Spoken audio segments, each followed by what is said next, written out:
Hello and welcome to Jcsa's racing broadcast here in Saudi Arabia.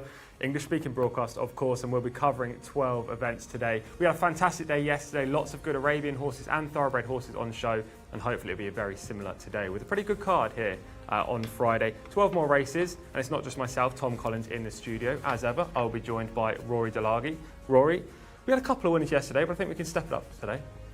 Yeah, it was quite a day all around, considering how fruitful last week's racing was. But again, we were reasonably quiet on the first day, and the second day proved slightly easier pickings, and it looks that way today. And certainly in terms of the obvious favourites, there seem to be 5 or 6 standouts in the card. So hopefully a few of those will win, and hopefully we'll be on a few, maybe some at bigger prices as well. Yeah, exactly. One of the shorter price favourites today is a horse called First Line. He's won 5 of his last 6 starts. He goes in race 3. Very short price in the international market. He looks the good thing of the day. He does, yes. I mean, obviously, pretty short price, but he does look to have a big class edge in that contest, and obviously no real question marks over him. In good form at the moment. Class act in the race, reasonably drawn. Tick, tick, tick. Yeah, and we saw a brilliant performance from a Lucas Gaitan, first-time starter, 3-year-old in an Arabian race yesterday, won by a huge margin, and Lucas gave us a really good interview pre- and post-race with Callum Helliwell. Lucas got another good chance today in a thoroughbred race later on with Labe. Gaitan's just having a phenomenal, 2 or 3 years here in Saudi. He is, yeah. I mean, he didn't have that many runners in Taif when I came here last year, but his record there was good.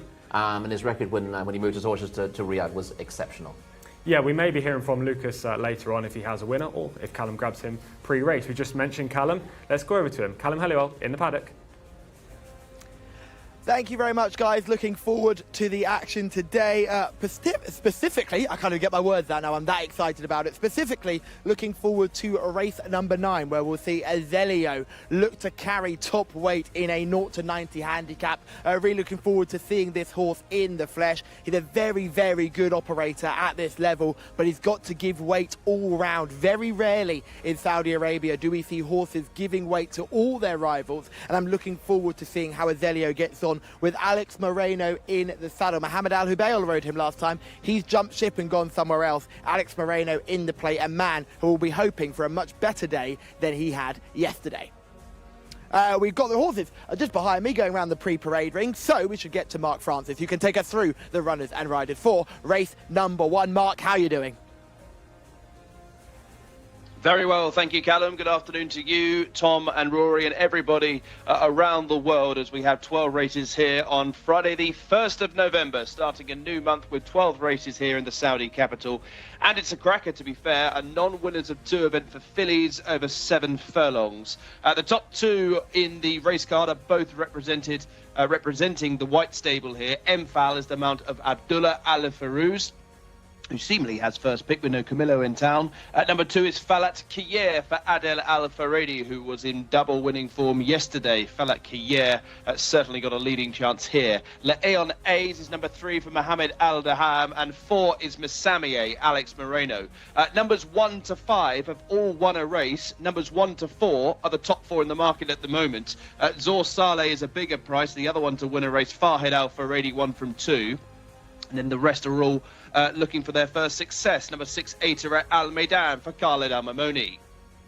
Big day for Lucas Gaitan after that big prize winner yesterday. Mohamed Al Hubail riding number 7, Aliyat to wait for the Afbar Racing stable. 8 is Balsla for Azil Al Sahani, just her second start. Likewise is the case for number 9, Guanin for Asama Al Sharani. 10 is Haybat Al Midan, Naif Al Nazi on board. 11, Mandabat Hillstone is a first-time starter for Yusuf Al Hussein. 12 is Neom Lime for Thurba Al Timyat. 13 is Kate Wasif for Ayed Al-Tarizi. 14 is Missing because it's a non-runner. On to number 15, which is Saj for Victor Gutierrez, also a debutant. 16, Tamim for Abdullah Al-Credis is 0 from 3. The same record about number 17, who completes the field. That is Tassale for Abdullah Al-Sayyidi. So we have a field of 16 runners here, 16 2-year-old fillies. Callum, watch your space. These have just come into the parade ring, and I think we'll focus on the two white stable runners right at the top. We know the white stable haven't been firing on all cylinders early this season, but we've got two really attractive fillies in our sights here. The first one is Emal here, who's horse number 1. Looks fit enough and ready to go. Strong in behind as well. Got a lovely top line, this individual. Looking forward to seeing how she goes. She'll certainly have fitness on her side, and no negative for me. Let's pull back one to the second white stable runner. This is Falat Care, horse number 2. Now, she's a bit jig-joggy in parade rings and a very different type. She's a lot lighter, a lot more effeminate, and she's just getting a bit warm in between her hindquarters. So if I was to pick between two of them, I'd be going with the horse number 1 as more of an eye catcher than horse number 2. Let's go back a couple to the Gaitan runner here. This is horse number 7, who is a few horses back. Going to track all the way back to horse number 7 here. Got the blue blinkers on and the orange saddle cloth. I think it's well worth looking at Aliat Tawake, who's making second career start today. She's an interesting runner here. She's a strong individual. She's got a lovely front end on her. She's got a little bit of a light neck. That would be my concern. She's a little bit light in the neck, but she's looking well all around. She's just a little bit light in front, really, and looking keen enough to get on with things. In behind, she's got a lot of growing still to do. You can still see she's quite weak in behind teams, so she's certainly not as much as the Paddock eye catcher that purebred Arabian Lucas had only yesterday. I'd probably be still sticking with horse number 1 here, team. That's a good word there for horse number 1, Mhal, the white stable horse. Looks a second string, well, the first string, but the second favourite in this race, in my opinion. Obviously it isn't, it's a lot bigger price, 8-1. Maybe the traders are finally cottoning on that these white stable horses aren't running well. Yeah, but well, it's going to think there's a few white stable favourites again today. But in fairness, a few of them really do stand out on paper as well. We had 1 or 2 very dubious favourites yesterday. Mhal was third in an open on her most recent start, having won before that over 400 metres, 1400 metres rather, and could step forward again, but would need to in this company and still 10. It's not awful, but it's not the ideal drop. No, it was third in that open race. Kind of has form proven at a higher level, but yeah, not a great draw, and the team aren't flying on all cylinders right now. King Abdullah bin Abdulaziz and Sons Silks, the white, green and red, have also going to be seen on the favourite here, Falak Kier, who hasn't been racing in these silks all season. A recent purchase. You don't see too many white stable purchases mid-year. No, you don't, but they do have an eye on the big prizes later in the day, and Falak Kier did shape very well when finishing third in the Taif Cup on her latest start, and she looks the type to improve again. I'd say she's short enough at the international price of around 11 to 8. I think there are a few in here you could give a chance to. Not an awful lot of deadwood in this race. Quite an interesting contest. Yeah, interesting. I do like Falak here. I have to say the price is, as Rory says, short enough, but I think it's deserved. She does break from stall 12, which is not ideal. The actual second favourite in the market is Messamia for Alex Moreno, who could have a very good day. I know he spoke to Callum yesterday, and he said today he was looking forward to riding a few nice horses. So Messamia's got a good chance. Callum, over to you. Thank you very much, guys. Yes, joined by Lucas Gaitan, who trains horse number 7, Aliat Tawake. You had a winner yesterday with a very exciting debut Arabian. This horse has had a run. Is she going to build on it? Well, she did a pretty race in Taif. She was third. The filly that was behind her, that was fourth. Yesterday she won a maiden. So the line is good. We will see. She's training well. I don't tend to run maidens with winners, but well, it was the only option during these weeks. I think number 2, King Abdullah filly in the papers, in the form, is almost impossible to beat. But well, my filly is okay, so we'll see what she can do. I noticed her in the parade ring. She seems to have quite a little bit more growing to do. She's not at her full size yet. No, she's improving every day. She's late maturing, I think. So we're giving times. We only gave 1 2 runs in Taif, and well, expecting the best here in red. And where would she rank amongst your young fillies at the moment? Well, we don't have too many young fillies. Probably she's the best, the ones we have. So well, I think she will be a nice filly. It's only one of the poor local breds we have. We don't have too much local breds. So we'll see. I think she's improving. This is probably a tough race for her with a couple of winners, but I think she will do a good race.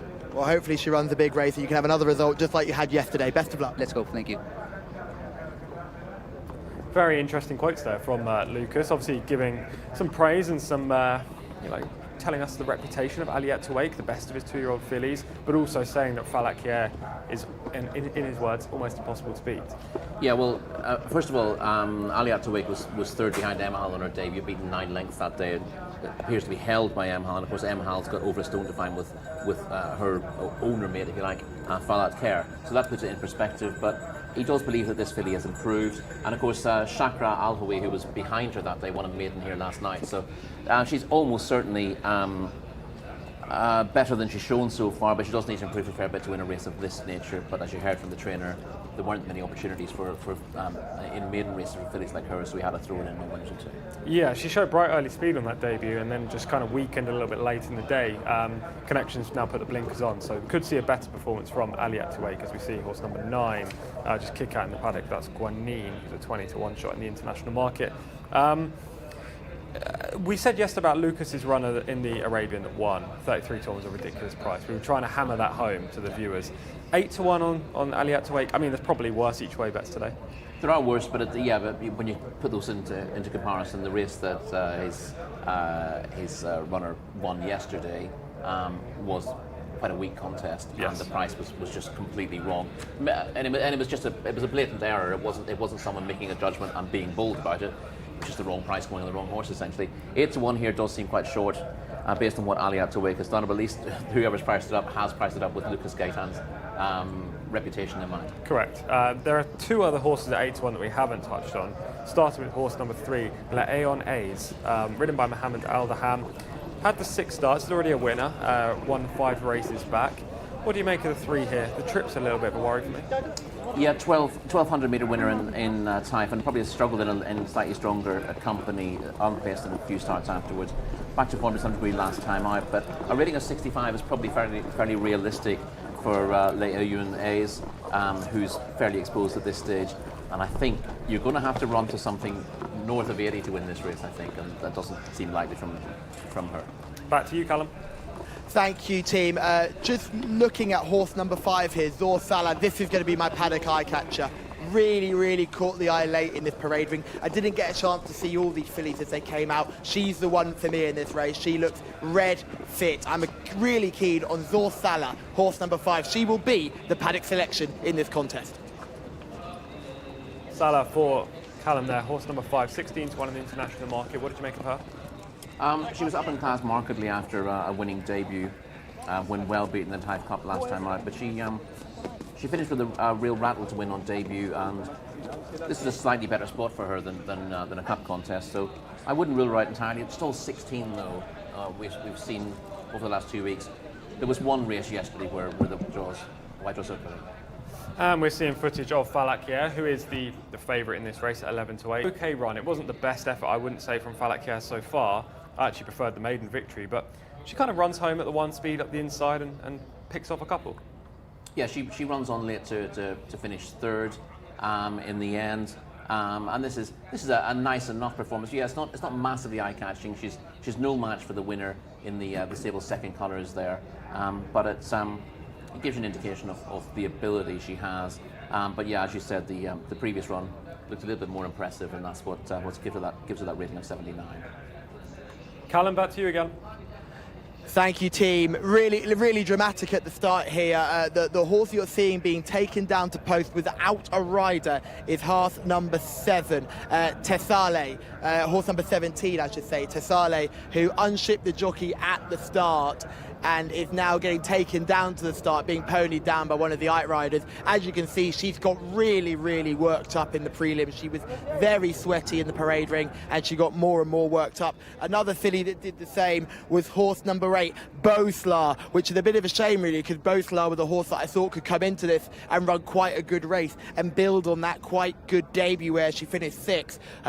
She just got very worked up in the parade ring as well. As they come around the back towards the grandstand, they seem to catch their eye on something, and a lot of these fillies got really quite upset.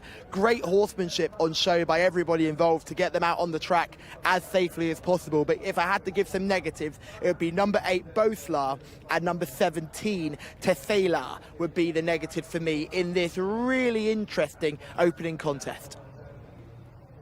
Thank you, Callum. Obviously, you already talked to us about his positives, and there are a couple of negatives as well there, Rory. Yeah, you can almost throw Guarnine in there as well. Number 9, we saw rearing up in the parade ring too. But I think the 17 Jcsa will have to be looked at by the vet at the start. But she's run okay in 3 starts, mid the money each time. But she looks to have plenty on her plate here with a rating of 60. Who else we saw? Messa Mia is quite an interesting. We actually saw her in that footage in the Taif Cup where she showed speed and then faded out of it late in the day. But since then, she's absolutely bolted up in a maiden race, won by a wide margin, and looks to be improving. So even though she's had the 6 starts, she seems to have pulled out a bit more last time out. She'll be tested in this company, and I think she probably benefited from having her own way against slightly inferior horses last time, being able to use her speed without ever having to deal with other runners. And in this race, there'll be other horses putting pressure on her earlier on. She's well drawn in stall 4, but she'll need to prove her medal if she's going to win today. Yeah, you've talked about speed there. I think that's the key angle to look into this race. Horse number 1, Emhal, has speed. Messamia, horse number 4, has speed. Aliat Tawake led on debut before fading. That's horse number 7. Horse number 10, Highbat Almadan, has speed. There's going to be plenty going forward. If you can just sit in behind, like Adel Al-Faredi could do on Falak here, I think that will be the perfect tactics. You don't want to get too far back. We've seen that at Riyadh over the last couple of weeks, but in that stalking role, I think that'll be the A-plus position. Yeah, I think ideally he wants to be able to stop those leaders without having to be 4 or 5 wide, and from stall 12 it won't be easy. But in saying that, there's no finer jockey to be doing it than Adel Al-Faredi, who is tactically the most astute jockey riding at the moment. And also, if they go quick up front, it does string the field out a little bit, so Adel could scoot across. It's not like they'll be stacked up in every Exactly, yeah. And there is a range of ability in here. There's quite a lot of horses with the ability to be competitive here, but there's a few who look set to struggle. The likes of, well, those horses who were Paddock negatives. Neon Lion's got a rating of 39 and looks very hard to fancy. I wouldn't fancy a newcomer to cope with this first time out. And Tamim, number 16, is also liable to be out with the washing. So who's your selection here? I'm going to go with Falak here. I think I'm not as convinced as you that she's tremendous, almost certain to win.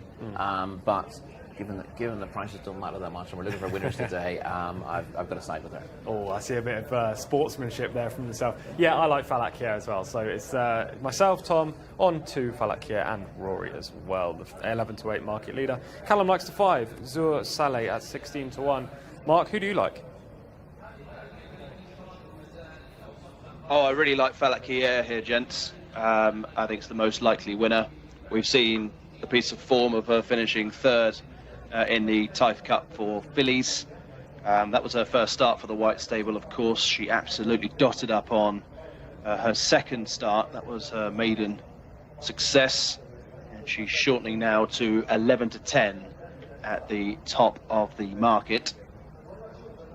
So it's certainly Falak here for me. Mval now 7-1, second choice for the White Stable, but the pick seemingly of Abdullah Al-Farouz. Still no Camillo in town. And Masamiya, who was an all-the-way winner when we last saw. Alex Moreno on board today. But it's probably the only, in fact definitely the only White Stable horse I actually fancy today, Falak here. Adel Al-Faredi, champion jockey from Taif.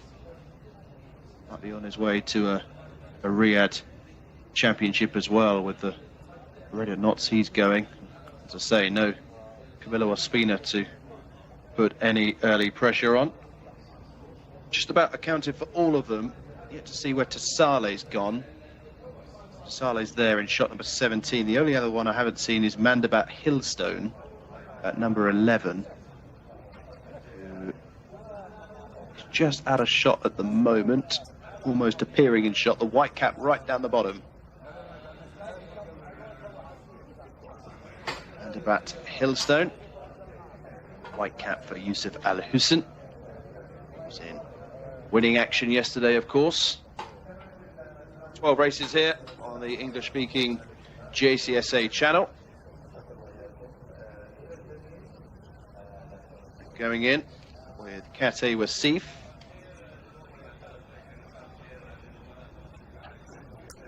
Yusuf Al Hussein had an appearer yesterday, didn't he, for Prince Saud bin Salman. Aitarat Al Maidan has slotted into line. Balslar going into 7. Green cap for Mval. First colours for Abdullah Al Farouz. Falak Kier has the red cap emerging from stall 12. And we're just waiting on to Saleh. That's one way to get the jockey on board. Abdullah Al Saidi.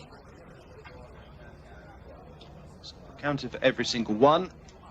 3 out the back, including to Saleh. Haybat Al Maidan, Naif Al Anazi, and Falak Kier will be the final trio for the first of 12 races here. There's non-winners of 2 event, of which we have 5 horses that have been successful in the past, numbers 1 to 5, and they dominate the market. Rory mentioned beforehand that it'd be very surprising to see a debutant good enough to win here. Falak Kier rated 79, so on the cusp of a mark of 80. Might see some improvement from those second-time starters, the likes of Guanin and Haybat Al Maidan, and also Balslar spring to mind. Just waiting on to Saleh. Might be going without here. Stall 9 is empty. I think the 17's out. So put a line through 17. Down to a field of 15. And they're off. Racing for the opener here on Friday the 1st of November. The early stages are dominated by the white stable. Mval's green cap, Falak Kier's red cap are 2 of the early leaders. Pushing through is Aliyat to Wake, horse with the blue headgear. And towards the inside, now nearest to us, black and orange colours of Miss Samier, deploying similar tactics to her last success. So as they go through the first furlong and a half, it is Miss Samier towards the inside of Aliyat to Wake. This is first and second. Falak Kier not too far away in 3rd place, and back towards the inside running rail races Haybat Al Maidan. Next in the field, the gold chevron on white and blue of Aitarat Al Maidan races in company with Mfal. Leon A's is in mid-division, racing in company with Mandabat Hillstone, and just caught wide around the turn is the blue jacket of Zor Saleh. The back marker at the moment is Saj, a long way behind the now new leader Falak Kier, who swoops into the lead, now in front by 2 lengths approaching the final 400. Samier relegated to 2nd, Aliyat to Wake in 3rd. Running on down the middle of the track is Haybat Al Maidan, and then comes Leon A's.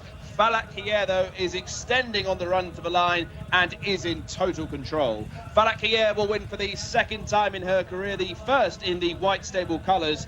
Falak Kier is destroying them and wins again easily. Falak Kier, impressive. 2nd position for Miss Samier, tied across the line with Haybat Al Maidan, and then came Aliyat to Wake. Well, Adel Al Faradi off the mark for the afternoon. 2 winners yesterday. First one here this afternoon, Falak Kier could not be more impressive. A mark of 79, surely no more. 3rd in the Type Cup for fillies when we last saw her. Top 2, we get a certain big form boost after this. Falak Kier absolutely romps away. This was very, very impressive on the eye, Falak Kier. She wins in a time of 1:26.28.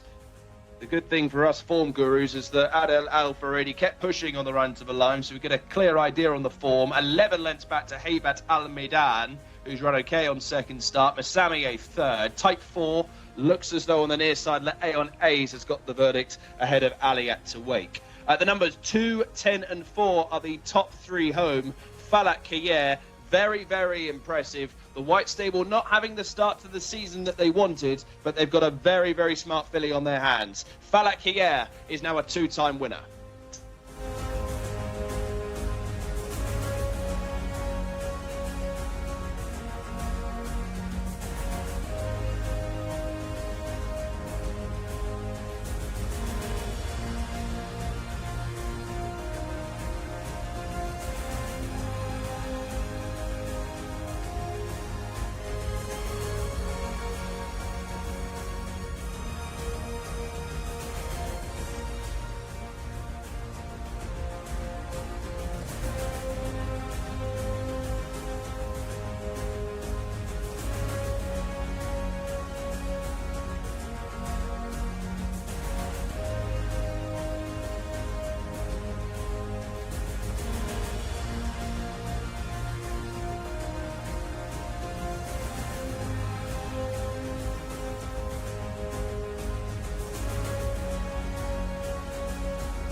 So the White Stable have been struggling early on this season, but they've increased the handle, but she has plenty of ability. So let's go and grab a word with Adele, making sure everybody stays safe and out the way. You don't want anyone to get hurt here. Yes, well done, team. Now let's get Adele weighed in already at minus 0.2. Not quite sure how that's meant to work, but as we can see here, Adele's going to weigh in, get the thumbs up. That's all perfect. Adele Alfredi will collect his hat and his crop, and we will have a quick word with him. Adele, congratulations, well done. Thank you. She's very good. Good horse. مبروك ابو نواف مبروك ابن الملك عبد الله بن عبد العزيز متواع ان شاء الله يا. Thank you very much. Thank you very much, Adele Alfredi there, the winning rider of race 1 aboard Falak. Yeah, I thought she was very good. She was very good. I think it helped her a lot that the two speedy ones, Messamia and Aliat Tawik, who we knew were likely to go forward from stall 4 Messamia and stall 11 Aliat Tawik. They're 1,200 metre fillies, yes. Really, aren't they?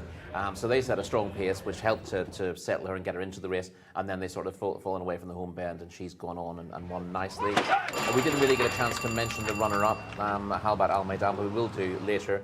Here's the start again. Really good start from Messamia, who was enormously impressive here over 1,200 metres last time out, and has run a similar race, just hasn't lasted home in stronger company. She's gone up, and then we see in the dark colours with the grey cap, Aliat Tawik moves up from stall 11. She shows a lot of pace with the blinkers on her for the first time to dispute that.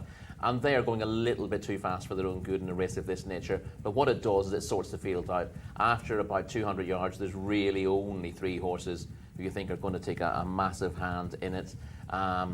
Maybe that's being a little bit harsh on the horse who ends up running on for third, Halibat Al Maidan, who's plugged away and ended up passing the 2 leaders. But yeah, you were very happy here if you're with Falak Care. She travelled really sweetly, and you knew that she would stay this trip. Or you were almost certain to stay the trip better than the other 2. And you see that first of all, Aliat Tawik, who had to show a lot of speed to get across from stall 11, she cracks at this stage. Messamia has run a good race. She's won that battle and gone chasing a Falak Care into the final furlong, but she gets tired in the last 150 yards and just loses second place in the end. She's run a really good race. She's got good races in her with a drop back again to 1,200 metres, and this track clearly suits her better than Ty. She was getting tired in the deep ground there, and this quicker surface clearly suits Messamia, who's a very likeable sort. Yeah, I thought it was a really impressive victory. Messamia ran well. Aliat Tawik, maybe slightly disappointing for Lucas Gaetani. Obviously thinks she's pretty good, but as you say, she's faded out of contention. Should be better on a shorter trip, 1,200 metres, going back in distance. I think this one is a cup horse, to be honest. I'm not saying she will win a cup, but she's definitely better than a mark of 79, and she seems to be progressing. She's a lovely mover, lovely looking type, and could be one of Gaethal Gate's best horses. The Princess Setat Cup next month, don't we? Yes. That might be a race. The White Stable won with a very good filly last year, and they might want to go for that again. And obviously they feel that there's a gap there for her to fit into. Otherwise they wouldn't have bought her last month. So she's already repaid a bit of that purchase price, and she looks like a really good prospect for the rest of the season. She is, I believe, the only horse since I've been here that I've seen White Stable purchase from another Saudi owner based in Saudi. Mid-season. I don't remember another one. I have a feeling I've seen one more, but I can't think what it is now. Right, okay. Yeah, but it's very rare because they've got such a strong breeding programme as well. Yes. Over to you, Callum. Thanks, guys. Talal bin Sharim of the White Stable joins me here. Talal, very impressive winner. Yeah, alhamdulillah. She ran very well today. We bought her from dive season, and she, I think, finished third in the Nasif Cup. Today she ran very well, 7 furlong. I hope, inshallah, she can run very well in 1 mile. I was about to say, is the aim to step her up again to the mile trip? Yeah, I will speak with the trainer, but I think the jockey is happy with her, and inshallah. And she seemed full of energy when she came in, so clearly she's got more in the tank. Yes, mashallah, she's run very well today, and I hope, inshallah, she will continue, inshallah. I think she's good filly. Thank you very much for taking the time to join us. Appreciate you. Mark Francis, it's all yours. Thank you, Callum. Yes, swiftly on to race 2, which is a local bred open over 1,200 metres, 3-year-olds and upwards, and the Red Stable looking to bounce back here with a number of chances. Headed by number 1, Marut for Abdullah Alorfi, 5 wins from 26 starts. 2 is Abo Khalaf for Alex Moreno on start number 50. 3 is Hoot Al Karain for Adela Al Faredi, looking to double up after the success on Falat Kayer in the opener. 4 is Najim Al-Medemar for Selman Al-Rashid, who claims a couple of kilos. Tafali is number 5, second pick for the Red Stable, Ahmed Al-Azari. Third pick is Mortajay, the grey, for Mohammed Saeed. 7 is a scratch, so on to 8, which is Kanaja, one of the fillies, Yasser Al-Bakawi. 9 is Motakim for Abdullah Al-Saidi. 10, Ru Al-Saudia for Fahid Al-Faredi. And 11 is the second of the greys, that is Tarabot. She's a mare, a 6-year-old, for Mohammed Al-Nasser. 12, Meshayal for Abdallah Al-Hussein, who still claims 1 kilo. 13, Moktamar for Abdallah Al-Humid. 3 over the page, 14, 15 and 16. Barik Al-Thahab is a mare for Osama Al-Sharani. Dahaka is number 15 for Mohammed Al-Habib. And Montakibar, who we've seen so many times, is the mount of Ayed Al-Tarizi, number 16, drawn in 4. So we have a field of 50 runners, it seems, again for the second race of the afternoon here in the Saudi capital. It's back to Callum Helliwell, who's looking at them in the paddock. Thank you, Mark Francis. Yes, the horse is in the paddock here. Looking at Ru Al Saudia, a horse we know plenty about, but she looks in really good nick at the moment here, and looking forward to seeing how he gets on.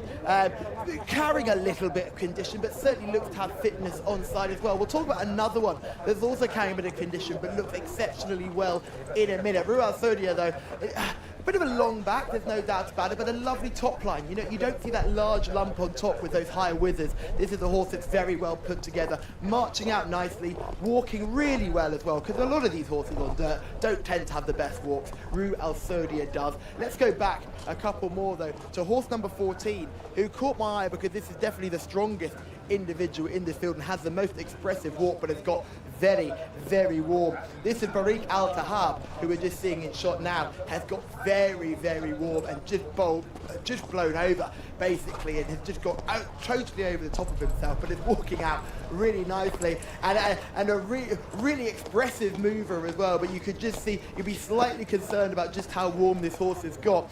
But, lads, this is a local bred contest, and there are plenty of opportunities to get horses at these local sales here in Saudi Arabia. And now we'll give you a chance to see just how these local sales work.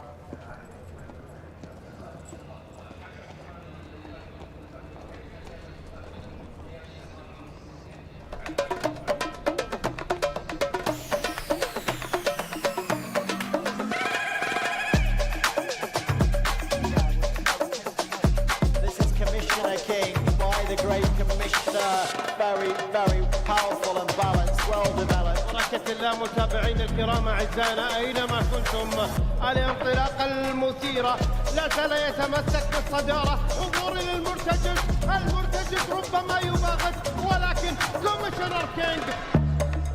Commissioner King is a champion horse, really is champion. Racing on the outside, Commissioner King in those almost tin foil colours, silver jacket on the outside. Then in fourth place is Derma Sotakage, who races through now for Japan as Commissioner King puts it to having a meltdown, the two of them. Both are weary horses. Derma Sotakage is trying to stay on with Continua, having a meltdown, and Commissioner King, the jaw for the Derby, Commissioner King in the final bound. I'm so happy that I have, my stables have captured this cup.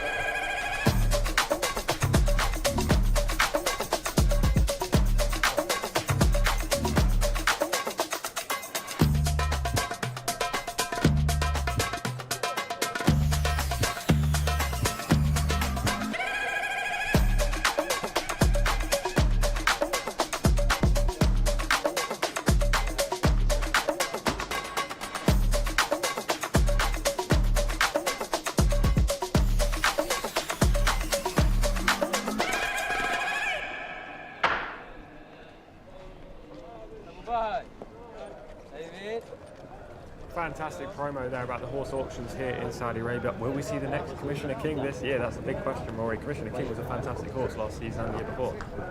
That he was, yeah. It was exciting seeing him when he swaggered into time for the first time last year, having already won the Saudi Derby, and he was a bit of a standout among the runners, the 3-year-old runners there last year, and just the sheer number of horses up for sale here through the sales is frightening, isn't it? Yeah, it really is, and as you say, loads of maidens as well to strike with here in Saudi Arabia.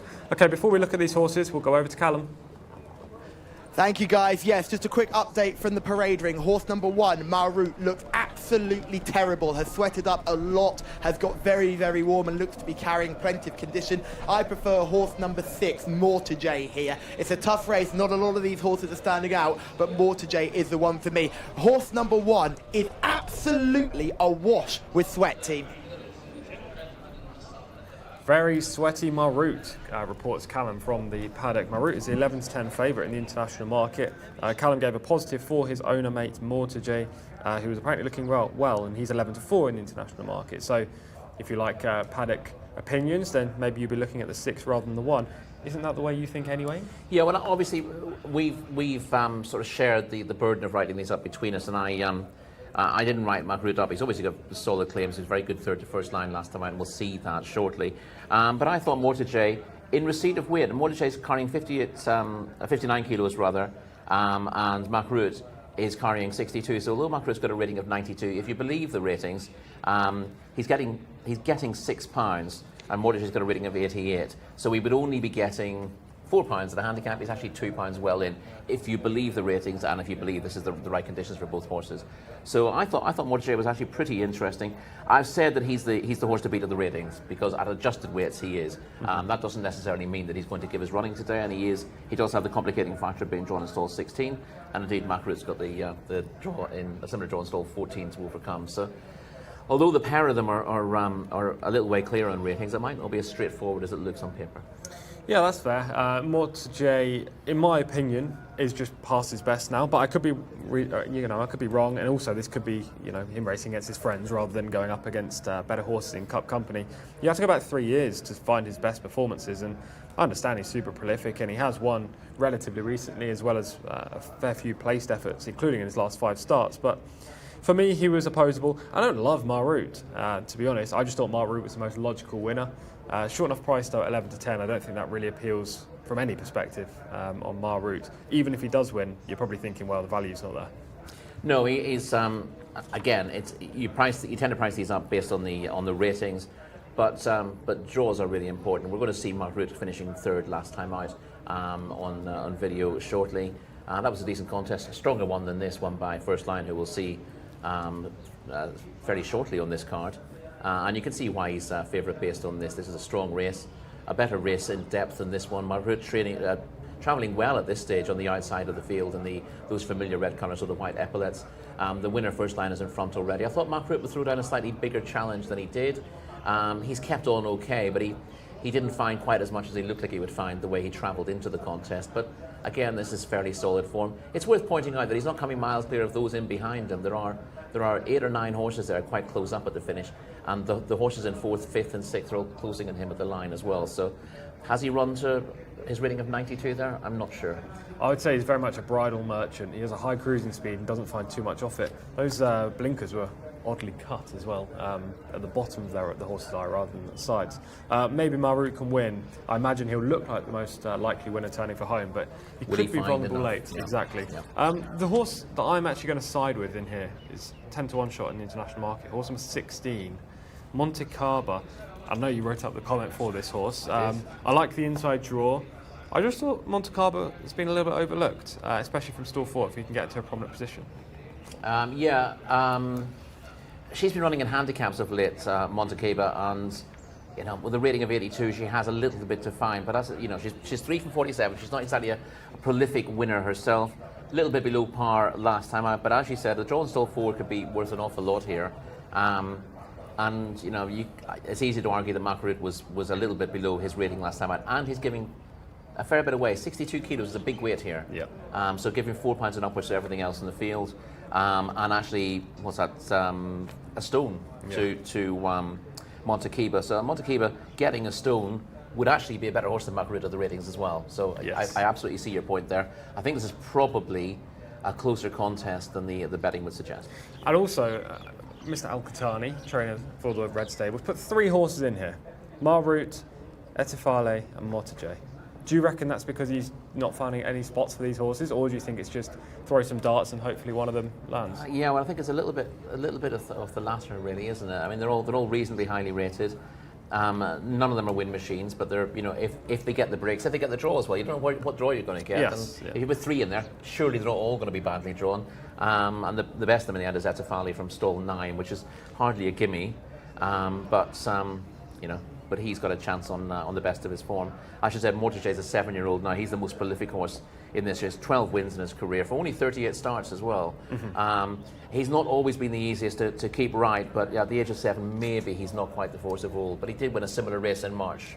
Let's before we give our selections, let's quickly mention Hoot Al Karain, horse number 3. Adel Al-Faradi's mount, the only other horse at a single-figure price at 8-1, could play a part. It could do. I didn't think this was necessarily the ideal trip. Again, 5 from 49 was running pretty well in the spring, but has form over further, and the 1,200 metres is definitely a minimum. So who are you going with there? No sportsmanship. We need a proper pick. Come on. It'll be a proper pick. Don't worry about that. I don't want to be with Mac Roots. Listen, I'm going to go with Mortage, who's the second favourite here. I'm not in love with the draw, but he's a horse I like, and there are not many that win too many races in this race. Horse number 6, Mortage, for both Rory and for Callum. I'm going to be with horse number 16, Montekeba. From a good draw, hopefully she can outrun her odds of 10-1 in the international market. Over to you, Mark. Thanks, Tom. Yeah, the Red Stable are dominating the market here. Marroute 5-4, Mortage 9-4, Etefale 10-1 between those. Hoot Al Karain at 8-1. Marroute strong, despite the negative signals from Callum in the paddock. Marroute has the first colours red cap for Abdullah Al-Lawfi in stall 14. Etefale has the white cap for Ahmed Al-Azari in 9. And Mortage yellow cap, stall 16, is one of those still out the back. As we might pick here, Abo Khalaf. Big price, doesn't really run a bad race. Alex Moreno in stall 11. Probably wouldn't want anything too higher in terms of stall numbers. This is Mortage, who does have stall 16 to negotiate.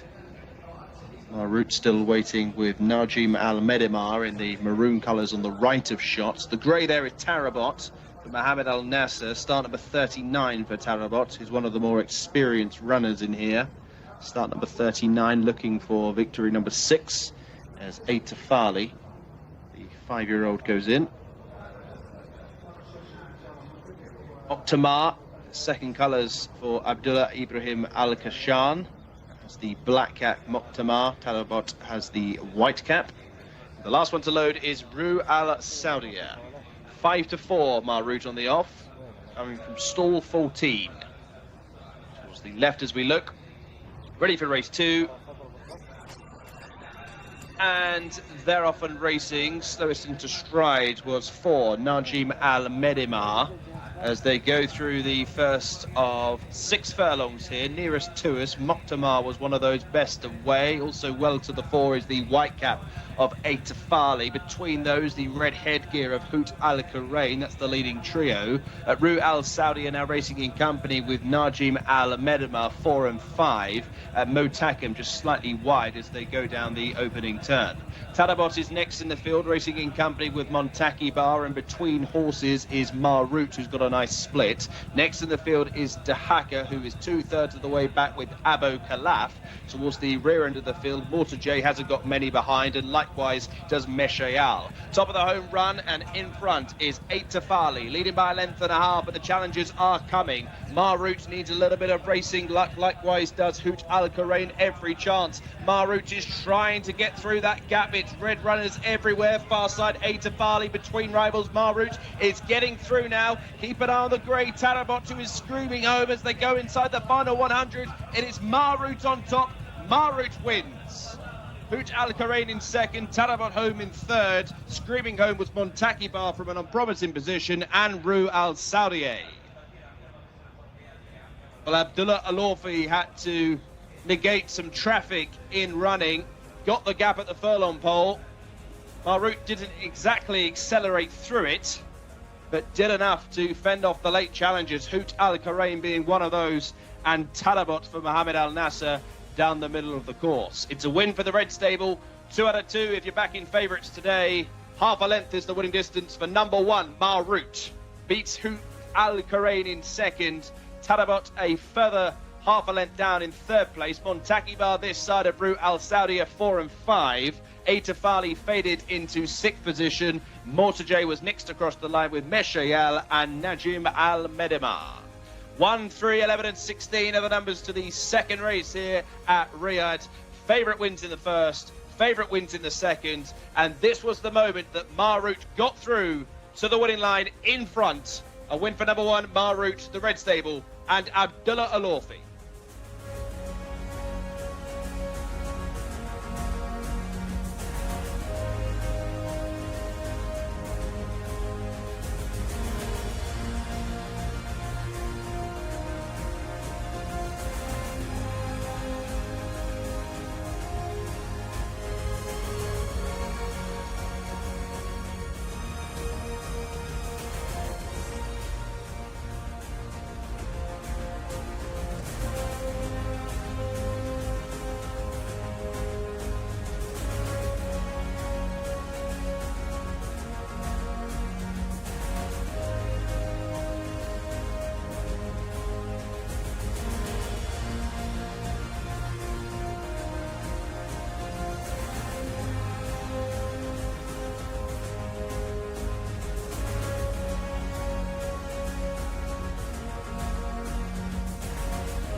As the paddock analyst, this is your worst nightmare. A horse that looks absolutely awful in the parade ring comes into the race swinging like a good thing and wins very well, probably better than the bare result. Give Abdullah Alorfi an awful lot of credit for basically fitting an elephant through a keyhole to get this horse to win, but he's done very, very well for the Red Stable and is your winner here today. We're just going to be a bit gentle with the rug there, because we just need to make sure that's not going to stretch over the back in case anyone gets in trouble. But yeah, Marut has done that very, very well, and I cannot stress enough how warm this horse got in the prelims as well. So it's certainly probably worth boosting that performance. Maybe that's just something he does and there was no concern for connections, but certainly was a concern for me, but should never been a concern, because you watched that race, he travelled so well all the way around and eventually managed to pick his right gaps, and Abdullah Alorfi guided him to victory.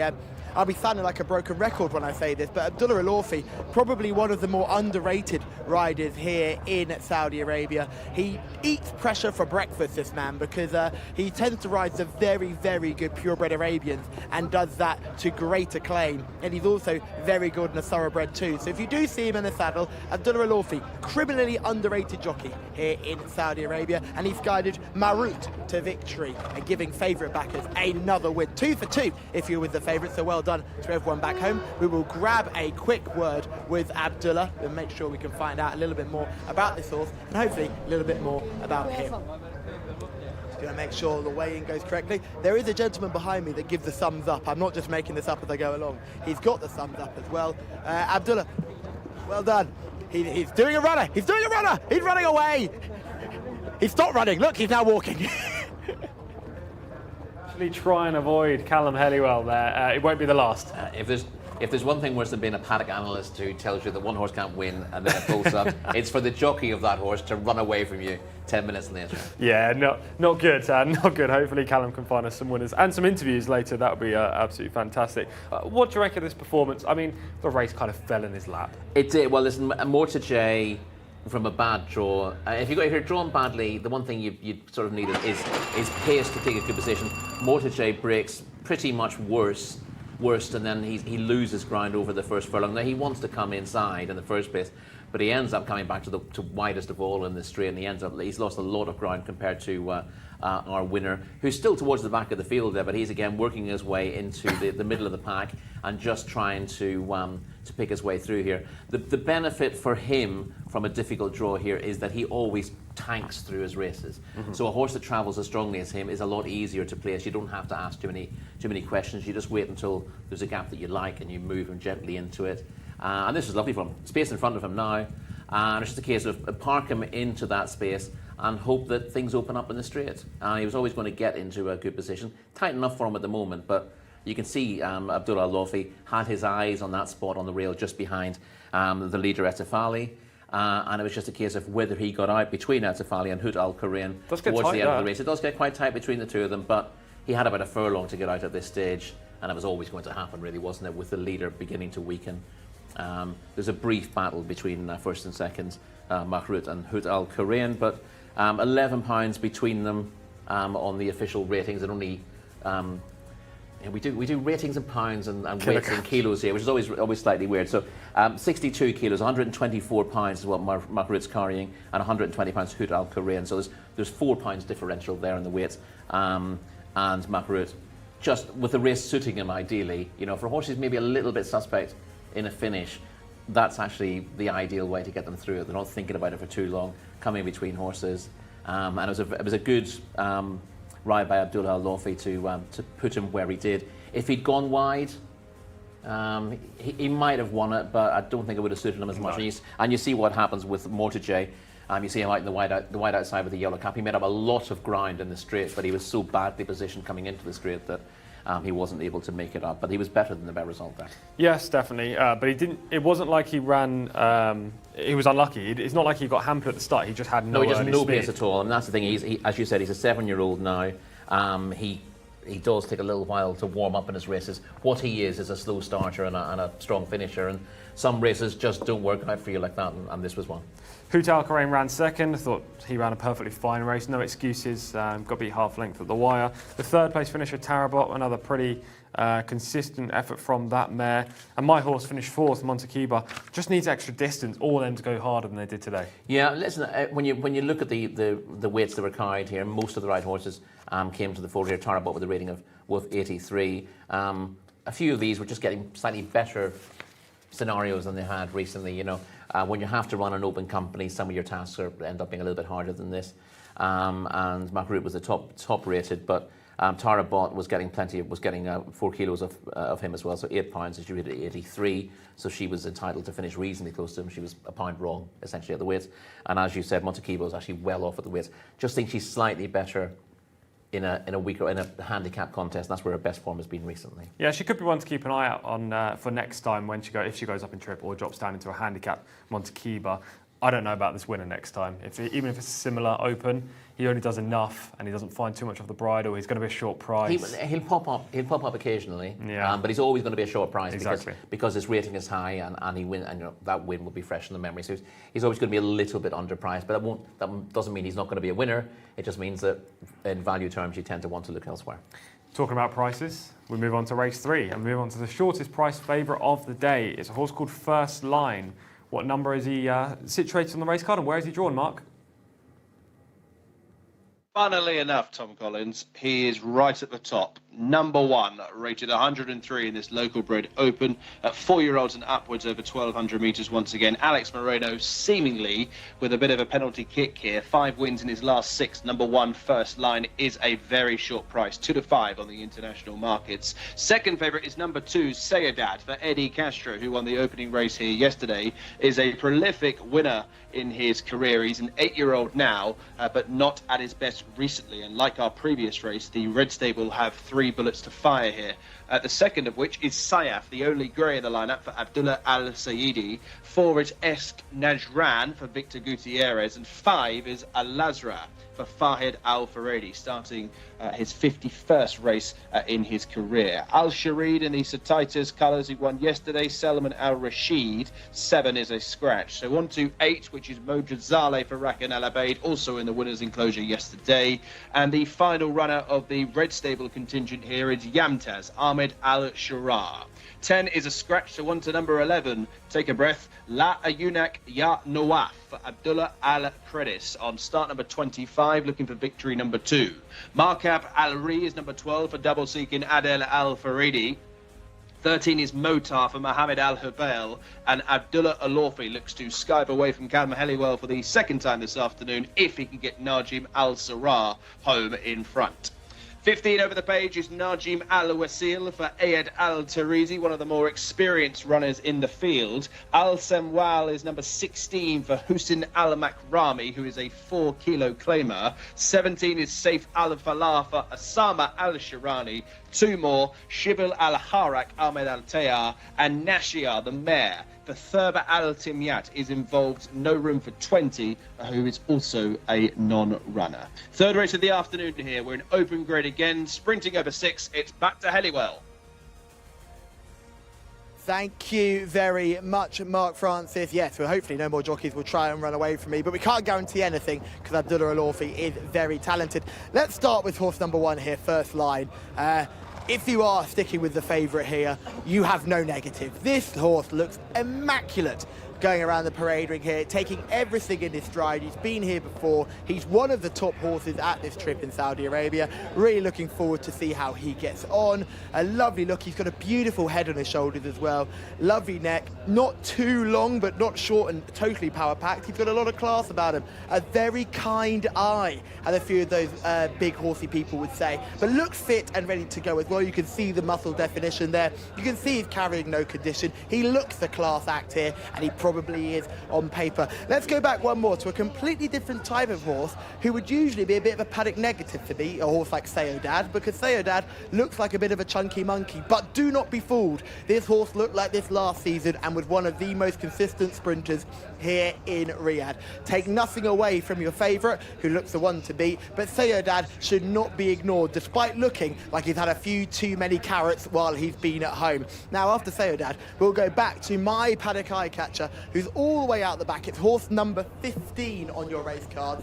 He's in the orange and white colours with the orange and white squares right towards the back. It's Najim Al-Wasil. Now, this horse for me is your paddock eye catcher because I think he looks absolutely gorgeous, fit and ready to rumble.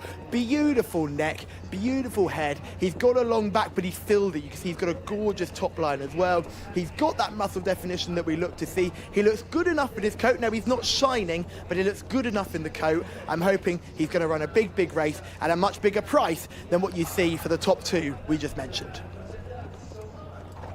Thank you, Callum. We got a positive there for first line, the short price favourite on the international market at 2-5. And Sayedad was a positive, but also a negative, maybe carrying a little bit of condition, eating all those carrots. Yeah, well, in fairness to Callum, he did 2 things. He did say he thought that of the horse last season, and he just is that shape of horse. And always tends to run a decent race. But we must point out that you can't put weight on eating carrots. Yeah, we've got to point that out. It's a scientific fact that you use more calories chewing carrots than there are in carrots, so it's impossible to put weight on. If anyone just tuned in, unless you're dipping them into chocolate, well, which is a possibility. That is a possibility. Back to you, Callum. Thank you, guys, and thank you, Rory, for the nutrition advice there. The horse number 13, Moasa. I saw another one that's well worth a mention. Looks good in the coat. Strong, powerful individual. Gorgeous shoulder as well. Strong type. Really looking forward to see how this one goes as well. Thank you. Horse number 13 there. The Callum's talking about In-Shot Mothar, 66 to 1 in the international market, and just looks to have a pretty tough task here. Should we talk about First Line in some detail? We haven't really mentioned him much. Yeah, absolutely. Short price favourite, likely winner. Yeah, he's been in extremely good form. He's won 5 of his last 6, ideally suited by this trip.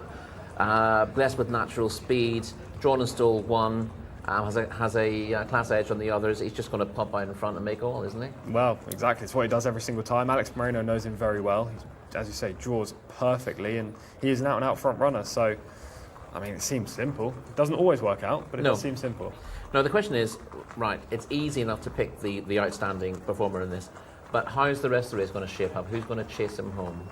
Yeah, I mean, that is the tricky part. The second favourite is Saudade, who Callum gave a nice mention to in the paddock. I mean, this horse is a prolific winner, but is he firing on all cylinders? He's very much like some of the red stable horses in the first race. I thought he was liable to have needed the run last time out. That was his first run since the Riyadh season last year. He entered that in a little out of sorts, but horses who had long season, I don't mind them running a couple of poor ones in March after the season really finishes at the end of February, doesn't it? Yeah. And then you have another 2 or 3 weeks, and it's a little bit of an anti-climax. So I don't mind that Saudade didn't finish last season in terrific form. He was only 8th behind First Line last time. I think they can win loads for that, and I think the fact that he's drawn next to First Line means he'll be able to track him through the race. I don't think he'll be able to lay a glove on First Line in the straight, but I think he might hold the rest of them off to finish second. Yeah, good draw, as you say, and this horse has won 8 cup races in his past, so he's a very talented horse. Maybe just dwindling a little bit, his light right now, but he's still got some ability, and as you say, he should improve for that comeback. Eddie Castro's on board. He had a winner yesterday, a winner last week. He seems to be resurgent right now. Yeah, he's going to have a better season this year than he did last. He's more than halfway to last season's total already.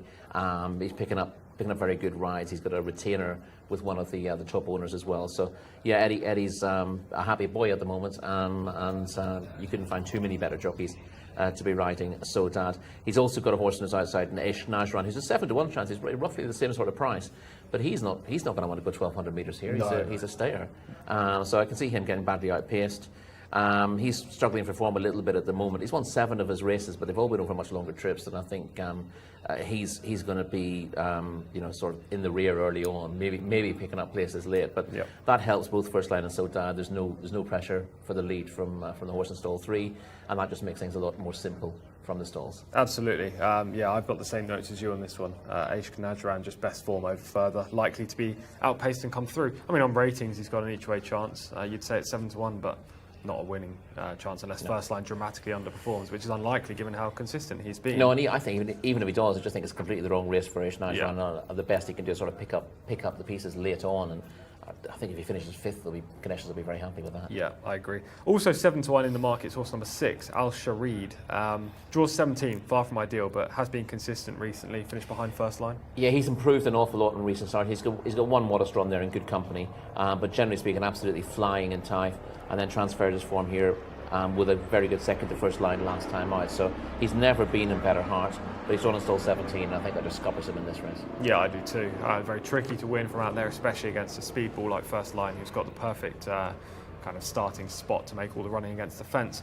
The other horses in this race, we'll talk about them, but they're all 10-to-1 plus, so considered outsiders, which kind of shows you how strong we are on First Line. Well, I'll touch on one of those outside, one of those 10-to-1 shots. Mark Al-Ri shouldn't be 10-to-1, should be about 50-to-1, I would say.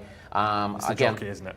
Yeah, well, I think it's the fact that whoever's priced it up hasn't noticed that his he won 2 starts ago, but that was well over 18 months ago. Mm-hmm. He ran moderately on Typhoon last season, but that was last summer, and he's not been seen since. So big questions to answer for him, and I think he's priced up as if that run was recently when it wasn't.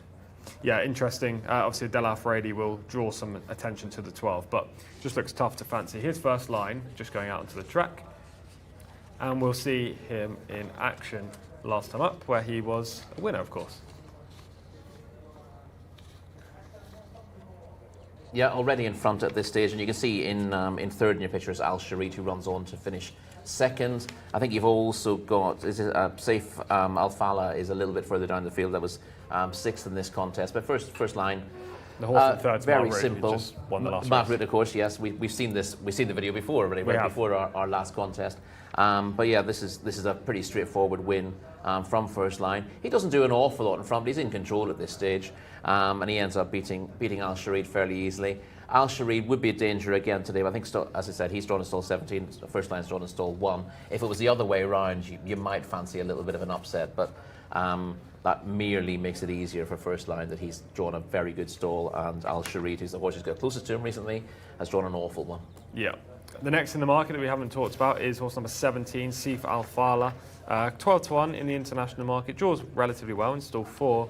Just seems to be outclassed by the majority of these and probably won't be able to press first line early. No, exactly. It ran well. I mean, I can see why Saif Al Fala is a reasonably short price, because he ran pretty well to get within hailing distance of first line last time by finishing 6th.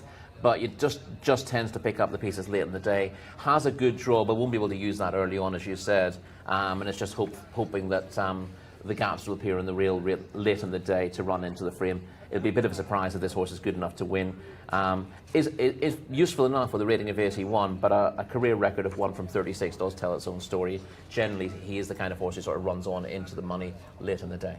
There are two horses at 20 to 1. Sayaf, horse number 3, who's drawn in 11, and horse number 5, Al Azra. Al Azra was a type specialist, and Sayaf clung on to win an apprentice jockey's handicap last time, so this looks tougher for both of those. What about horse number 14, Najm Al Sara, Abdullah Al-Alfi on board? Just rode the winner of the previous race. Yeah, won a 0-70 handicap 2 starts ago, but it was only midfield next time out. And again, the issue with Najm Al Sara is, again, that was last November. Yep. So these good runs are well over a year ago.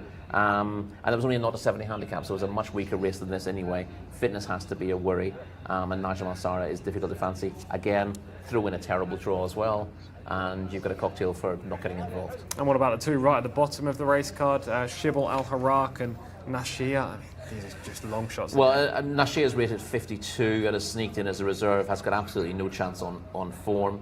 Has won 4 times, but that's going back to a long time ago for its last win. Into the veteran stage really now at the age of 8. And Shibble Al Harak is a little bit better, but it's 1 from 24 overall, and recent efforts have been way short of what he is capable of. This looks like a point and shoot job for first line. I'm going to be boring and getting a winner on the board here, hopefully, with first line. Where are you going? I'm going first line as well, and I think Sodad will finish second, but that's just the icing on the cake. Yeah, I wouldn't really disagree with you. Maybe Aish Najran can grab second for me. I'll take the 1 over 4, Rory take the 1 over 2, but all we're looking for is first line to win. Callum likes the 15, Najm Al Wasil, huge price. Was third last time out, but a rating of 69 is fair on balance, and given the favourites rated 103, yes. You can see that he's got a margin to climb. But Callum's job is to find horses who look well in the paddock, and if they run above themselves and finish 4th or 5th, then his job is done. Exactly. Hopefully Najm Al Wasil can run a nice race for Callum. But it's first line for myself and for Rory, and I imagine it's first line for you too, Mark. Yeah, definitely, Tom. I don't see first line beaten here, although I would take 1 to beat 6, Al Sharid, who has finished second in his last 2 outings. That is number 6, Al Sharid. Get Selman Al Rashid, just to make it more confusing. First line 1 to 3. We did see a 1 to 3 shot beaten in the summer at Taif. That was the shortest price favourite that did not oblige. First line from stall 1. That's all the 1s for Alex Moreno. Surely won't have a better chance of riding a winner this weekend. Sayadad 5 to 1, Al Sharid 8 with Eshk Najran, and Markab Al Reeb at 12 to 1. Bigger prices about the rest as they're going in. 3 runners here for the red stable. You can see Sayaf with the white cap for Abdullah Al Sayidi. Sayadad has the first colours for Eddie Castro. You can just see in shot for a moment or two. Yamtaz, as if by design, has the black cap for Ahmed Al Shura. So Sayaf goes into stall 11, 5 or 6 out the back. This local bred open. First line, who has been in wonderful form recently. for the Al Jabba stable, who bred this 5-year-old, who continues to improve with every run. Looks to have a very, very good spot here to win again, as Eshk Najran slots into 3. Between those is Sayedad. So numbers 1, 2, 4 coming out of 1, 2, 3. Just waiting on Sayedad, who will be the last to complete the lineup for Eddie Castro, looking to add to his opening race winner yesterday. Just about set. Stand by. And they're off. Racing the third race of the afternoon, this local bred open over 1,200 metres. First line has gone straight to the front. First line on the inside, the blue and white colours, joined by Sayedad, favourite and second favourite, the leading pair. Eshk Najran from stall 3 is also prominent with the blue and yellow of Markab Al-Ri. Just tucking in behind those, almost making a line of 5, is the grey Sayaf. And this leading quintet are now 6 lengths on from the next runner in the field, the red cap on white of La Ayunak Ya Nawaf, who races alongside Nashia. Also in that group is the red and yellow of Mojazale, as this leading group of 5 continue to get away from the remainder that are headed by Al-Azra. Turning into the straight then, well through halfway, and Sayedad has gone for home. First line now, caught under pressure for speed perhaps, as Sayaf now moves into second. Picking up is Eshk Najran towards the inside of Markab Al-Ri. Not many of these from the back of the field are getting involved. They've all got to go and catch number 2, Sayedad, who is surely home and host here. Sayedad is opening up, pulling away on the runs of the line, and has won easily. Sayedad for Eddie Castro, wins by about 8 at the wire. Al-Azra might have got up for second, ahead of first line, very disappointing, Sayaf and Saif Al-Fala. 2 on the day for the red stable. Eddie Castro gets another winner. Sayedad is back to winning ways. This prolific 8-year-old who's been out of the winner's enclosure a little while. You can see first line disappointing in the background. Not too many would have seen this coming. Another 1 to 3 favourite beaten. We had 1 at Taif and now 1 in Riyadh. 1:12.26 the winner's time. Sayedad, number 2 on the race card, wins. Double for the trainer and owner. See the winning distance, it looked about 8 lengths at the wire. Speed up the tape to see Al-Azra emerging into second. First line only third, the winning distance 9 1/4. Then came Sayaf in 4th position, ahead of Markab Al-Ri and Mojazale. Not really too many changes in the front 5's order throughout. Many really got involved, but Sayedad too strong for first line, and Al-Azra, who have finished 3rd and 2nd. Sayedad, 2 on the day for the red stable.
What a dude.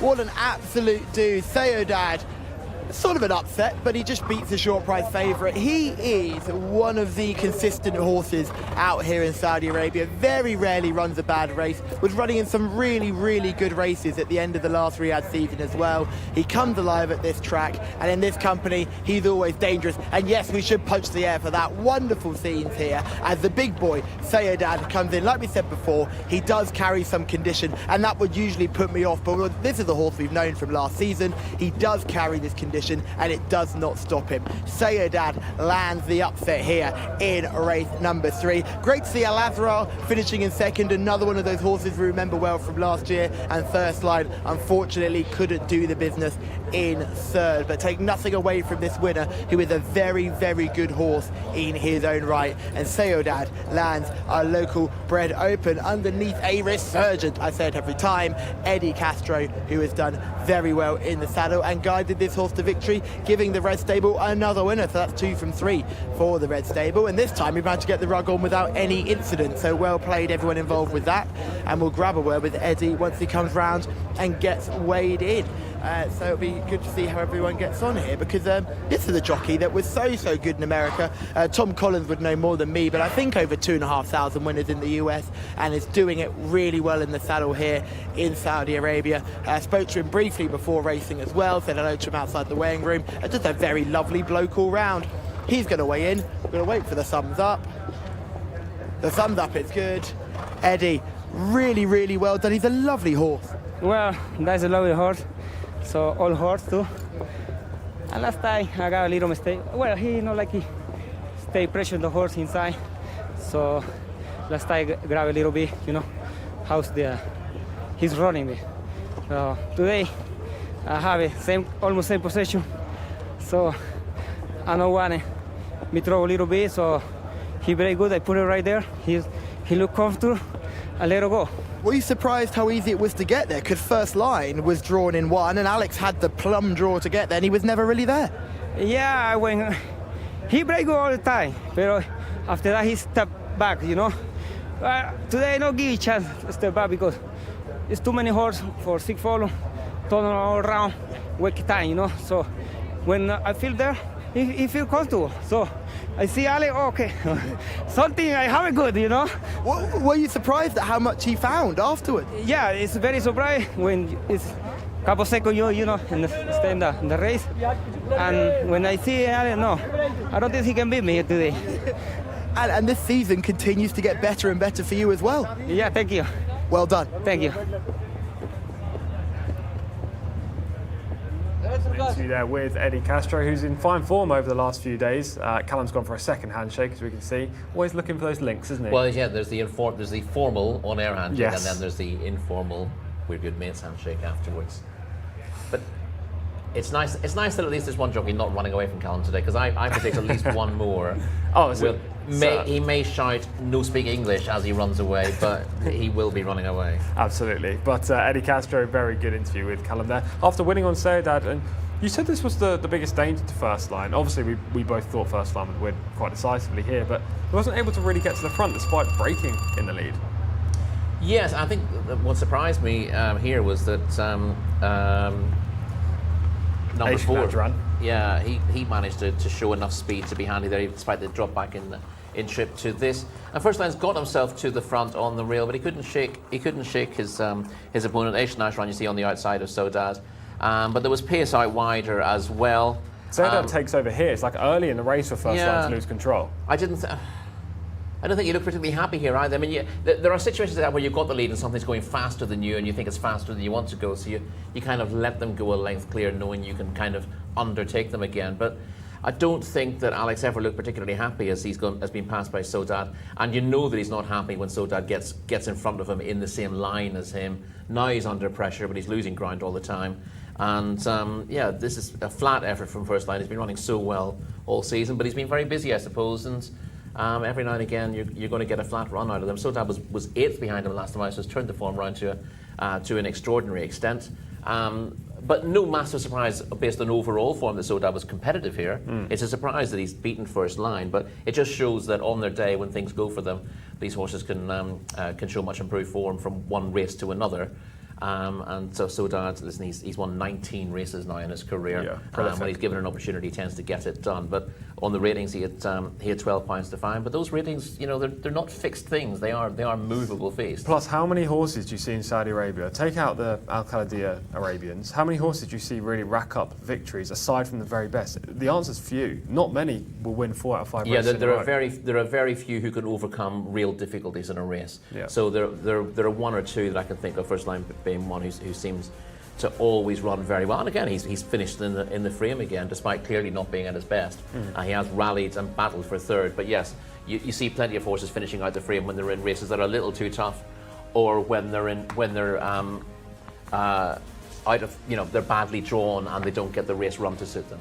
Sayaf, who was also up with the speed, fading out of contention into fourth. Plenty of the other speed horses actually went backwards. So First Line did run okay in third, but just wasn't able to match Sayedad. He was right back to his best. I was wrong by suggesting he was a little bit regressive. He seems to be firing on all cylinders and back to the horse that we saw when he used to win the Cup races. Al-Azra ran great for second at 20-1. Yeah, it's a big run. Yeah, I mean, in fairness, Al-Azra's hard fit, and if you're going to be with him at this venue, it'd be early in the season. But yeah, his best one before now had come in time. What are you thinking about Sayedad moving forward? Would you be keen to maybe follow him again in another local bred open? Yeah, listen, he's going to find races, and there are other, in a really hot race, and non-winners of 4 or a really strong open, he might not have the freedom he had today, and that's the key with a lot of these horses. He was able to boss this race, which was slightly surprising given the First Line was in the field, but I thought at least he would get things run to suit him. There will be other races where he'll find horses getting away from him early on, and then he'll sort of disappear a little bit again. But he's got the class and the desire to win that means that he will pop up and win 1 or 2 more races this season. But he's not going to run up a sequence. That's the whole point about racing here. It's so competitive that you need plenty in your favour to get those wins on the board. 3 races down. We've got plenty of races to come. First, let's find out about the Saudi Arabian horse racing auctions.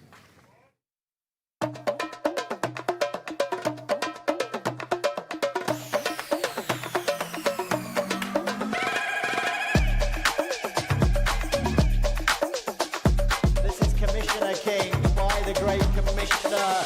Very, very powerful and balanced, well developed. بركة الله متابعين الكرام أعزائنا أينما كنتم الانطلاقة المثيرة لا زال يتمسك بالصدارة. انظر إلى المرتجف ربما يباغت ولكن Commissioner King is a champion horse, really is champion. Racing on the outside, Commissioner King in those almost tin foil colours, silver jacket on the outside. Then in fourth place is Derma Sotakage, who races through now for Japan as Commissioner King puts it to having a meltdown, the two of them. Both the weary horses, Derma Sotakage is trying to stay on with Continua, having a meltdown, and Commissioner King, the jaw for the Derby, Commissioner King in the final bound. I'm so happy that I have my stables have captured this cup.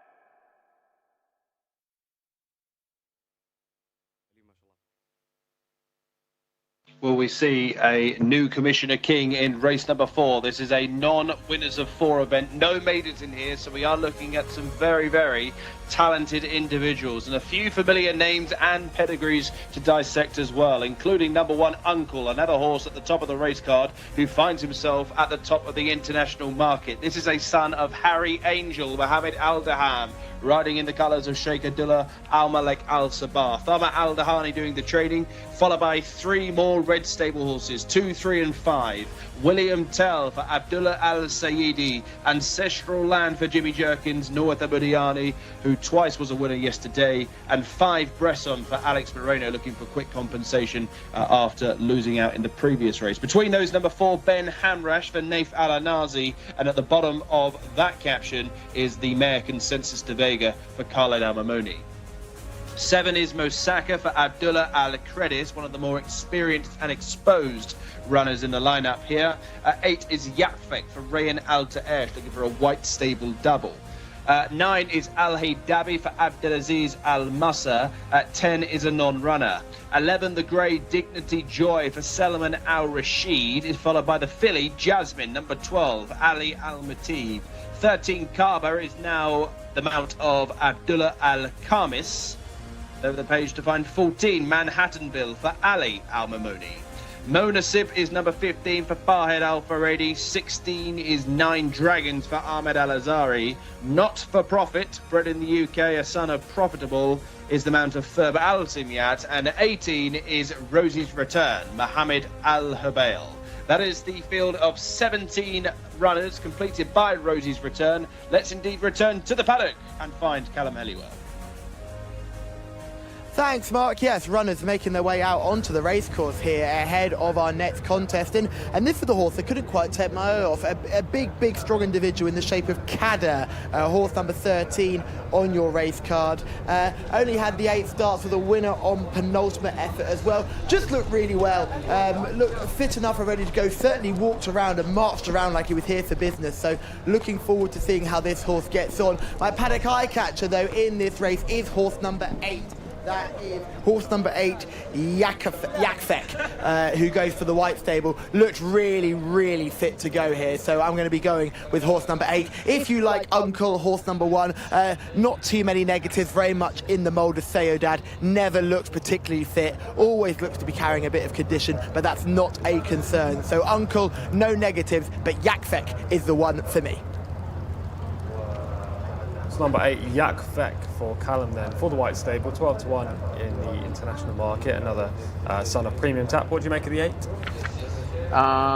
Yeah, Yakfek's made a pretty good start, didn't it? 2 wins earlier on, not so good on the last couple of outings, but it's proven over course and distance. I'd imagine maybe type doesn't suit. There were handicaps, there was midfield, it didn't run badly, but didn't run up to the form you would have expected. We see 16s just on seat of the rider heading out onto the course. So the return to this track actually might suit Yakfek. He's not badly drawn a stall now. There aren't many you could fancy on the low number stalls. So Yakfek, not out of it at 12-1. The other one that is drawn low, that is well found in the market, is Ancestral Land for Nawaf Midiani, who had a couple of wins yesterday, as well as Jimmy Jerkins. What do you make of the 3? I think Ancestral Land is quite interesting. Was useful in the UK for Clive Cox. Took a couple of runs just to climb out highs here, but a winner last time out, over 1,400 metres. And the drawn stall 7 looks fairly positive. So yeah, Ancestral Land. Again, has a little bit to find with the top pair, but it's getting £4 from both Uncle and William Tell. They're drawn a stall 18 and 15, so I think you've got to consider Ancestral Land to be interesting. If you look at the prices of those who are drawn very low, you'd call 7 almost the lowest stall among the horses you can fancy. Exactly. This is Uncle, who is the favourite at the race. We haven't touched on yet, but we can talk about now. He's a very consistent horse, strong traveller, as you can see in the shot, and when the button gets pressed on him, he always tends to find. So Uncle's the horse to beat today if he repeats this form. He is definitely, and I don't really mind him. He's not massive to carry a big weight, it has to be said, but I think he's the kind of horse who's probably at his best bossing inferior rivals. He can look different class, and he often catches the eye in really good company, but he doesn't, while he's found plenty there when the button's pressed, I think he travels well enough in really good races, but isn't always able to find. I think he uses himself on the bridle in those contests, but a classy horse. This is William Tell in the Red Stable Silks. We've already seen 2 Red Stable horses win today. Gets Abdullah Al Saidi, the really good young apprentice, on board. Currently 5-2 second favourite. Yeah, he looks like he's going to win this race fairly easily, William Tell, but Messiah on the inside battles back really gamely to win, and we saw Messiah won here last week, so the form has worked out. This is obviously a different surface, the quite deep surface at Taif, but William Tell should be as effective here. Just a little bit disappointing that he hasn't put that race to bed, but given the winner has gone in against Sense, you wouldn't be too harsh on him for that. I would argue strenuously that William Tell threw that race away. He slowed down, the others plodded on. I know Messiah won last week. Messiah kind of didn't look very much like winning last time and sort of battled back again. Yeah, the interesting thing about that race is watching when you've got 2 horses fighting it out, you're never quite sure which one is, if one of them is finishing fast or one of them slowing down, unless you're looking at the others, and the others, as you said, were beginning to close them down again at the finish. Exactly. The other Red Stable horse we haven't talked about is horse number 5, Bresson. Alex Moreno rides. He's probably looking for a bit of a tonic after losing on first line in the last race at a short price. Bresson draws stall 17 here. Yeah, hasn't been running particularly well recently, but he's got a big chance on the figures. He's got an official rating currently of 93. He's carrying 60 kilos. He's getting 2 kilos or £4 from the top weight. So if you adjust the weight, the ratings, he's actually the the top rated on adjusted figures. But he is drawn out stall 17. He's not been in great form in Taif of late, but I don't think that track suits him particularly well, and the switch to Riyadh should see a better performance from Bresson. So he's a player, but you know, he's drawn just inside Uncle. Neither of those draws are ideal, but the pair of them have got a lot of class about them. I'd have thought it suits Uncle better because he's such a strong traveller that it's easier for him to get across and get a position, as we saw from the favourite in the second race. And we should talk about Manasib, horse number 15. It's currently 4-1 in the international market, and it's quite appealing, to be honest, on the form figures. Finished a good second last time, but that was behind Uncle. Can Manasib reverse the form? Second in a similar company last time out, but how far was he beaten by Uncle on that occasion? A long distance. It was 8 odd lengths, wasn't it? And it's difficult to see him turning the form around, because again, we're not looking at most races like this in the UK would be handicapped, and there would be a turnaround of the weight, so you can make it a case for them. But in these non-winners of 4, they're just conditions races. There tends to be penalties for a certain number of wins or wins in certain class. But there's no change in the weights between him and Manasib in this, so a bit of work to do. Really quickly open the floor to any big price. I'll throw a big price one in there who's capable. That's Consensus de Vega, who's been out of form for a while now. She didn't run particularly well in Taif last season, and then did pop up and won really well here over 1,600 metres last season. She's as effective at 7. In fact, she's often looked like 7 just stretches her. Tends to travel really strongly into her races and then not get it done. Maybe she's training off a little bit. She's only 5, so I'd give her a chance of running better back here. And she's drawn in stall 5. She's got the ability to travel into that and hold a good position, so I can see her hitting the frame at a big price. Are you going to go completely out on a limb with Consensus de Vega, or are you going to go for the one? Consensus de Vega is my kind of told you so horse in the race. So if she does pop, it'll be like Sodad in the last. But I will go with Uncle here. Yeah, I'm also with Uncle. Horse number 1 just looks like the most logical play, providing he travels as well and finds a good spot from stalls 18. Callum, are you sticking with Yakfek? Yes, guys, I am sticking with Yakfek, but well worth noting something about the red wave that we're seeing today here at King Abdulaziz Racecourse. The Red Stable have 3 in this race, and the best looking of them was Ancestral Land, Jimmy Jerkin's runner. He certainly looked the best of the 3. None of them particularly blew me away, but if I had to pick one of them, it would be Ancestral Land. My selection will remain Yakfek. I just think this horse is really just looks good. There's a few of these look like they would need the run, and a lot of them I couldn't really get behind, but Yakfek was the play for me in this race. Mark Francis, who do you like here? I'll go with William Tell here, gents, for the Red Stable, having a good day so far with 2 winners. I think they can land a 3-timer here with the horse you can see in the middle of shots, red headgear for William Tell, who was only beaten 3 parts of a length last time. That was in Taif at the end of September. It was kept busy at Taif over the summer with 2 victories. A very, very close second. So I think William Tell's the play here. 5-2. Should also say there's been a bit of money, or a lot of money I should say, for 2 big gambles at massive prices. Dignity Joy was 100-1, now 40s. And Consensus de Vega, who was 50-1 a few moments ago, perhaps after Rory's comments, has nearly halved in price. 28-1. Consensus de Vega was 50s, and Dignity Joy also 100s into 40-1. Uncle 7-4 on the off. William Tell 5-2. Manasib looking to go 1 better than last time. 9-2 with Bresson. Ancestral Land 13-2 in Yakfek. A little bit of support. 12-1 into 10-1. Red Stable having a busy day, another contest where they've got 3 bullets to fire. William Tell, red cap, number 2 for Abdullah Al Saidi. You can see the white cap on Norweth Amudiani's head. Ancestral Land coming out of 7, best drawn of the trio, and Bresson, worst drawn, 17, yellow cap for Alex Moreno. I imagine would want another go at first line in the previous race. As Uncle slots into 18, 5 out the back, including William Tell and Ancestral Land. Ben Hamrash, number 4, waiting to go into 10. Yakfek into 9, and also Carter, Adamant of Abdullah Al Khamis. This will be the final pair. Stand by, 1,400 metres, 4-year-olds and upwards. No maidens in here, and non-winners of 4 events. Plenty of wins between them. They're ready, set, and they're off. Level breakdown at the 7 furlong start. Let's see who's going to go forward. One of the greys, Dignity Joy, is up with the pace early on, but it is Ancestral Land who is quick to get to the front and is now tacking across to the inside rail. Ancestral Land with the white cap is leading by a length and a half to Yakfek Racing in second. Rosie Return in the red and white stripes with the blue sleeves is handy enough with Carter. Yellow cap is Bresson. Extreme left is Uncle, is possibly positioned 6 or 5 wide as they go into the opening turn. William Tell is wider out as well, racing just ahead of Not For Profit and Mosaka. Halfway down the field we can find the likes of Dignity Joy and also Manhattanville. Behind this one is Jasmine, 2/3 of the way back to find Monasib. Extreme left for Ben Hamrash, and right out the back of the field is 9 Dragons, but there's only 10 lengths first to last, possibly more now, as Ancestral Land continues to put pace into the race and giving a lead to Uncle, who is travelling sweetly for Mohammed Al-Daham. In the 3 path nearest to us, William Tell with every chance.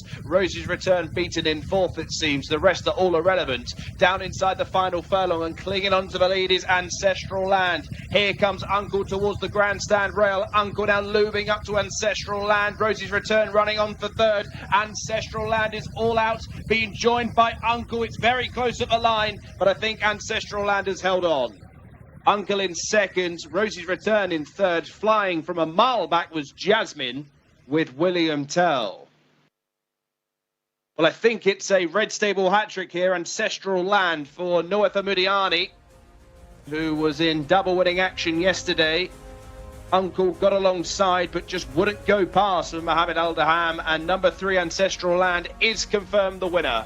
It's a hat-trick for the red stable. Prince Faisal bin Khaled bin Abdulaziz. Ancestral Land in a winning time of 1:26.57, showing a tremendous attitude in the closing stages to hold off the challenge of Uncle, who's gone down ahead at the wire.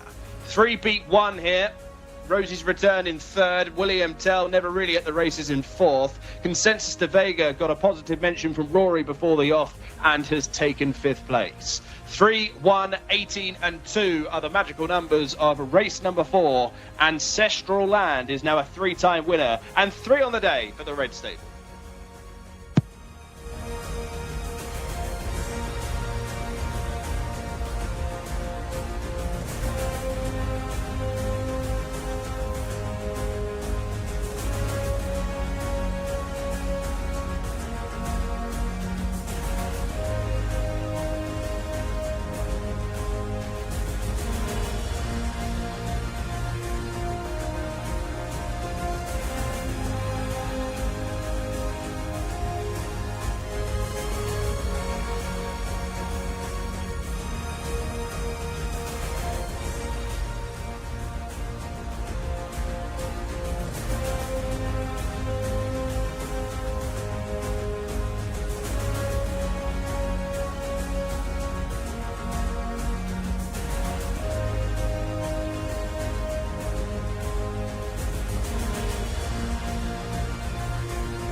William Tell has just shrugged off all the challengers, especially the last-ditch effort from Ancestral Land, I should say. I'm looking at my race card and getting my red horses confused. Ancestral Land has just shrugged off all challengers, including Uncle, to take race number 4 in good style for Jimmy Jerkins in what was an absolute thrilling contest.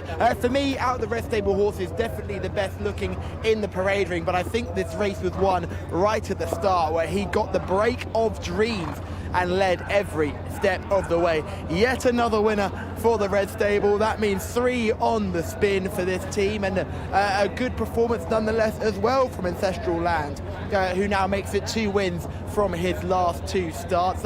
Interesting to have a good look at this one when the saddle comes off, because again, I'd say still carrying a little bit of condition.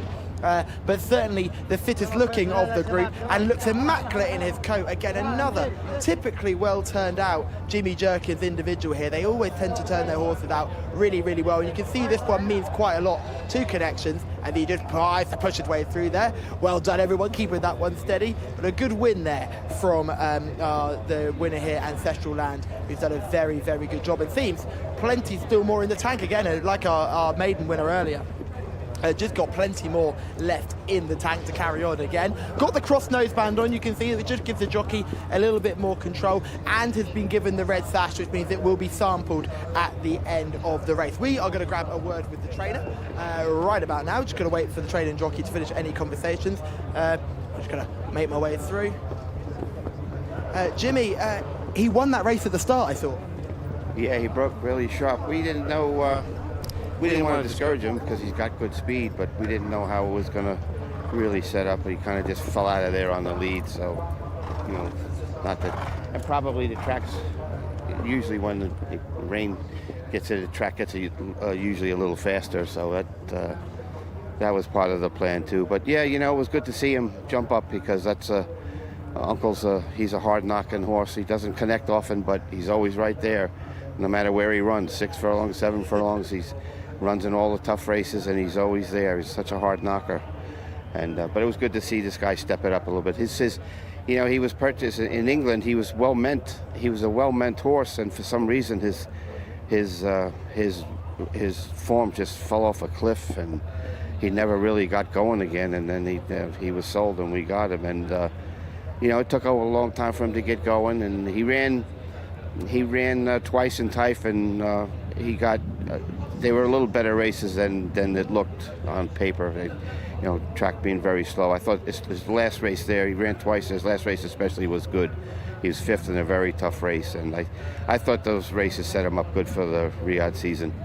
And he get another Sioux Nation that seems to be thriving here. They seem to love it on this dirt in Riyadh. Yeah, well, he's a scat daddy, so he's you know, he's got a lot of American dirt pedigree, and he looks it too. He's flashy looking.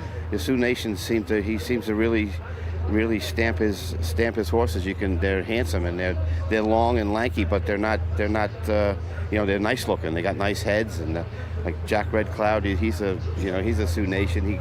He goes further than he figures to, being by Sioux Nation, that horse, but his dam is all. That's where I think all the stamina. That's where it comes from. Yeah. So and as well, combination. As well with this one, I thought he carried a bit of condition in the parade ring. I thought he still could be a little bit sharper fitness-wise. Do you agree, or is that him at his peak? I don't know. I thought he looked awful good. He's not. You know, he's not. There's no excess flesh on him, but he's got good muscle in his hindquarters, and that's what you want. Well, that is what you want, and that's exactly what you got. Well done. Thanks a lot. Thank you.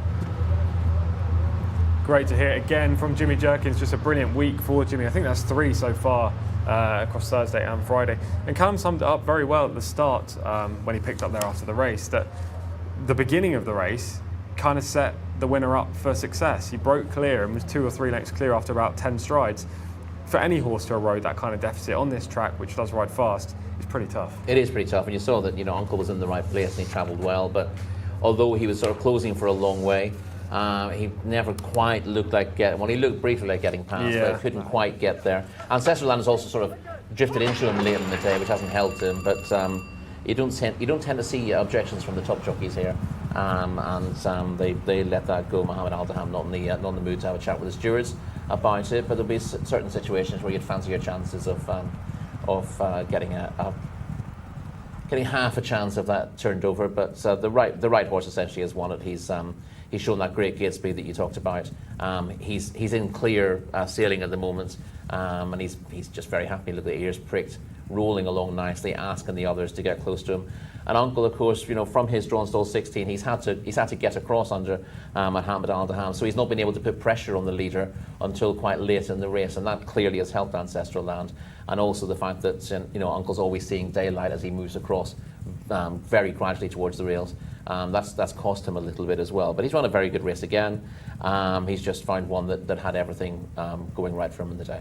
I think with a better draw, we would have seen a different result. If Uncle was drawn inside or even a middle draw, then maybe he'd have got the job done. But yeah, if he was drawn close to the winner, he'd have gone up and put pressure on him straight away, wouldn't he? And that, you might just have seen a different response from Ancestral Land, who, as Jimmy Jerkins is saying, had a big reputation in the UK, but didn't fulfil his potential. And he you know, horses like that are always they'll often look best when they're able to dominate a race.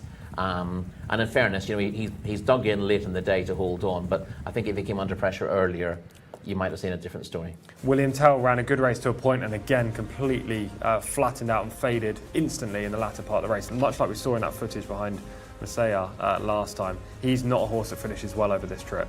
No, I mean, he's got a good record this season, but he's arguably showing his best form on the deeper surface over a slightly shorter trip, and although he travelled as well as anything into the race, but as you said, didn't find a huge amount off the bridle and faded back into fourth. Rosie's return ran pretty well into third. Jasmine actually caught the eye as well, finishing sixth. So there were some horses to talk about in behind. Consensus de Vega ran. I thought she'd be well positioned early on. She does tend to come sort of stalk the pace and come with a late run, but she was quite well back early on while travelling well. I thought she's done quite a lot of good late work to get into fifth place. She'll be winning reasonably soon, or she'll be running very close to winning reasonably soon. She was quite frustrating at times last season, Consensus de Vega, but she's got more ability. I'd love to see her in a handicap. Her mark of 70 underestimates her at the moment. Yeah, she was an interesting performer. She finished fifth there in that contest, Consensus de Vega. Rory believes she is well handicapped. We're going to move on to race number 5. It's for the Arabian horses, and it's a handicap, a 0 to 65 contest. 70,000 Saudi Riyal up for grabs in here. It's a wide open field, 11 to 4 the favourite, Mark. Yes, first purebred Arabian race of the day. 4-year-olds and upwards running on the dirt over 1,400 metres. 0 to 65, as Tom alluded to. The top two in the handicap. Afar Al Fahab, one of the many greys in the lineup. Tops them for Adel Al Faradi, yet to win a race though. 2 Kafu Athbar with the same rating and the same kilos of 60 on the back of Norweth Amudiani, also looking for his second winner of the day. Sai Velaro Al Mauri is number 3 for Ahmed Al Azari. 4 is Harut for Fawaz Wanas, and 5 Kahilan Al Daham for Azil Al Sahani. 3, 4 and 5 are also maidens. The most prolific in the field is right down the bottom of that picture, 6 Prince Aimer, Khalid Al Mamoni, a 5-time career winner. 7 is Jalbod for Rakan Al Abaid. 8 another grey, and a mare, Al Muzon, Thurber Al Tumyat, 0 from 4 so far, this 6-year-old. Masanisa is the mount of Abdullah Al Sayyidi, 0 from 10. 10 is Sedik, bred in Qatar for Mohammed Al Gharib, and 11 is Aswan for Abdullah Al Credis. 12 Degam Al Khaladir for double seeking Abdullah Al Lawfi. 13 is Hammurabi for Abdullah Al Khamis. 14 Najashi, also bred in Qatar, Mohammed Al Hubail, very inexperienced. 15 Shibil Niba for Fahid Al Memoni is followed by number 16 Thahil Al Khaladir for Iyad Al Tarizi. 17 Hudhud is now a jockey change, not Abdulaziz Al Faridi, it's now the young man Ziyad Al Jabrai, not from 16 so far, will need to work his magic here. And 18 Anis is the mount of Mohammed Al Nasser. 1 over the page, and the champion apprentice Abdella Al Hussein is on board number 19, the second in the race of the Al Nafal stable. That is Samara Al Loda, the 5-year-old mare. 3 mares in the lineup, a field of 19 going down to the 1,400 metre start. Let's have a look at them with Callum. Thanks, Mark. Yes, let's have a look at them in the parade ring. And here is my paddock eye catcher, nice and early. Horse number 2, Kafu Adbar. This is an absolute gorgeous individual who's walked out well, looks fit, looks powerful, not carrying as much condition as a lot of these purebred Arabians tend to do. This is the one for me. Let's go back one and look at some other nice ones. Silviru Almori here is horse number 3 we're looking at. Whoa, everybody steady up, steady up. We'll just let him take a turn. We'll let him take a turn away from us. There you go. It's also looked well enough, carrying a bit more condition unlike we saw previously, but in a race where a lot of these look like Welsh Section Bs and Cs, I'm just looking for horses that look a bit more like horses and not like ponies, and this is why this horse number 3 fits into that category. Has been keen all the way around the parade ring, has got nice high back end, certainly could be racy, but I'd be looking at others, still sticking with 2. Let's go back to horse number 7, who is Jalmod. Now this is a horse who I've liked previously in the parade ring. He's a lovely walker, this Jalmod. I remember him from last season. He's got a lovely coat. He comes up best in his coat out of everything else in this field, no doubt about it. Unfortunately for me, again, just lacking that size you'd really want to see. Doesn't look like a particularly scopy individual, but remember, we're going over the 1400 metres here, so not a total concern that they're not all leggy, gorgeous individuals. Jalmod would certainly be making my shortlist. A nice individual, and like I said, looks great in the coat and looks fit enough to do the business today. We've got one more to look at who's a bit more interesting as well. Take a step back and let's look at horse number 9. This is Masnisa. I can't wait to get a good look at this one, because Masnisa is just a really interesting individual, because if you look straight on how you're looking at it right now, looks perfect. I've got no concerns so far, but just as you come by, it's getting very, very warm behind the saddle. You'll see here, we get a good look at it, just getting very, very warm and a bit jiggy, very warm between the hindquarters as well. I'd be slightly concerned, but if you're looking at just on looks, a gorgeous individual, horse number 9. But guys, my paddock pick will be horse number 2. Cafu Athbar is the pick of the paddock for Callum. Thoughts? I think he's the pick of these on recent form as well. Cafu Athbar, there's a fair difference in ability between a few. Actually, there's not much in terms of the ratings, but I thought Cafu Athbar had a lot more about him than most. This is a 1400 metre contest, and Cafu Athbar stays 2000.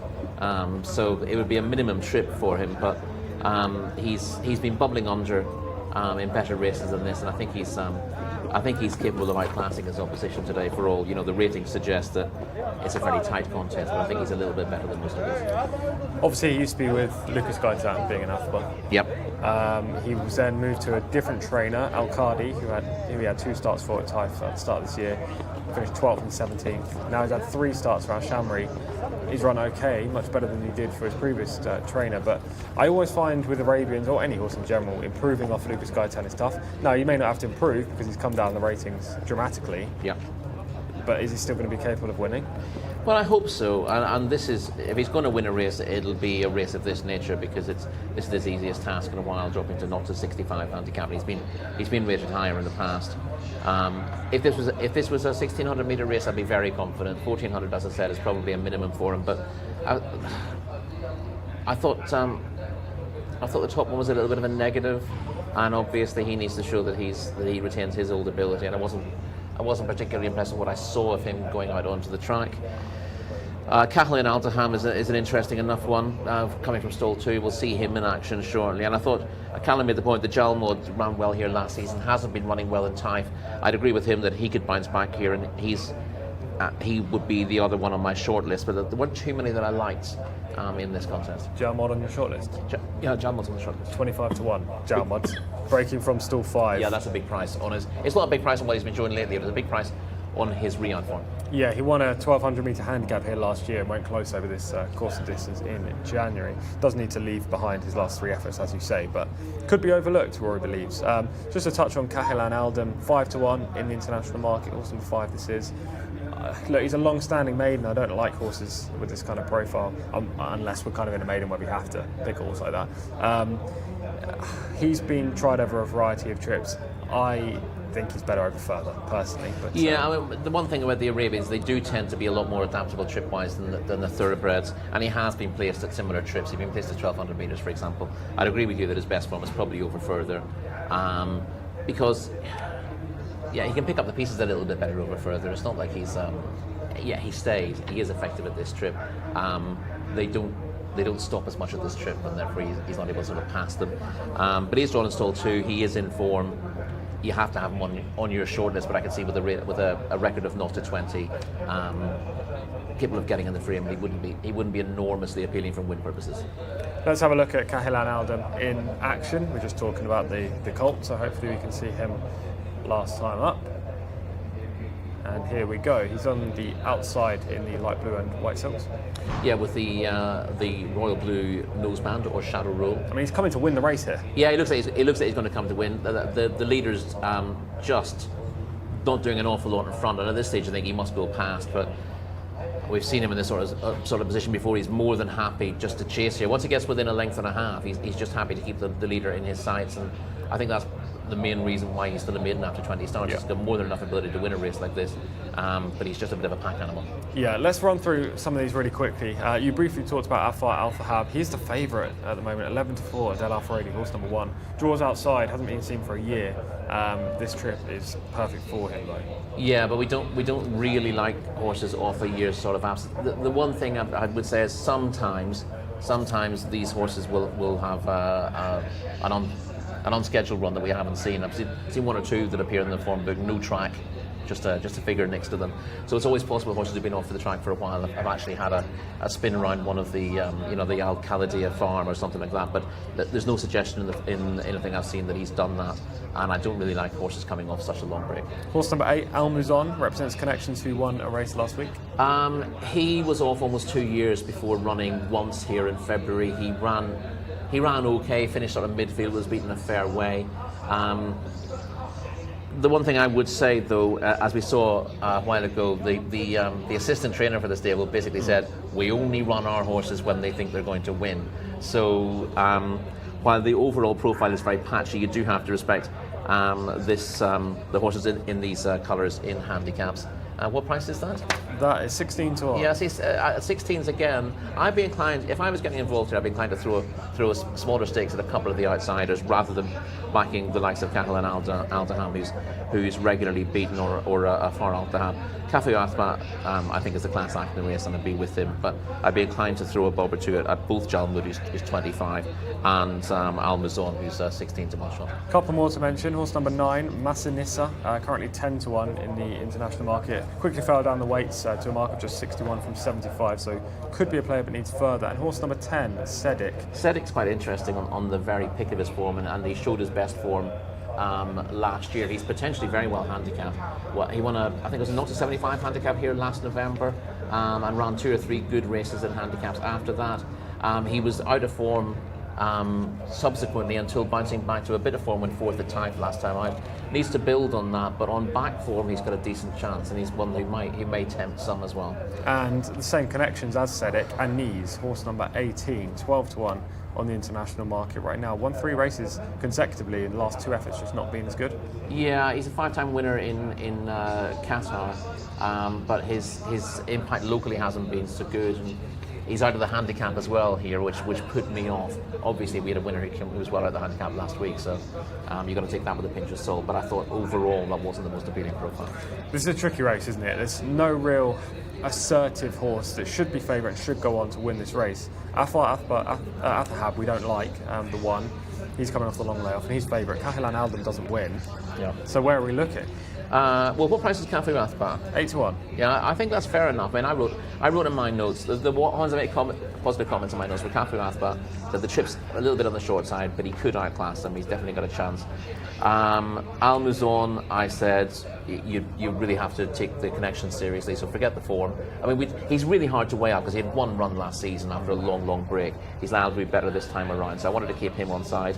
And the other one I keep on side is Sedik. He's really well handicapped in last season's form, so hopefully 2 of those will finish in the frame. I'll go for Cafu Athbar. Okay, the same as Callum. Rory and Callum both with Cafu Athbar. I'm going to take a flyer on a horse we haven't mentioned, Daigam Al Khalidia, horse number 12. I put up this horse last week when he ran poorly. There's no doubt about it. He needs to perform much better than that, but his Taif victory 2-back was relatively impressive, and he draws inside. Yeah, my question with him is whether he's just a Taif horse, because he's run disappointingly here before, but he's likely enough race that he could reach out. Exactly, he's got that unexposed profile against horses who are very exposed in this field. So the 12 for me. Mark, please call them.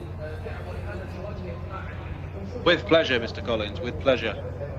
Loading up for the 5th race. The other thing I should mention as well is, if you look at the races we've had so far, first race was won by number 2, second race was won by number 1, third race was won by number 2, fourth race was won by number 3. You're looking at the top 3 in the race card at the moment. Of course, this being a handicap, the top 3 in the race card are the 3 most talented according to the handicapper. So using that, I will join Rory with Cafu Athbar. North Amudiani, I think, is a worthy second favourite. certainly claims for it to be favourite. You mentioned 8-1 is almost half in price. Now 5-1. Afar Al Fahab 72 favourite. 5-1 Cafu Athbar has been the one for money. Kahilan Aldaham just drifting a point 6-1. Sedik 7s. Asuan 15-2, and I think Tom mentioned Degam Al Kaladir a 7-1 chance. Al Muzon also supported 16s into 12s. So they're going in for the 5th race here. Only 3 or 4 are at the back, including the Jashi and Degam Al Kaladir, who will be the last. Just out of shot, Fahal Al Kaladir has just gone into stall 15. So we're waiting on Degam Al Kaladir to go into stall 1. Double seeking Abdullah Alur. See the horse's nose, bottom right. There is a horse breaking through, and that is Najashi. Stall 4 has gone through the gates. It's not British protocol where the horse will automatically come out. Hopefully they can get this horse reloaded. Is there room? More importantly, is there time? It's thankfully for Najashi. Degam Al Khadir not gone in. Is there space from the side of the stalls to get around it behind? It looks as though there is. Particularly wide gap. Enough for horse and rider Najashi. Al Hibail. He's got a nice draw today, so Early Connections will be hoping that he takes his chance. Also out the back is Jalmot, stall 5, next door to Najashi. Keep an eye, bets and starters, so they're both hopeful of participating here. Jalmot goes back into 5, load Najashi. Al Kaladir. Let's go together, aren't they? Al Kaladir into 1. Najashi backwards.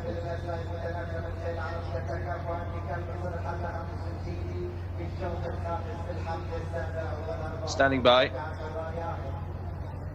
Ready. And they're off. Racing for the 5th race of the afternoon here at Riyadh. They've all gone, they've all left the stalls. Jalmod, who's well to the fore, likewise is the blue jacket of Hudhud. Between those, Kahil and Aldaham, extreme right for Degam Al Kaladir, make up the leading quartet. Also prominent is the blue headgear of C. Valro Al Mauri to make a line of 5.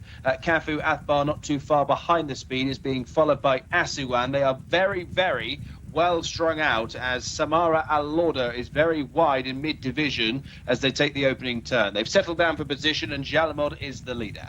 In second position is Hammurabi, who races in company with Kahilan Aldaham, 2nd and 3rd. Degam Al Kaladir in 4th position in the stripes, races alongside, or more just in advance now, of Saivalero Al Mauri, and then the black and orange of Najashi. The white cap extreme left of Sedik has just gone out of view with Cafu Athbar, as they are very, very well strung out here. 20-25 lengths here, mid-division for Prince Amer and Asuan, who are 10 lengths behind the leader, who continues to be Jalmod and Rakan Alaban. Degam Al Kaladir, though, is now launching a challenge from 2nd position. Then comes Hammurabi, who plugs on with Najashi. Down the middle of the course, Sedik, Cafu Athbar, and also Prince Amer are trying to get on turns, but Degam Al Kaladir is now sent to the winning post and opens up by 5-6 lengths. It's going to be a winner for Tom Collins. Degam Al Kaladir is stretching clear. A double for Abdullah Alorfi. Degam Al Kaladir back to his best. Hammurabi in 2nd, close for the minors, involving Prince Amer, also finishing well with Jalmod, and then came Hudhud from a long way back.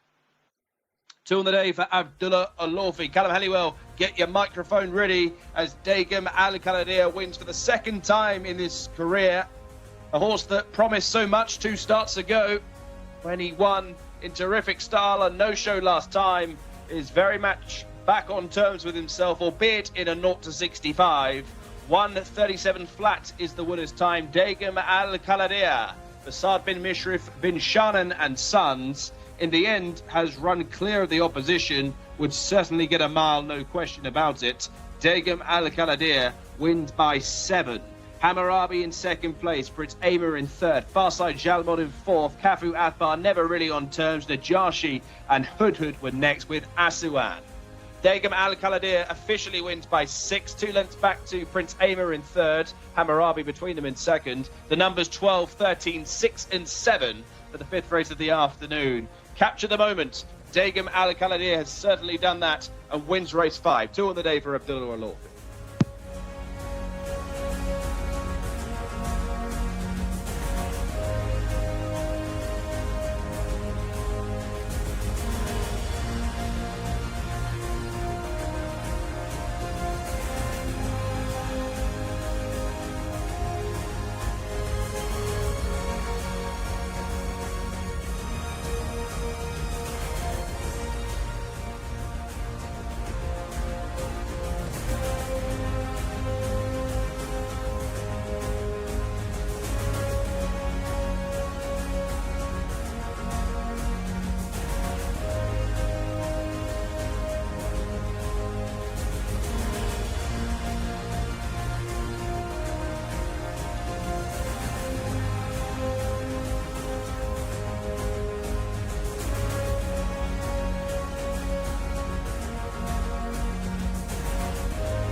Oh, Mr. Tom Collins. Oh, how we needed Mr. Tom Collins in this. The man of the moment has picked out Degum Atbar to win this purebred Arabian contest. And if you followed Tom Collins into battle, you never had any concerns as Degum Atbar travelled into this race like a good thing underneath Abdullah Al, one of the best riders of purebred Arabians and thoroughbreds here in Saudi Arabia, and has won impressively. Congratulations to everyone involved, and especially if you followed Tom Collins with his selection. Just got to get a few people to hold on to this horse here, because Degum Atbar certainly is got a little bit of spark about himself, just really taking in the whole moment, and wonderful to see these connections. And now the real challenge, and everyone at home knows it, is what will happen when I approach Abdullah Al with the microphone. We will find out in only a few moments as he dismounts and unsaddles Degum Atbar. He's a very pretty individual. Again, in a race full of horses, it didn't look particularly scopy. Degum Atbar is a strong chest, very much athletically built, and certainly one that will go on, I imagine, to do more. Looking forward to see how that horse gets on. Now, let's see what Abdullah has to say about this as they come out. They are going to be sample on this one as well. We've just seen the red sample sash being handed out. Here we go, the moment of truth, everyone. Abdullah is weighing in. Just waiting for the thumbs up. Just waiting to find out whether everything's okay. It is all good. Abdullah, he's running away again. He's run away again, ladies and gentlemen. He knows my weakness. I can't duck under that rail as quick as he can. Oh, we need more Abdullah Al winners. Do you know, I'll tell you what we need. What we need is a montage of shots of Abdullah Al running away from Callum. Can this be our highlight today? Not a horse performance. Yeah, exactly. Just jockey snubs. Yeah, it's fantastic. Yes, a good victory, good ride again from Abdullah. Sticking to the rail seems to be the key today, but this horse is probably the best, no matter where he would have raced in mid-pack. Degum Al Khaladir broke a little slowly, found a good position, kicked clear. Yeah, did it very nicely. And my concern with this horse was that his best form was in Type. That win in Type 2 starts back was good, and suggested he'd be very competitive, but disappointing here last week. But it's bounced back to show that the track is no problem at all. You can see he breaks slowly on the inside. He's actually in the second wave, not as slowly as the international favourite, Afar Al-Fahad, who just showed no kind of intention to race in the first stride. Yes, he was pretty much beaten after 20 yards. We're going to see that again. He's what, 2 from the outside? Yeah, he dwells for a long time in the stalls. Clearly, he's had issues that have kept him off the track for over a year. But some of them might be mental rather than physical as well, judged on this performance. A few horses a bit of line through after this who looked potentially interesting on paper. But Jalmods, who got a good mention in the paddock and showed reasonable form here last year, he's bounced back to form from the front and has run well for a long way. I think he's ended up finishing 4th. You said he'd go relatively close at 25, yeah. To be fair. That's a pretty good shout. He's run okay. I mean, in fairness, I put 3 or 4 up that I thought would run well, and he's the only one of them who actually did well. I mean, my selection ran okay for a long way, and but again, he probably found the trip a little bit against him and couldn't get in such a good position as your selection. I think with Lucas Gaitan horses, they're obviously not going to improve. No, they're so hard to win with, even moving forward. I mean, Gaitan doesn't get rid of horses he thinks are capable of winning. So I kind of did this last year with a horse. I can't remember its name, obviously something Athbar, but they just really seem to underperform. He had every chance of this figure today, but he didn't really ever get into contention. No, exactly. I thought, on his back form, he had a chance of outclassing his opposition, but although he's run respectably, it's no more than that, and clearly not going to be the easiest to place. You're right about... what I was going to say about that was that, Lucas Gaitan wants to have top quality horses in pure bet Arabian races.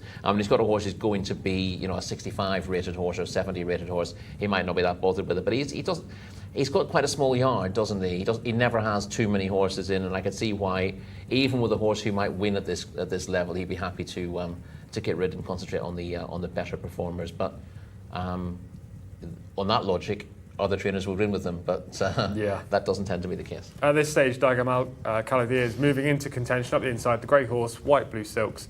Abdullah just angles him out to get a run outside Jalmod, who just finishes at the 1 speed after showing good early pace, and he just kicks clear, eventually winning by 6 lengths. The runner-up ran pretty well. A horse I couldn't have, Hammurabi, horse number 13. No, it didn't feature in my shortlist either. The last 5 runs, 8-6-0-0-7. I mean, not enticing. One or two of those weren't terrible runs, but there wasn't enough. He's not had that much racing, and he's won 2 from 13 now. So you can see why there might be a little bit of positive there, but I couldn't see much in the recent runs to give him a big chance. As we see, as close up with Jalmod getting overtaken by Daigam Al Khalidiyah here, and he's gone on nicely at the finish. He's on the wrong lead as well, but he's still moving clear, which kind of shows you the others in behind are tired. Yes, and they've got a reasonable pace, a pretty strong pace for this level actually, and he's seen it out much the best. Well done, Tom. Thank you. It's good for this race in general to have a horse like this win, just purely because he's unexposed and could be open to some kind of improvement, whereas like the runner-up's a 9-year-old, the 3rd place finisher Prince Alm is a 10-year-old with 40 starts. Jalmod finished 4th, he's very exposed in 9 as well. So at least we've had an unexposed horse who could potentially go up the grades a touch, win this. Yeah, a grey Al Khalidiyah winning a race here. We've seen plenty of those, not necessarily in these colours. I think the owners are actually sponsors here at one of the meetings later in the year as well. Yes, they are. And that meeting last year caused us all kinds of trouble because the race cards weren't on the website. Yes. So we struggled with that. I think it's the same week as the pony racing. And I actually saw a post on Instagram from Jcsa Racing today talking about the pony racing and how the entries happen. But if you haven't watched it last year, I mean, you can find it on YouTube. It's in the live section. You just got to scroll all the way back to December last year. There's a day where there's 3 local pony races for the kids, different heights of the ponies, and it's interesting. It's always interesting to see. We do have a lot of that back home. Even I've seen quite a lot of pony racing at Cheltenham, for example. Have you seen a good pony race rider go on to be a pro rider? Harry Derham was a pony race rider in that back in the day, and obviously he didn't have a long career in the saddle, but he was a very good rider for a while, and a very good trainer now. I saw Oakley Brown at Kempton ride a pony. Okay, that's 5 races down. Back to the Saudi Arabian action here. We've got a local bred, Colts and Gelding's maiden coming up for the 2-year-olds over 1,600 metres. Who's running, Mark Francis? Let's have a little look, Tom Collins. 2-year-olds in action, 1,600 metres for the 6th race on the programme, halfway. And we go without the 1 here. Scratch the 1 who is not with the field. Asil is 2, heads them for double seeking Eddie Castro on this 2-year-old's 5th start of the racecourse. Dajnan in the Donnelly Silks almost for Osama Al-Shirani is number 3. 4 is Dale Al-Hijaz for Abdelaziz Al-Massa, and Dreamer is 5 for Ali Al-Mutib. Fala Al-Tib for Abdelaziz Al-Faredi is followed by number 7 Interlag for Abdullah Al-Udib. Jameh Al-Kayel, just 2nd start for this juvenile. Abdullah Al-Khamis on board the 8. Thurb Al-Timyat on board the 9, that is Khalido. 10 is Mar Gamam in the colours of Prince Faisal bin Khaled bin Abdulaziz, looking for a 4-timer. Abdullah Al-Sayyid on the 10.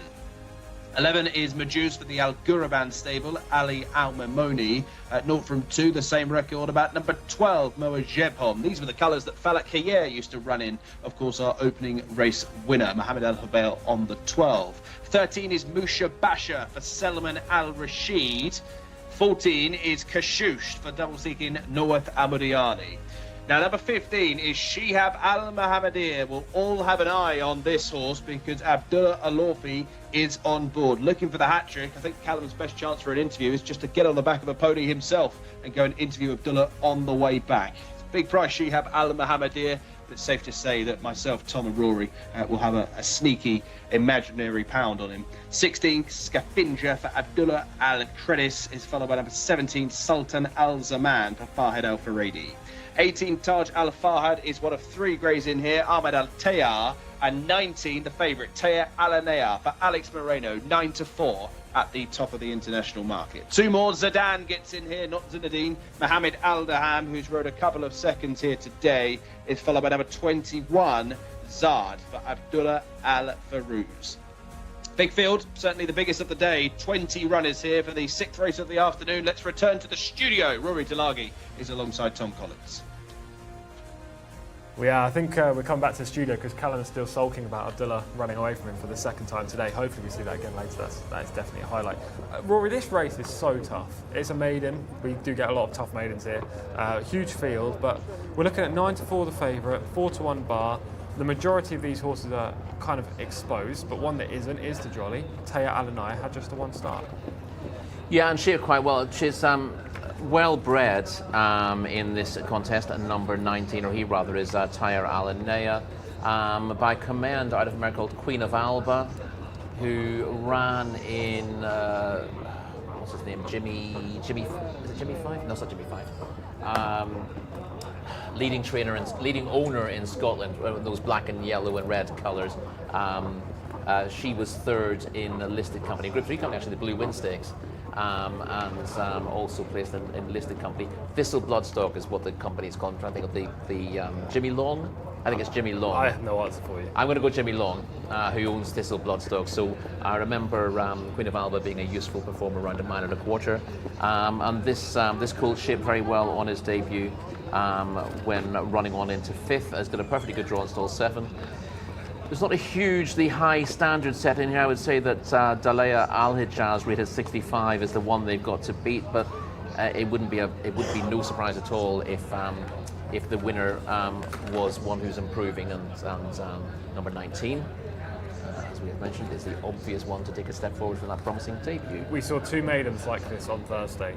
One of them went to a horse rated 69, a favourite who ended up winning under Adele Al-Faradi at 7-4. The other one went to a completely unexposed type, 1 star, was a huge price. So it's not like a hard and fast rule of who you should go for it or what kind of profile you should go for in these maidens. Callum is back with us apparently in the paddock. You okay? Right, guys, we need to get something very straight here. I will be fine.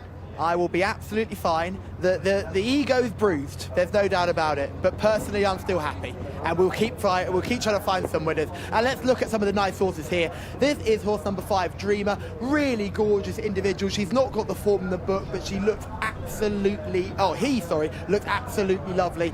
Really strong type, fit, strong in behind. I imagine we're going to get a better effort than we've seen previously. Let's go back a couple to horse number 7 here, who's just walking past us now. A very good-looking individual who looks good in the coat. This is Interlac, who looks very well. Lovely coat, nice back end, still a little bit weak in behind. There's still more to come from this horse physically, but I had to say, if you're looking for a horse who looks well, in good condition, giving us a lovely look down the barrel of the lens there, I would say Interlac is a good-looking individual. Let's go back to horse number 10 here, who's just coming by us in a couple of horses' time. Going to get a good look at Gaman here, horse number 10, who's just coming past me now. Magaman, another one who I thought looks really well put together in this contest. Just a little bit warm, but not too much of a concern. And if I was looking at the horses that look most correct, I would say Magaman is certainly a horse that fits that type. A lovely petite head on this type as well. Strong all the way through, short backed, good looking, a little bit of condition, not looking red hot fit, but certainly one want to put on your shortlist. Let's go back a couple more, because now I'd like to look at horse number 15, if I can, who's this lovely petite grey that we're going to see coming past us. This is Shihab Al Muhammadia, who's just coming by. Smaller type, completely different, still got plenty more growing to do, but look at the top line on this one. That's what caught my eye. Almost pancake flat. Beautiful looking back end to this too, and not the best of walks, but not the worst of walks. We can work with that. That's horse number 15. Then we go back to two more that I want to focus on, one being the favourite and one probably being my paddock eye catcher. Horse number 19, Taya Al Naya here, just coming past us, looking in really resplendent shape. If you like the favourite, I have no concerns. Taya Al Naya looks immaculate, really well turned out, really well put together. We know this owner likes to have his horses run well when they hit the track. They're always worth following. Taya Al Naya, looking to give Alex Moreno his first winner of the day, is carrying a wee bit of condition, but looks immaculate in the coat. And let's go back one more to horse number 20, who is my paddock eye catcher in this race. This is Zidane, not Zinedine, as Mark Francis correctly said. Zidane, tall, rangy, strong and fit. Everything I want to see in a race like this, and Zidane is my paddock eye catcher. Callum, I've just noticed that Taya Al Naya, shaking the head a little bit, seems to have what I thought was earplugs in, but almost looks like a ribbon in his left ear, which he doesn't seem particularly happy about either. Can you see what that is? Seen it plenty of times before, team, with horses who have come out with earplugs, and they're just cotton earplugs. They're not like you see in the UK where they've got the ball on the end and a string. They're just cotton. I'm going to come up right next to him so I can get a good look just to make sure. Sorry for running on telly, but he's got one in. He's got one in, and that is just about clinging on, and the other one isn't. So that's the reason why he's flicking his head a little bit. I wouldn't be surprised if the jockey really tries to unplug those when we get to the start. Two versions there, to quote Alan Brazil. Yes, Callum thinks that the one earplug is coming out, but we have suggested that might be a sign that the horse is a kicker, and therefore the ribbon is an indication. Interesting. Very, very interesting. So that was Taya Al Naya. We've already talked about this horse's form credentials. You can see right now that ribbon or earplug. Let's talk about a couple of others. Second in the market, horse number 4, Dalaya Al Hijaz. You've already mentioned this is the one to beat. Rated 65, had 5 outings, being pretty consistent. Yeah, isn't really progressing, but is running into the money in 4 starts at time for over 1,400 metres. Steps up slightly here. Sets the standard on the ratings of 65, but wouldn't be impossible. Going back to Callum again. Thank you very much, team. Alex Moreno joins me, still looking for that winner, but you'd have a big chance on this one. Well, yes, I think he have a big chance. The first time he finished 5th, 1,600 was first time, so I think today he got the experience. So we'll see. How do you plan on riding him? Well, depends on the pace, you know. Everything is dependent on the pace. But I'm trying to ride in 3-4, you know, behind the pace. Let's see what's going on. So just behind the leaders and coming past down the straight. Best of luck. Thank you very much. Thank you. There was Alex Moreno. Unfortunately, hasn't had the best day so far, losing on first line earlier, but hopefully he can get a winner in the latter part of this card. He thrives on winners, and he's always a happy man when he's had a couple of winners. But when he doesn't ride winners, Alex sulks a little bit, and I think that's fine. I think that's fine as long as it drives you to success. We were talking about the difference between some of the jockeys here, and he's kind of a jockey who's driven by. He's a bit like Frankie Dettori that way. You know, when things are going well, he's really positive, full of energy, and when things are going badly, he can retreat into himself a little bit. It doesn't badly affect his riding. It just affects his outward outlook towards other people. But it's interesting to see that, because he's so bubbly when things are going well for him, and it's great to speak to him after a winner. I'll tell you someone else who's like that, Cristiano Ronaldo. Yeah, well, yes. Yeah, that's a no-brainer.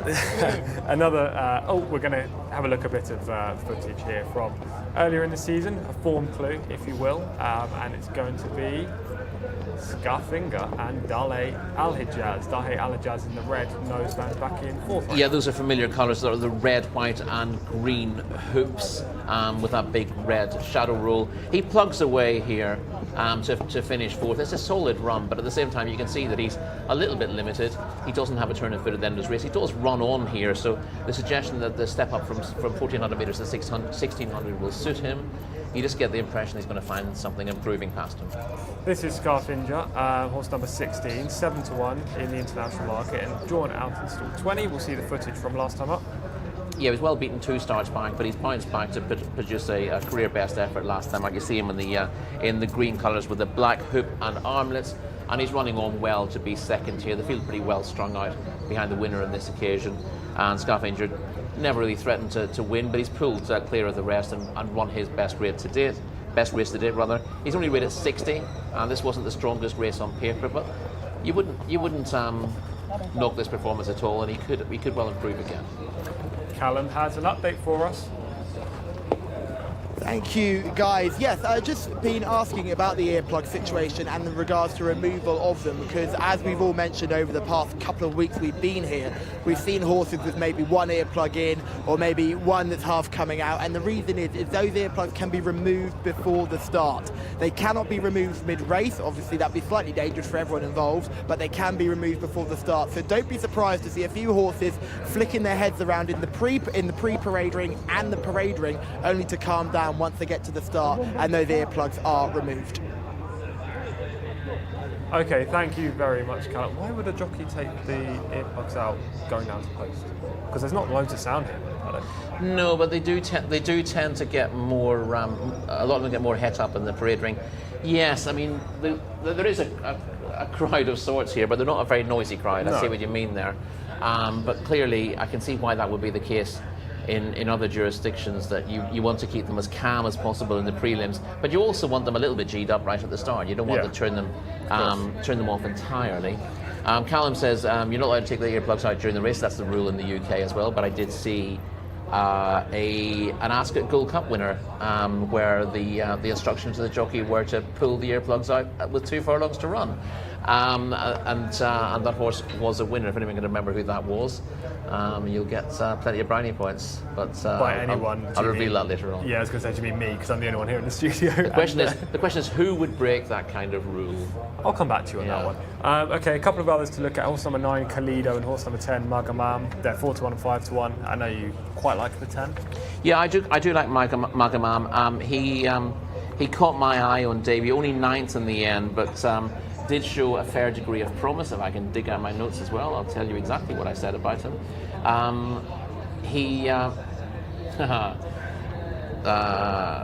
No, I'm not. I'm looking at the wrong one there. But yeah, it did caught the eye, and I marked it down as more likely than most to improve markedly from that debut. Has drawn stall 4 as well, the son of Requinto. Oh no, actually, it is the right note. The Damn Puzzle Time won a bumper. I remember for Giles' Bravery, and she went on to win on the flat as well, and on her final career start she was placed in listed company in France. So yeah, so she's out of Magamam is out of a mare who obviously was backward enough that she had to start in bumpers, but she was quite useful over 1.25 miles. So this trip will suit, and probably further will suit in time. But being by Requinto, I'd say 1 mile is probably the ideal trip for this one. But I thought there would be improvement there. I'm not far off having Magamam as my selection here.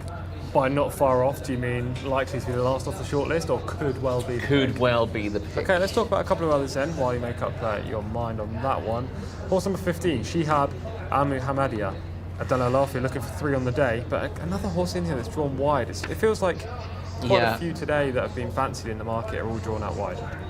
Just a quick note, the 3, Daj Nan, is a late scratch in here. A late scratch was 16-1 in the international market. Drawn and stall 8, so that tightens things up on the inside. Shihab Al-Muhammadiyah, interesting enough on paper, did catch the eye on debut, just had the one run, and we said you've always got to look for horses who are unexposed here.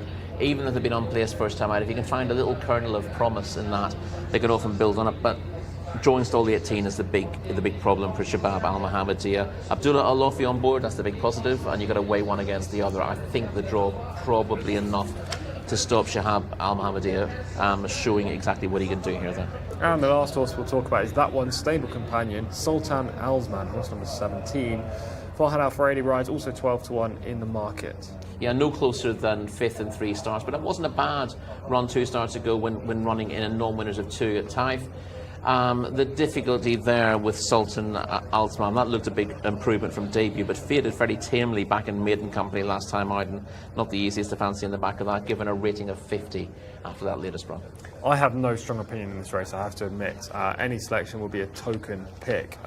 Do you have a stronger viewpoint? Not really, other than I want to have an improver in here. The horse that I said set the standard was Dai Al Hijaz, but I'm pretty certain something is going to beat that, given it's not improving and it's drawn stall 17. So I'm going to take a chance on Margamam. I do think obviously Tayar Alanea is very, very interesting on paper as well, but I've got to strike out on my own, be different from Tom, and I'm going to go for Margamam. Yeah, I'm going to be a bit boring here. I'm going to go for the favourite, Tayar Alanea. To be fair, I haven't gone for many favourites today, first line, and I think that was it. So I'll go with Tayar Alanea. Horse number 19 for myself, and horse number 10, Margamam, for Rory at 5-1. We've covered 2 of the top 4 in the market, but this isn't a most enticing race to where you should be looking further down the betting. Mark, have you got any opinion here? It's a tough one. Not really, Tom, to be honest. Yeah, I think you're right. It is a very tough race, and I'm still trying to account for some of the runners. As you highlighted, the 3 is out. I didn't see it come out of the parade ring, and then all of a sudden the notification came through that the 3 is a scratch. Dajnan, who was a 20-1 chance at the time, tiny rule 4, I guess, but just basically going through the rest of the runners. Still looking for Zard, Interlax in purple. Big field here. So yeah, just need to see Zard. In terms of a selection, again, the market hasn't really reformed.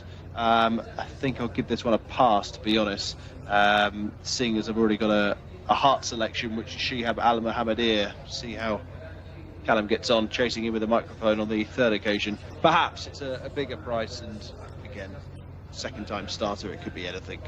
Who knows? In fact, I will give a mention to Moa Jebhom, who's shown nothing so far, but this really is a poor maiden. So I would be neglecting those at the top of the market. But as Rory alluded to, Dale Al Hijaz certainly sets the standard off a mark of 65. 1 mile of the trip here, so they race for half a furlong before they join up with the round course. Going in now is the red and yellow of Zidane.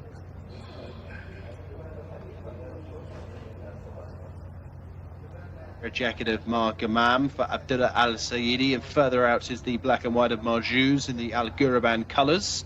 Asil will be next with the blue and white, so waiting for 4 and 7. Interlark in the purple jacket, and the red, white and black of Dale Al Hijaz. This will be the final pair, 4 and 7.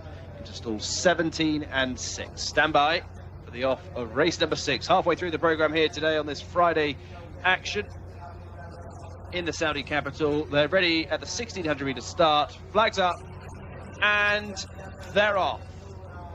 Very slowly into stride was Zidane from stall number 10, just disappearing out of shot along with Zard and also Taj Al Farhad. That trio are towards the back end of the field with Musha Basha.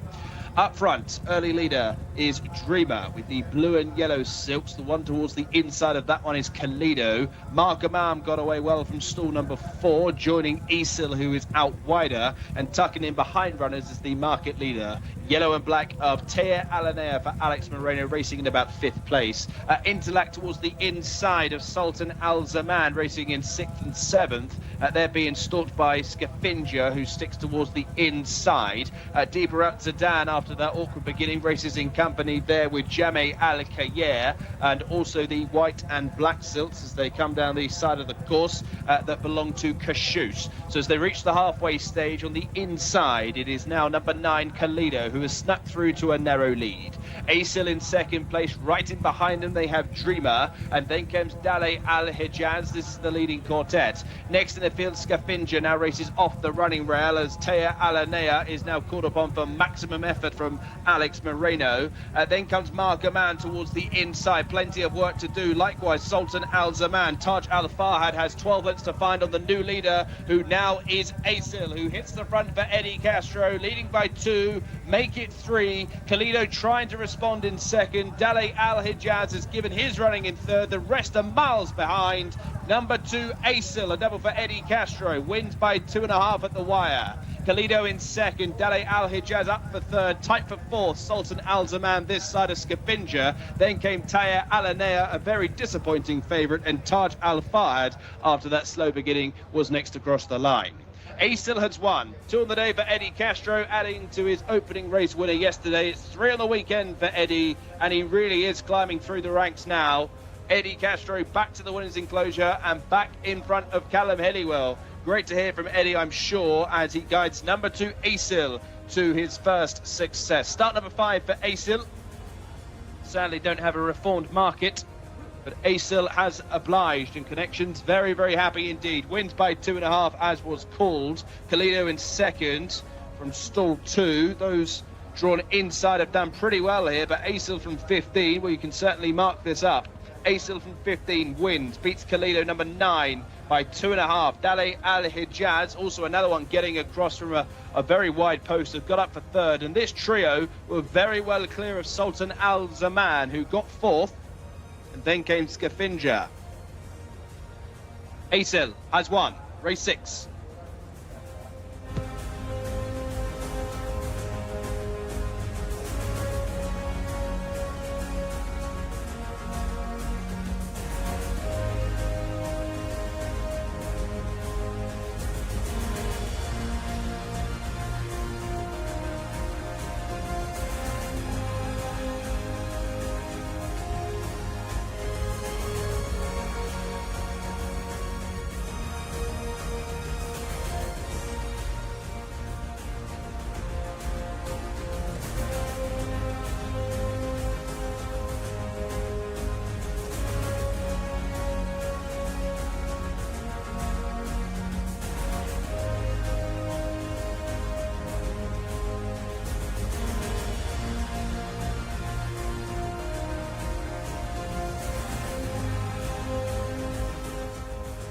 Castro has guided Asil to victory in our 6th race of the day, and good luck finding that one, and well done if you did find it. He looked pretty exposed, having run the 4 times without really threatening, never finishing in the money, but he stepped up again today here and arguably has run a career best effort, and did it quite well. He looked at the way the race sort of fell apart in front. The top 3 were a long, long way clear of the rest. I'm not sure how the boys in the studio are going to rate this, but no doubt you can't take anything away from this horse or anything away from Eddie Castro, who is at the double today, and we keep saying is having a season to remember, and it continues to get better and better, and he's doing it for everybody. He's not just riding for one particular stable, he's trying to get as many rides as possible and really trying to build on the season he had last year, which was not probably to his high standards where he wanted to be, but he has guided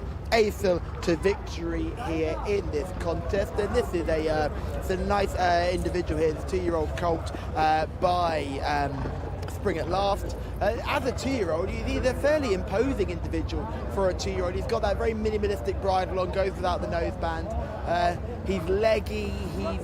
He's not got the most attractive head on him at all. You know he's going to grow into those big ears too. So he's certainly got plenty of room to improve, and he might be the type of horse that will just improve now coming to Riyadh and with more time.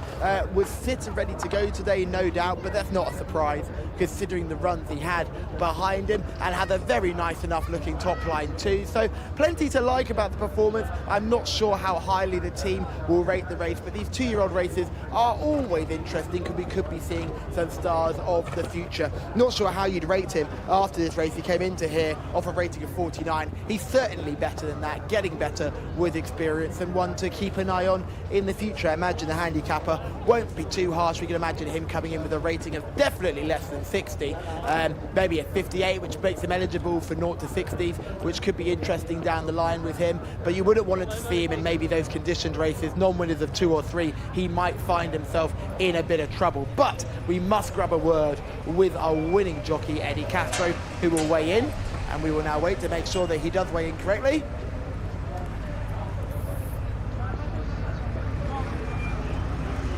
Still waiting to just come through here, just wait out, and has been given the thumbs up. Eddie, this is a horse who's done that really, really well, and we weren't expecting that performance. Well, you know, that's a race. Sometimes you just expect. I know that Rainy, he called me for the race, so he liked the horse, so I ride the costume. It must feel good being called when people have horses that they're confident with. Yeah, that's happy. That's really comfortable for the jockey, you know. He chose something, the horse, oh, no worry, the horse, he training good, that help. And he's a big boy. He's going to grow into that frame because he's still only a baby. Yeah, he's still a baby, so he very good, a really nice possession. So he in the 3A, very nice possession. He logged in a little bit in the 500, so after he changes, he goes straight. So he changed his leg halfway down that straight and then really kicked on again. Yeah, exactly. When he changes, and almost 400, when he gets straight, he nice kick it when he hit the left. Well, Tom Collins in the studio loved the horse that changes his leg, so he'll love talking about that. Well done to you. Your season, I should say, continues to get better and better. Thank you so much. Thank you. Thank you very much. Great to hear from Eddie again. He's having a really fine couple of weeks here. You can just see on the turn for home, both of these horses on the right lead, and then they should switch just about now. And to be fair, Eddie's horse doesn't switch immediately, so no, it took him a while, but he does switch leads, and that allows him to power clear. I don't think this was the best of races, to be honest, and the form is a little bit weak. No, he was rated 49 coming into it. He did run quite well in his penultimate start in an open contest, and I thought that he might be going somewhere, but then he ended up running moderately in maiden company next time. The one thing you don't get, unless you're looking at the videos, if you're looking at the results on the website here, it doesn't tell you where they're drawn in those races. So sometimes, you know, you'll go back to the maiden, but you might have an awful draw. But he wasn't drawn particularly well here, and I thought stalled 15, but he's broke on top. He's actually led after 50 yards, and those 4 runs that he's had up until now have clearly done him a bit of good. But as we say here, the track position is really important, and stall 15 wasn't hugely promising for him. But when you break faster than anything else around you, you're going to get a good spot. So he's 4 wide at this stage, but he's done the right thing by not sort of veering across to the inside. He just allows the horse to find his stride. He knows that the horse inside him is showing speed, but isn't going to, sadly from my point of view, isn't going to see it out, and then he just eases across a little further. So by the time he comes to the bend, he's only a couple of horses wide in reality, and he's managed to save ground and save energy. So this is a very good ride in the end from Eddie Castro. He's riding really well at the moment. Again, we talked about this off air. We knew we'd see Eddie Castro here when we come in. He's a jockey who's ridden an awful lot of winners internationally, and we thought he might be, you know, popping up every day with winners. But he had a pretty quiet season. He didn't really have that many guaranteed rides. He was picking up spares essentially through most of last season, and now he's a jockey in demand because he's got a good retainer. That enables him to ride winners. Once he's riding winners, then people want him to ride their horses as well. So this is a jockey riding at the top of his game at the moment, and he made it look a lot easier than it might have on a horse who's no world beater. No. Kalido finished second, is rated 61 coming into today. That's 2 consistent efforts for that horse. Third place finisher was Dalay Al Hijaz, who we kind of said, especially yourself, was the kind of form setter, but not the logical winner in here. Yes, exactly. He's rated 65, but he's not improving, and he was drawn wide here. And he's run okay, but he's not the kind of horse who will travel sweetly enough for you to save an awful lot of ground from that wide draw. So it took him a bit longer to get across. You see him running pretty well, but he's always working to get there. And again, he's run to exactly the same sort of level he's been running to on recent starts. So you can't go mad about the winner. You'd have to move him up from 49 to 60 odd, given he's beaten a couple of horses rated in the 60s in second and third. But not the strongest race we'll be seeing this weekend by any manner of means. No, and the favourite Taya Alanaya, just disappointing. Awkward head carriage. Was well enough placed. I thought he was going to move forward and make a bid, but the head came up a little bit. He didn't look particularly happy, and he sort of plugged on at one pace. My selection showed speed on debut and is bred to stay further, so I thought that Markaman would improve a fair bit. But again, he showed speed but didn't maintain it. He probably just needs a little bit more time to show much, but he's not run to much of a level again today. No, he faded weakly in the home straight. We can see horses going around the pre-parade ring, lovely pre-parade ring, as I say every show, ahead of race 7, which is coming up shortly. We've entered the stage now where it's half an hour gaps between our races rather than 25 minutes. And after race 9, we'll go back to the 25-minute interludes between our races. Fillies maiden coming up for the 2-year-olds.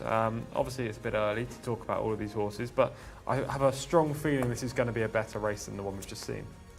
Yeah, it looks that way on paper. A lot of lightly raced fillies in this. And we do often see that the fillies races are stronger than the colts, particularly with the, well, I was going to say particularly with the local breds, but actually with both the local and the imported ones. Mark Francis, tell us who's running, please.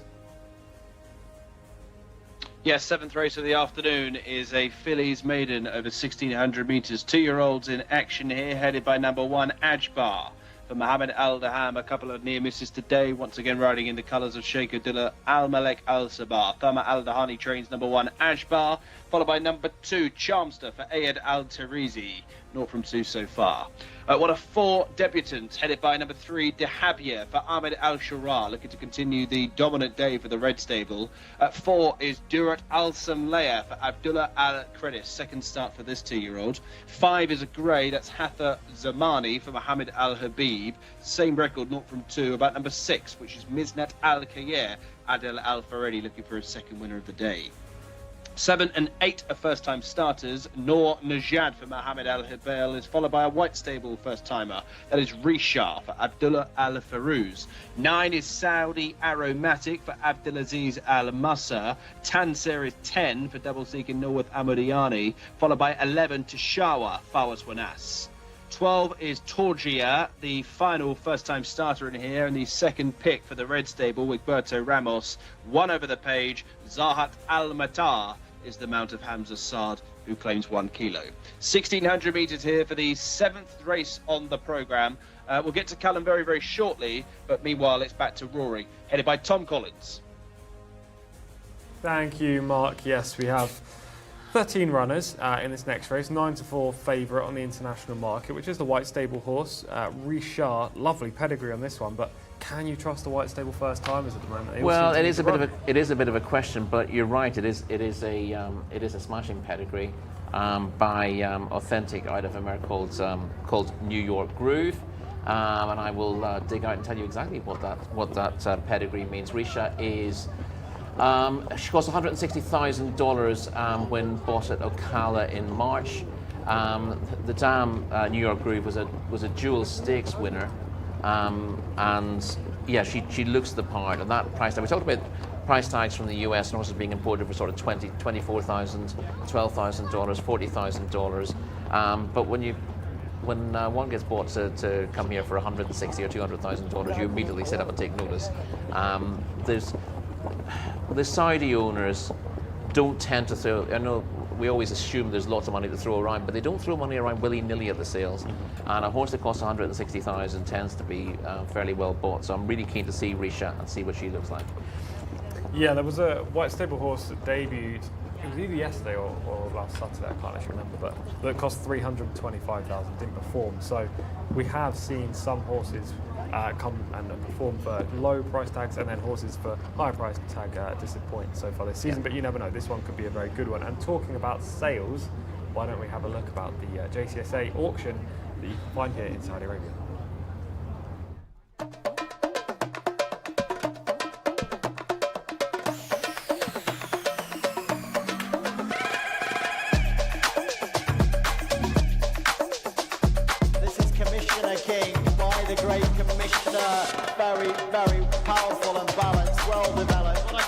متابعين الكرام اعزائنا اينما كنتم الانطلاقه المثيره لا زال يتمسك بالصداره. انظر الى المرتجف ربما يباغت ولكن Commissioner King is a champion horse, really is champion. Racing on the outside, Commissioner King in those almost tin foil colours, silver jacket on the outside. Then in fourth place is Derma Sotakage, who races through now for Japan as Commissioner King puts it to having a meltdown, the two of them. Both the weary horses, Derma Sotakage is trying to stay on with Continua, having a meltdown, and Commissioner King, the jewel for the Derby, Commissioner King in the final bound. I'm so happy that I have, my stables have captured this cup.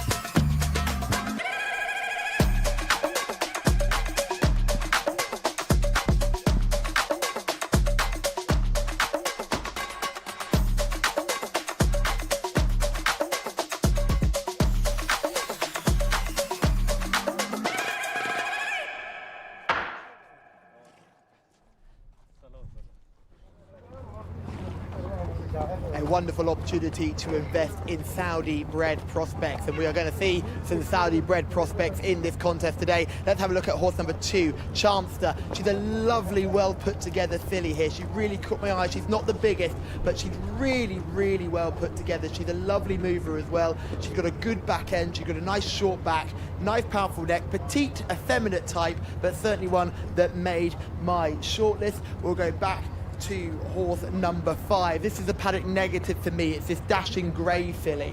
She's just going to come by us now. Make sure I'm not in the way of Mustafa, my cameraman. Just be really careful around her because she's really not happy. She was bucking and kicking and squealing in the parade ring. She was really getting behind herself and really just getting turned over. She's a lovely looking steel grey individual, but for me, I wouldn't want to be anywhere near her. She's got really revved up. She's got the short tail, but clearly something is irritating her because she spent most of her time on her front 2 legs rather than all 4. Let's go back to horse number 7. This is Nornaj. This is probably going to be my paddock eye catcher here. Absolutely drop dead gorgeous. She is long. You can sit a family of 5 on her back, but don't let that take away from the fact that she's really nicely put together. Short, powerful neck. She will grow up from this, no doubt about it, but she's a lovely looking individual. She looks magnificent in her coat. Another flat back type that you've seen, and plenty of power in those 6 strong high quarters. She's a nice one. The well-bred individual is Riyadh, who's just in behind here. She is not an attractive girl, let's put it that way. She is an unattractive gal. She's a big gal as well. There's no doubt she will grow into this ginormous frame. She's got a big old Roman nose as well. She won't be winning any beauty contests, but certainly she has the pedigree to keep an eye out on. She won't be my paddock eye catcher, but she's got a nice walk about her. She's a powerful individual. She looks very masculine, so no doubt she could be dangerous in fillies only company. Let's track back to a couple of the other back markers in this parade ring as well. Looking forward to seeing how these get on, and we're going to go for horse number 11 here, who's just come by us now, who's a well put together individual too. Got a short back. This is Jcsa, who we're looking at right now. Short backed individual, not the best of heads, but it all gets better the further back you go. The front end still needs some development, but the back end is powerful enough. The back is short, she's short coupled, interesting one to watch. And finally, horse number 12, Torgeya is this last one, who looks really well in the coat. Has got a little bit warm, no doubt, but one I would certainly have to my shortlist. So if I had to pick between 2 of them, it would be 7 and 12, and I'm going to stick with horse number 7. Nornaj, the paddock pick for Callum Helliwell down there ahead of the 7th race, the Fillies Maiden. You were talking to me about this horse off air. Yeah, it's a good pedigree on paper. She didn't cost an awful lot of money, which is slightly worrying. She's by footsteps in the sand out of a mare I remember called Sosbriante, who was I think ran in the colours of Sheikh Mohammed back in the day, and possibly Godolphin. She was placed in the UAE Oaks. She was quite a useful performer. She hasn't produced an awful lot of starts. She's produced, as far as I can see, 1 winner of 1 race. Which is a bit disappointing with a filly of her pedigree and her ability, but Nornaj does look the part, and she may these brood mares sometimes eventually throw something that's capable of running to their level on the track, and I thought she was one of the more interesting ones on the pedigree from a sort of a Eurocentric point of view. Yeah, she's currently 8th in the market right now at 12-1. We've already talked about the favourite, which is Riyadh. So let's talk about a couple of in between those 2 horses in the international market, beginning with horse number 3, Dehebia, for the Red Stable. But before we do that, Mr. Rory Delagi, we have the one and only Tharma Al-Dahani standing by. Half sister. Cheers, guys. Thank you very much. I'm with Salma Al-Dahani here, who's got a nicely related filly here. She's a half sister to a horse that you know well. Yeah.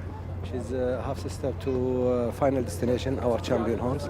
She ran 1 time. She was a week in Taif, and she came 4th. Only easy run. After the run, she become 2 weeks. She lose all her weight. I give her rest for 40 days, no ride, and I bring her back step by step. I don't want to run her in Taif. I bring her here. This is the first time today. Is she of that similar ability to Final Destination? Can you see her going that way? I think so, but not now. She need a time. She will do a perfect job today. She have a good fillies with her, Some fillies they're coming from America, some fillies from Ireland, and there is a local breed of fillies, very good fillies in this race. but I think she will do a good job. She's very big and strong as well. She'll grow into that frame as she gets older. Yeah, she's not like her brother. Her brother is a little small but too much strong, you know. But I hope she become like her brother for the next year. She'll be okay. Yeah. Let's keep all our fingers crossed and best of luck in this race. Thank you. Thank you. Salma Al-Dhahani there talking about Ajba, who we'll get back to in a second. But first, back to Dia Habia, horse number 3 for Sami Al-Harabi in Red Stable. Red Stable already had a couple of winners today. This is a daughter of Make Believe. Yeah, it's quite a nice pedigree. Make Believe, a very smart racehorse. He actually ran in the colours of the other Prince Faisal in France. And out of America called River Cat. 10,000 guineas, not a huge amount of money to pay for one with that sort of pedigree though, but and you would have thought, again, based on the pedigree, that a little bit further will suit in time, but 1,600 metres is a good starting point, and she's well drawn in stall 5, so if she lives up to the pedigree, she's a player. Cheap pieces on for the first for the debut today. We saw Jimmy Jerkins with a Red Stable horse have a visor on first time. That didn't work out, but obviously completely different horses here. What do you think about Cheap Pieces first? Cheap Pieces first time is a worry for me. Concentration? Yeah. And obviously in the UK, if you ever see a horse with blinkers or a visor on debut, it's a big negative. Yeah. Whereas in the US, it's not. You know, there are a lot of trainers who are more than happy to go with headgear first time out. I remember when Jeremy Nocita was training in the UK, he would run 2-year-olds with a visor or blinkers first time, but most trainers wouldn't touch them unless they thought the horse had attitude problems. Yeah. And then that's why they were always a bad sign. So here I'm not so worried about it, but Cheek Pieces just seems a little bit, sort of neither here nor there in terms of headgear, aren't they? Yeah, I very much agree with that. I think if it was blinkers, I'm fine with it. As you say, in the US, you get the majority of 2-year-old first-time starters, especially on the dirt, wearing blinkers, because the way of racing, it elicits more speed from the outset, and in US racing, it's fast until you're slow, whereas in UK, it's slow until you're fast. Yeah. Here's kind of more US-based, so I quite like that. Yeah. That phrasing. Thank you. Fast until you're slow. Yeah. Yes. This is obviously not as fast a surface as some of the US tracks. No. So there's slightly less emphasis on early speed, but at the same time, we look at these races and we keep saying that track position is really important than early speed. Does tend to be a big advantage. I'm not sure what to make of Risha. This is Tansir, horse number 10, 7-1. Now after Midiani rides. Yeah, we're seeing a bit of Tansir in action, coming from a long way back to finish third. Looks unlikely at this stage, but Tansir keeps running to the line. That was a promising enough start. It's a difficult run to get a handle on. I think she's, those that she passes are stopping late on, as tends to be the case in Taif. But she has made up a lot of late ground, and you've got to give her credit for that. So this would be more of an indication of how good she is. There's not much off her, and she's very lean. But she's clearly got a bit of ability. Yeah, she's 7-1 in the international market. Let's go back and talk about the Salma Al-Dhahani horse then. Ajba, the daughter of Harry Angel, had the one start, finished 5th. Salma said there that Taif wasn't really suitable, didn't want to run her in Taif, and this is her first proper outing today. Yeah, it should be interesting. She's got ability. He's always very positive about his horses, is Thalmer, but he said she'll be better down the line. So I think she might just need a little more time to show what she's capable of. As you can see, she's got a little bit more about her physically than Final Destination, but he's possibly the toughest performer in Saudi Arabia. Not necessarily the very best, but he runs frequently, he never runs a bad race, he's very hard to pass, he's all sort of whipcord, there's not much of him, but he's really tough. She's got, as you'd expect as a daughter of Harry Angel, she does have a bit more about her physically, she's got scope, but she might just need a little bit more time to show exactly how good she can be. I'm going to go early and say Ajba is my pick. It's not a confident one, but I love Salma Al-Dhahani. I think he's an excellent trainer. These connections have lots of winners, and that experience could see her in better light over this longer trip. So Ajba, for me, Callum's already given his no nudge. We'll come back to Rory's after we cover a couple more horses. Horse number 12, Torgia, also with the Red Stable, also with Sami Al-Harabi, by Massar. Roberto Ramos takes the ride. First time we've seen Wiggy today. Yeah, I thought she looked pretty keen on her way to post, and Wiggy was just struggling a little bit to keep her under wraps. That's a slight concern. She's got a really interesting pedigree, but it's not a mild dirt pedigree. She's by Massar, as you said. She's out of a mare who won for Dermot Weld, I think, over 2,100 metres in Ireland, and she comes from the family of the ARC winner Saki, who was also ran possibly his best race at the Breeders' Cup, didn't he? Yes. Back in the day. So really good pedigree, but might need further and might need more time to come into her own. Torgia costs 27,000, so she's a lot cheaper than the favourite, which is Risha. Selection time. I'm going to go with Ajba, horse number 1. Callum's with Noor Naj, horse number 7. Drum roll, please. Roy Delague, where are you going? I'm going to go with Risha. She's a funny one. She's pretty ugly, I have to say. I think it's fair to say that. But she's there's a lot off her in terms of her physique.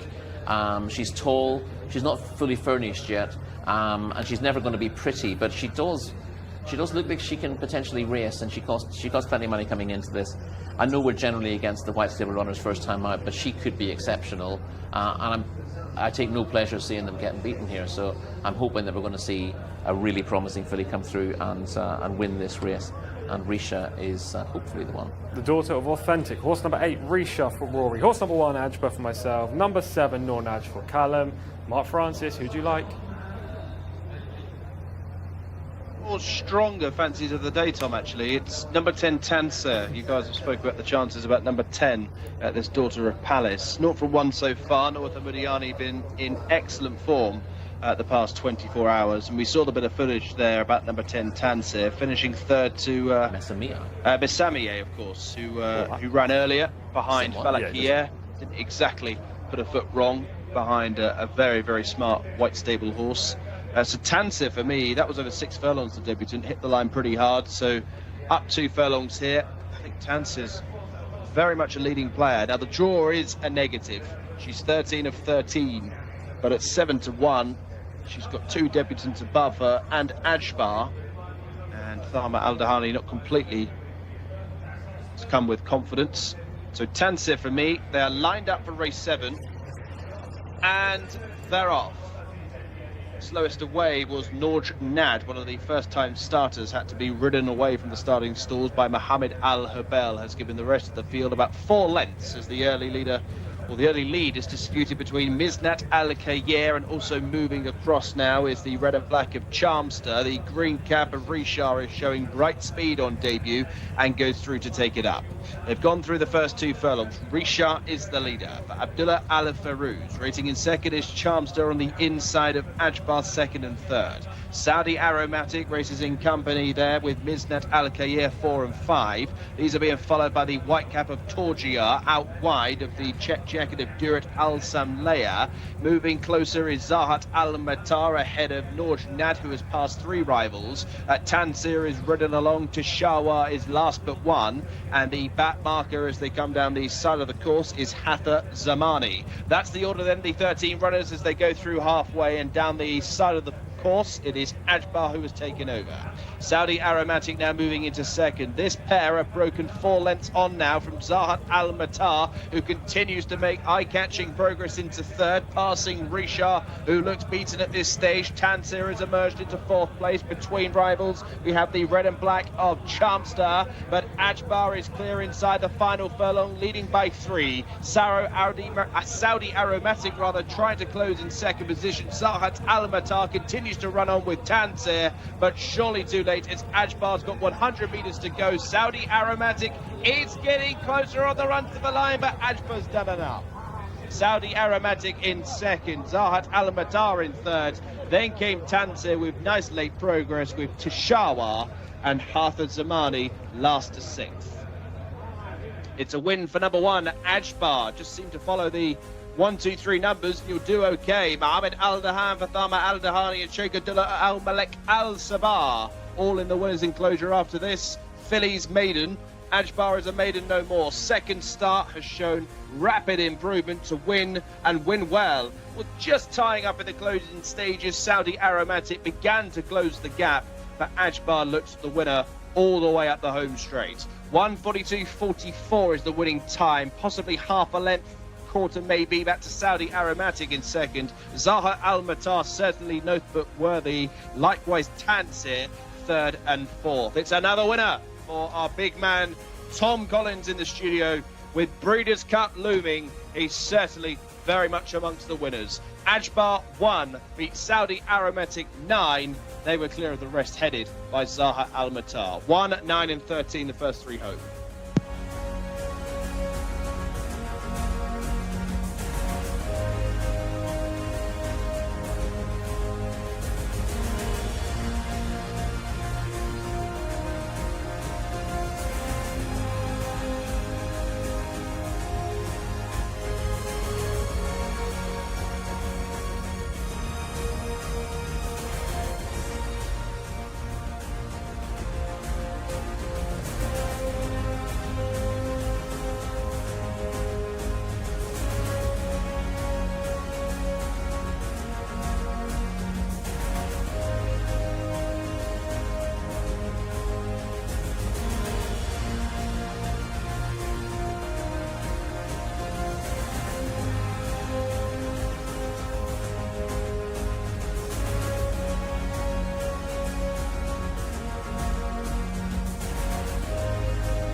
My paddock selections have been doing terribly, but the pre-race interviews continue to find winners, and we spoke to Salman Al-Dahani before this race, and he said this is a half-sister to one of his stable stars, and she has delivered on her second start. Not had the easiest run either, this filly. She apparently got very unwell recently. She had to have over a month off the track, no riding, no work, nothing, and she's come back here on her first run back since that injury, and she's only gone and won under Mohammed Al-Daham. So well done to all connections, and well done to Tom Collins as well, who is right back on form here after a quiet day yesterday. You're finding winners left, right and centre, Tom. Well done. That man, she's a pretty filly. I think she's got plenty more room to grow as well. She's nothing like her half-brother either, who is a completely different, strong, powerful individual, but she's done well there. Let's see when the saddle comes off her as well, because she's a very, very interesting filly to look at under a saddle. Let's just see her without anything on tackless. And you can just see that she's still got room to go. She's very long, isn't she? My goodness, she's long. But she's talented, and there's no doubt there will be more to come. Let's talk to Mohammed Al-Daham as well, our winning jockey. We're going to wait for him to just get weighed in as well.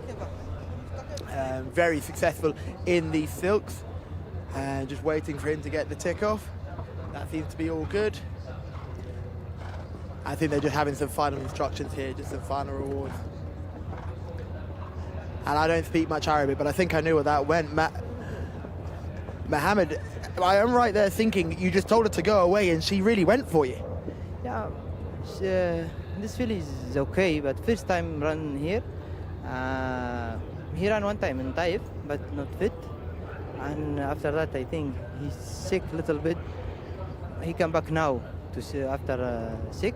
Inshallah, I think nice filly. Do you think she can be better than this? Can she improve? Yeah, because when I break in the gate, I see my filly, mashallah, he go easy with me. But me, I scared to stop last meter, but he stopped. Alhamdulillah, he catch the finish. Inshallah, next, inshallah. The line came in time. Well done. Congratulations. Thank you. Welcome.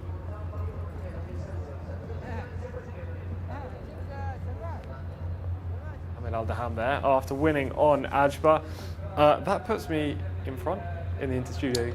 It does. No, that's probably the time I need to stop being nice to you and start trying to put up selections that can make your life difficult. What happened to your pick here? I mean, she travelled lovely. Yeah, exactly. I mean, I thought surely you can't cost that amount of money, be that ugly and not have ability. But unfortunately, she travelled really well to get to the front from a wide draw. but she's cut out so quickly in front and been beaten a long way. Yes, she might not have been fully wound up.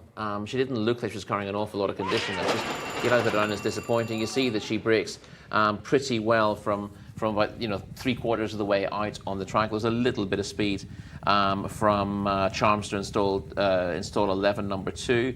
Risha went forward. Ajbra was fairly well positioned, as was Misnat Al-Khair from stall 2. So there were the 4 who showed the early pace. But I thought this was very promising from Risha here. She's got across, got to the front without any hassle at all. Not many horses have done that today. No, it made it look easy. And I thought, right, well, she's going to sail away. We saw this so many times last year, white stable runners coming across from a wide draw, getting to the rail, and then just pulling further and further clear of the opposition. But unfortunately, she doesn't even wait until she comes under pressure before she starts to weaken. We see Ajba, your selection, going up on the outside. We thought, well, one of us is going to win from here. And I thought, this is going to be a good battle. I think I'm going well. But as soon as Ajba comes alongside, Risha just falls in a hole immediately. There's no battle at all. And her stride goes and she drops back through the field. So that was really disappointing. At this stage, Ajba's not far in front. She's going strongly at this stage. We do see finishers back in the field there, where if we're looking back, I don't think we'll see Tansir until the end of the race, if not before that. Saudi Aromatic finishes well enough, keeps going in second place, but is losing ground at this stage. And we see Zakat Al-Matar will be making ground in behind. At this stage, it looks like it's going to be an easy win for Ajba, but she just begins to paddle a little, but she wouldn't have been fully fit for this. My concern pre-race was that, while she looks on pedigree very good, she just might need a bit of time because she hasn't had the easiest of introductions, and she begins to tie up close home, but she holds on by a head at the line. She's a lot better than the Bear Result, isn't she? In terms of, you put these horses against her next time out, you'd expect her to win a fair bit further, and she is physically on pedigree the type to do a lot better. You see she's got the race won here. The second's beaten all ends up, but she just gets very tired and gives him a second bite of the cherry. Yeah, she clambers home. A second bite. But she clambers home, but she's a pretty good horse, Ajba, I think, and she's only going to improve. As Salma said, later in the year, maybe as a 3-year-old, she'll be a better type, and she could get close to emulating Final Destination, hopefully, if everything goes right for her. Thought the runabout ran a clear career best at 33-1, Saudi Aromatic, and 2 strides after the line was in front.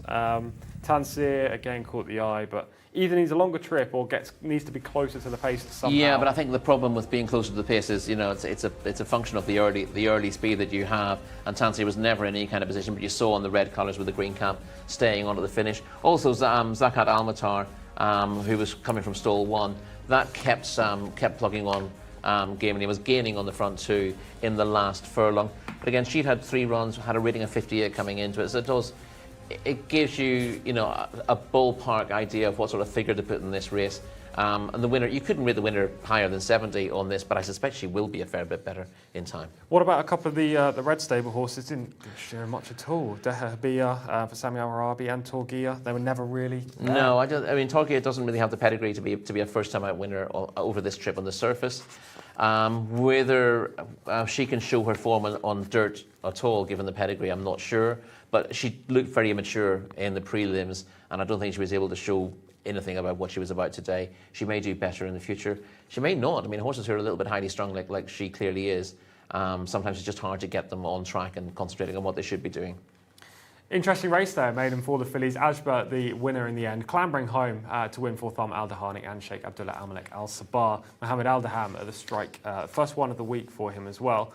It was a pretty good race. I wouldn't give up on Risha. I know Rory didn't like the performance today, but these white stable horses are just not running well. I think there's going to be a switch. Yeah, something will happen at some stage in the season. There's clearly an issue. She's got too good a pedigree. We were looking at horses last week and think, well, they're just a bit behind. They're going to need a run. But some of them are just not seeing the races out. There's something not quite right. The other thing I've noticed about them, and I said this to you off air, a lot of them looking very lethargic in the parade ring. You want to see a little bit more pep about them. You don't want them going over the top, but sometimes they can be too quiet. That's not always a good thing. So something seemingly needs fixing, but no doubt it will be fixed. It's a powerful yard.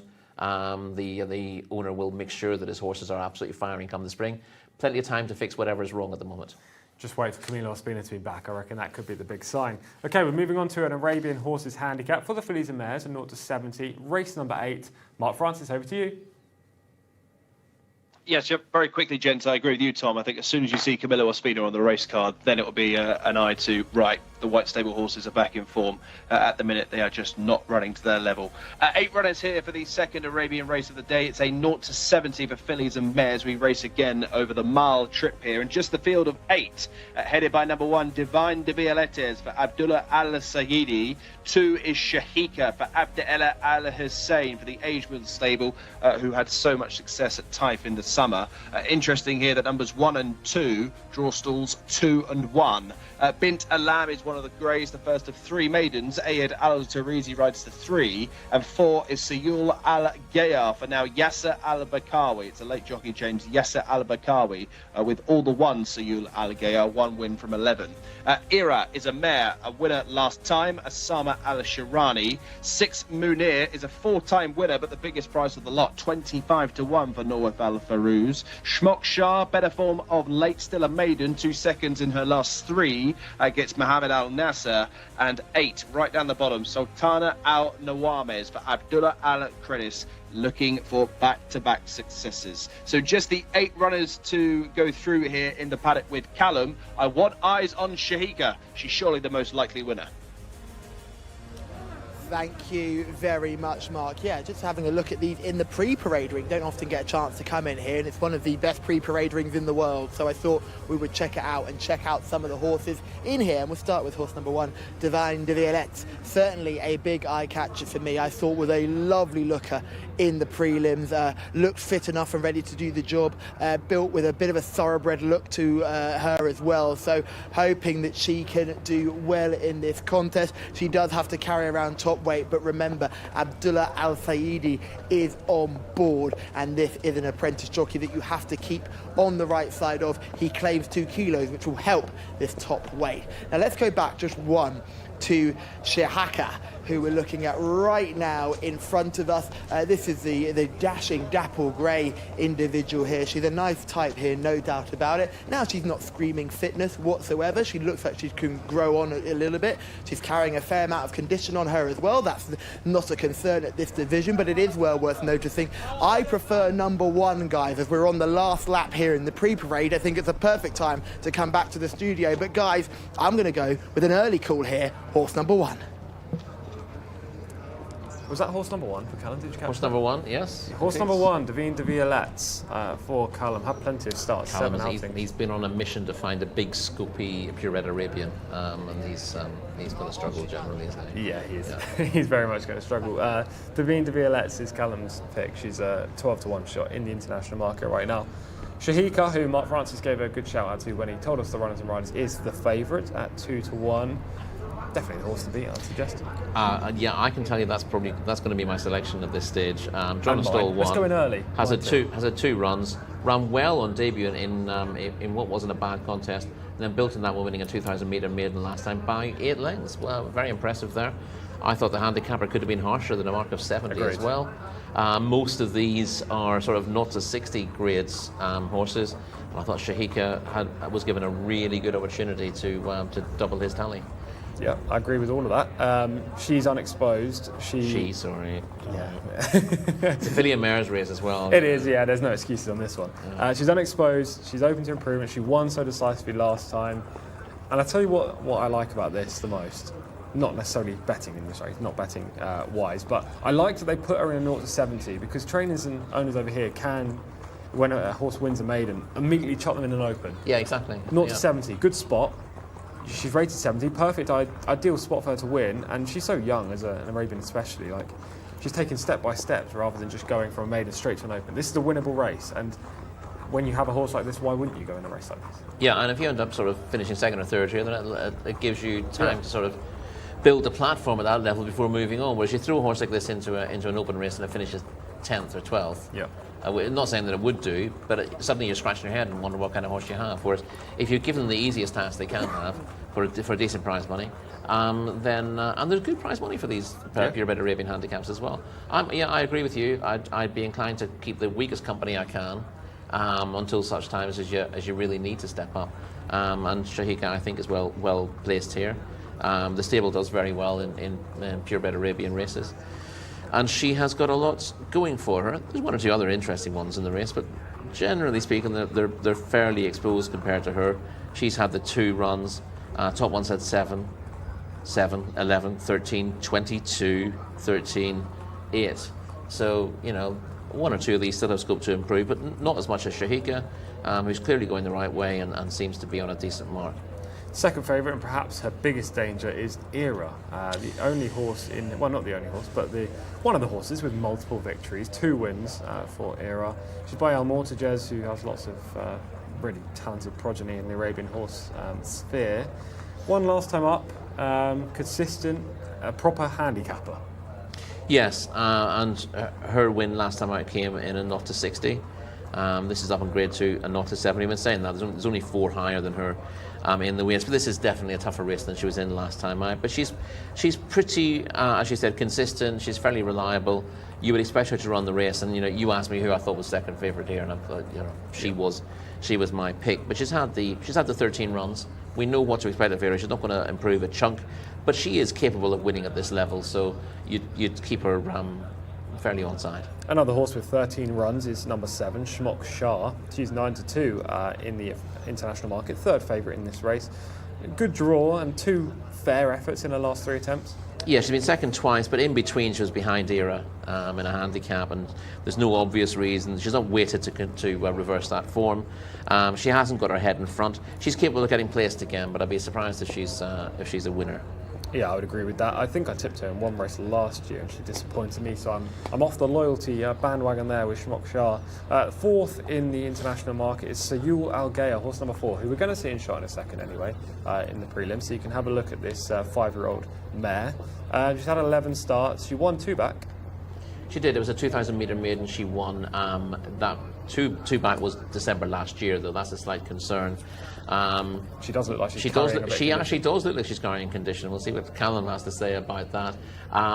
She ran badly in a handicap in March when last seen, so she was off between December and March, which was a long enough break for a filly who was in form. And then she's been off again from March until now. So that's a bit of a negative for me, for all she seemed to be going the right way back in the autumn last year. 7 to 1 in the international market. It's horse number 8, Sultana Al Nuames, rated 64, 4-year-old filly. Where's the cheek pieces and won last time?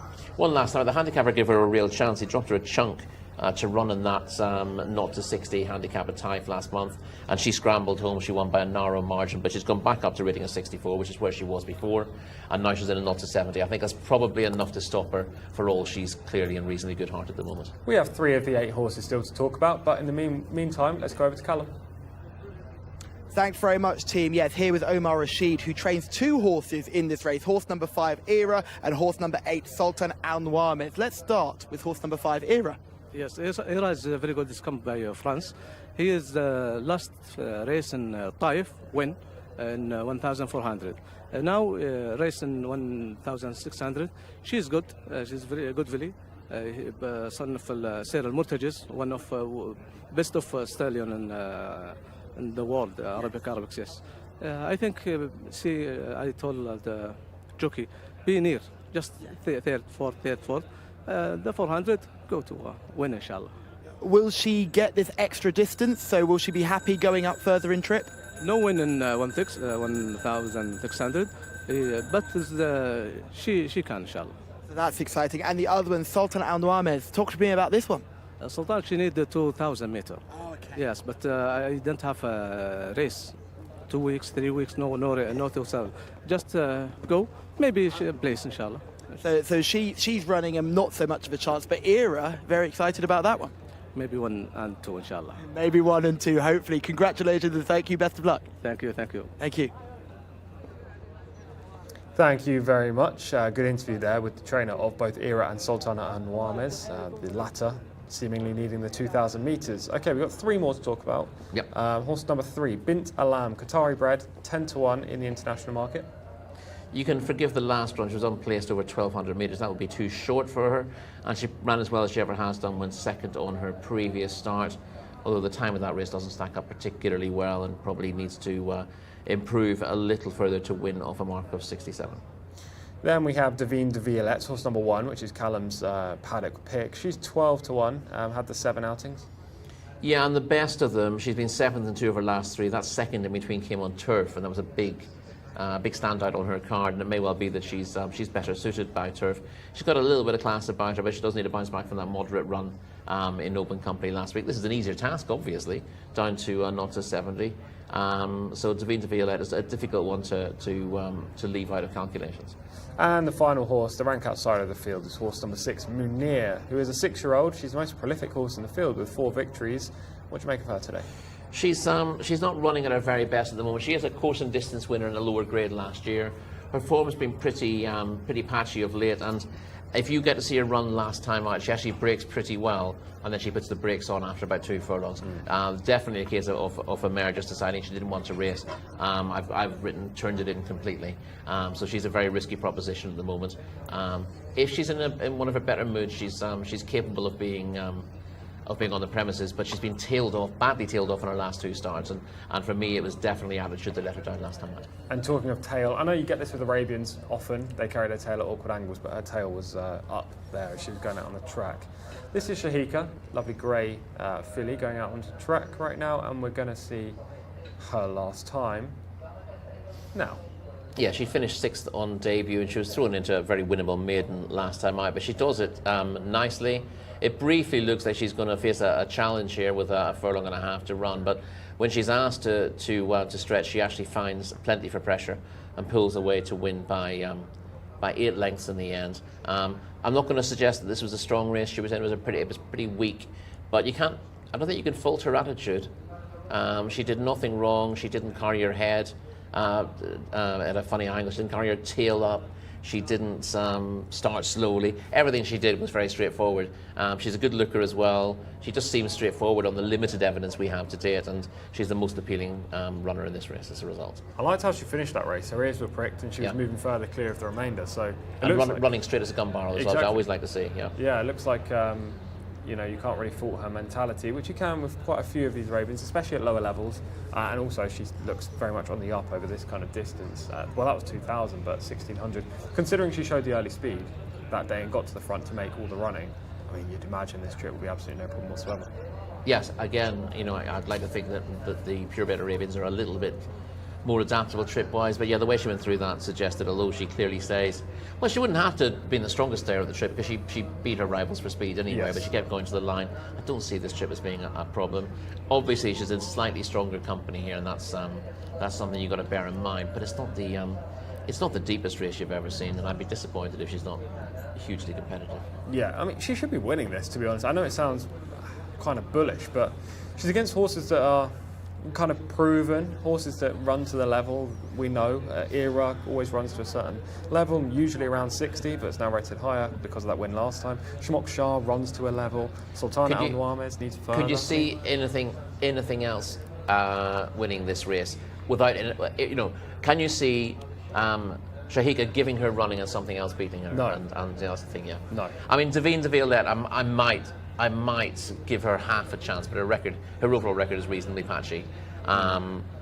She's one I couldn't say with my hands on my heart won't win, and Era will run well, but unless Jcsa goes backwards for that run last time out, and we have seen horses do that today, she's very hard to argue against. Yeah, I mean, it's pretty obvious. We both like Jcsa here. I think 2-1 is very fair as well. Yeah, it is. The more we look at it, the more I think this horse could be nearer evens, to be honest. She just has that domineering kind of profile, and also with horses that are so lightly raced, usually you see them being priced up a little bit on potential anyway, and it feels like that's kind of been missed with her in this spot, with the likes of Era, as I say, Shmoksha being super proven.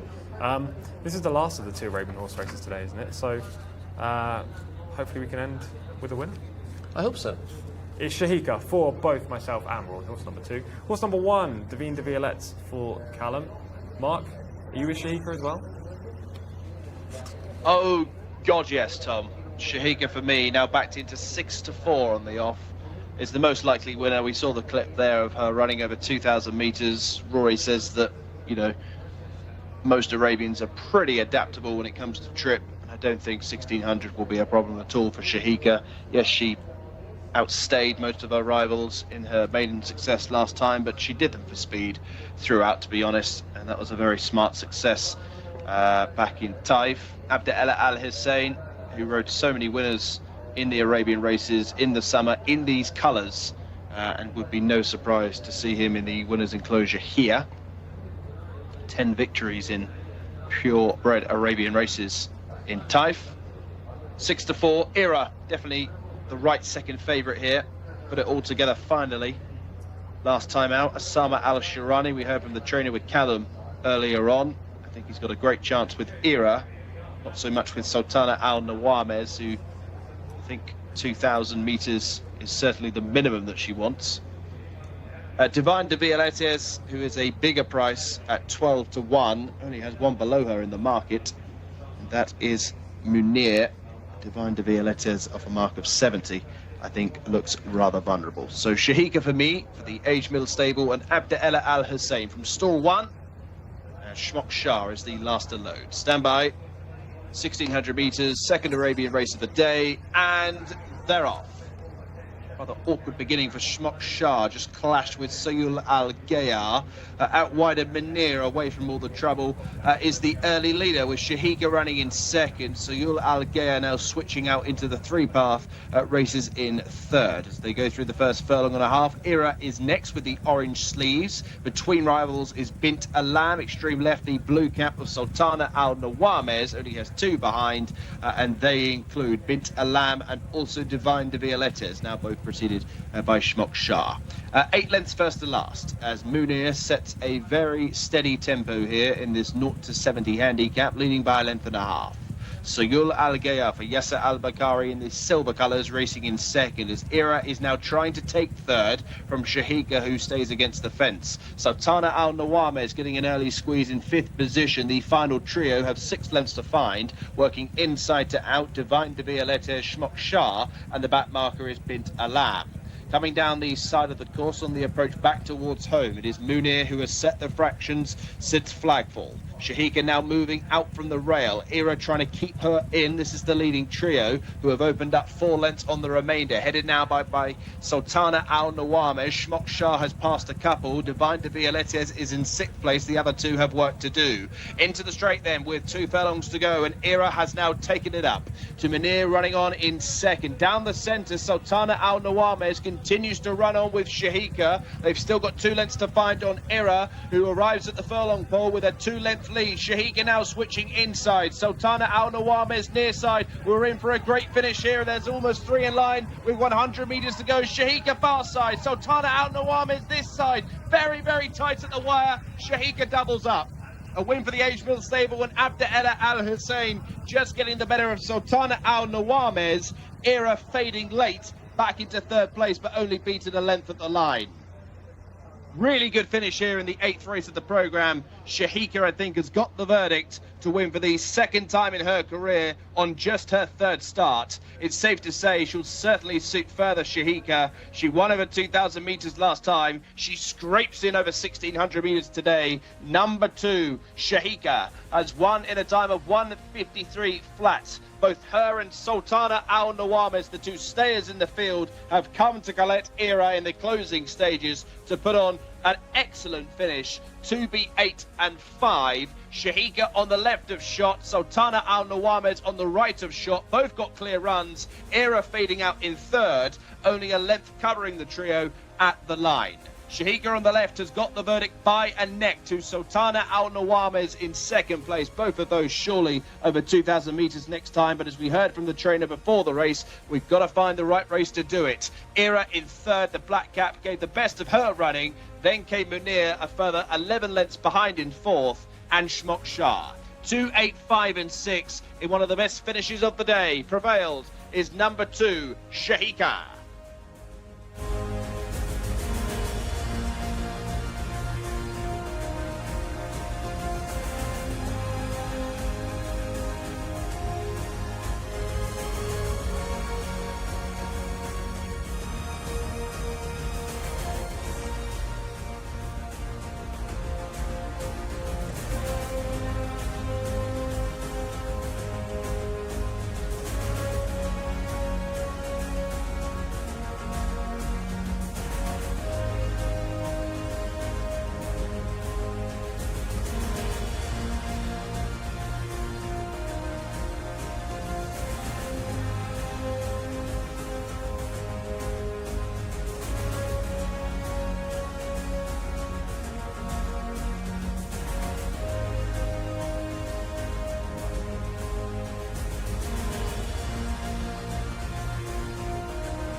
Take a bow, Abduella Al Hussein.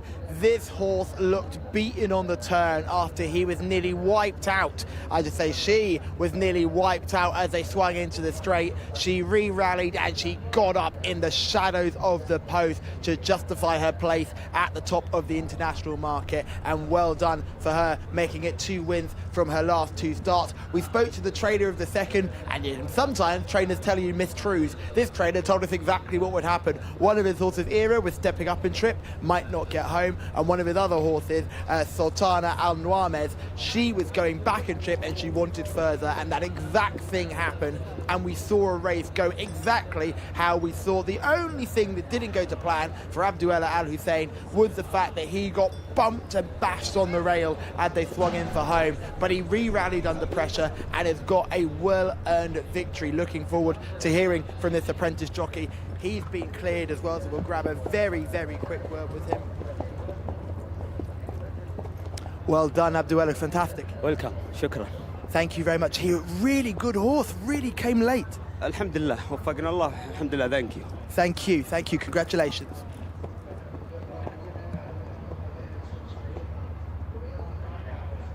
Callum again.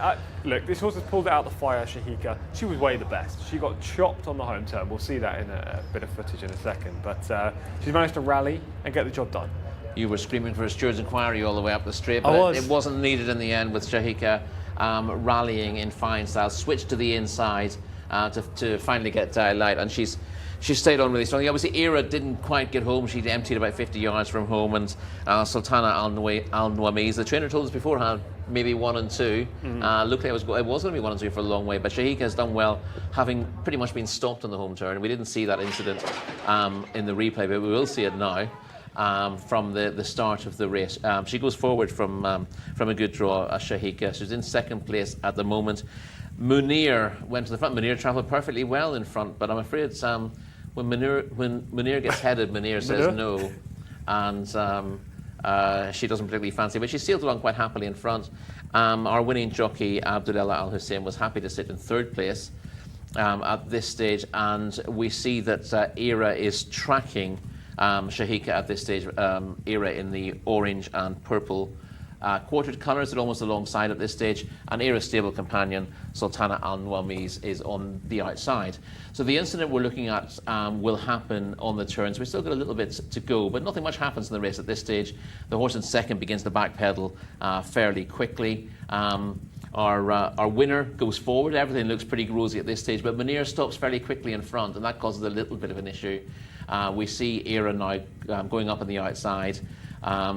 Abduella wants to pull wide, but is being kept in a pocket at this stage. And you see further back, Sultana Al Nuames gets a little bit outpaced before staying on again. This is the incident coming up now. It was more Munir actually causing it rather than Era. Yeah, you see Munir's jockey looks around, but that's not, doesn't really want to cause trouble.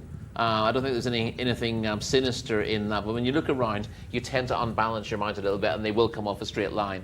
So that has caused. Yeah, I think a steer's inquiry wouldn't have saved you in this. She needed to rally and get back up to win, and in fairness, she's done very well there, because she looked to be in the perfect place. Then Era has stolen that. So fair play to Osama Al Shrahani for getting in that spot in the first place, but he's unable to hold his position late on, and Jcsa stays on strongly with Sultana Al Nuames, who's come from further back than her and has run a decent race. She needs further, we heard the trainer say beforehand. That's obvious in the way she's gone through this race, but she does lose a lot of momentum. She doesn't completely but check out. It's only her second start, and she just got in very close quarters, and kind of, it spooked her a little bit, and she's dropped by. She's lost her stride pattern, and she's had to sort of start again from scratch, which isn't easy in these races. Especially for an Arabian. Exactly, yeah. And then, she still looks like she's going to make hard work of it, but when she switches to the inside and it gets into space, obviously, reasonably inexperienced horses are less likely to be able to come between rivals. It's a difficult thing to do for an experienced horse, but once she gets into the clear, she rallies splendidly to win. And the great thing about this is, what can the handicapper do? Well, exactly. She can't go up within a couple of pounds for this, so she's in not to 75 company next time out. Lovely. Yeah, 60 to 75 would be spot on for her if Connections go that route. Obviously, she won her last 2, so you could forgive Connections for kind of tilting at windmills, but it wouldn't be the wisest decision in my opinion. Should run her in a 60 to 75 if possible, and she would probably win again, especially if she was going over the 2000. And she will go over 2000 next time, I would have thought. As we heard beforehand, because we've only got 2 Arabian races on every card, there isn't always a suitable handicap, an ideal handicap for horses on each week's racing, and therefore you've got to either wait or you run at the wrong trip. And that's what I think the first and second really running at a trip that's slightly short for them, but they'll be back over 2000 given an opportunity next time. Would you say any of those in behind, the likes of Era, will get another win this season, or are they very much like second and third place finishers in this kind of division? Yeah, I think, well, Era obviously rated 66. She might drop to 65 for this. Just in a not to 65, she'd be a lot more competitive. And she's, you know, she won in a not to 60. Sultana Al Nuami is also won in a not to 60. It's just about the races you're in. When you're going into the sort of not to 75, not to 80 handicaps, you just get a load more horses who are a little bit more competitive in them. Whereas when you're dropping into the not to 65s and not to 60s, they get a bit easier. So, you know, given the opportunity, a few of these will win other races, but it just depends how things pan out. That was race number 8, an Arabian horses made handicap 0 to 70, won by Shahika, horse number 2, the international market leader. Now let's have a look at the Jcsa yearling auctions and the star that is Commissioner King.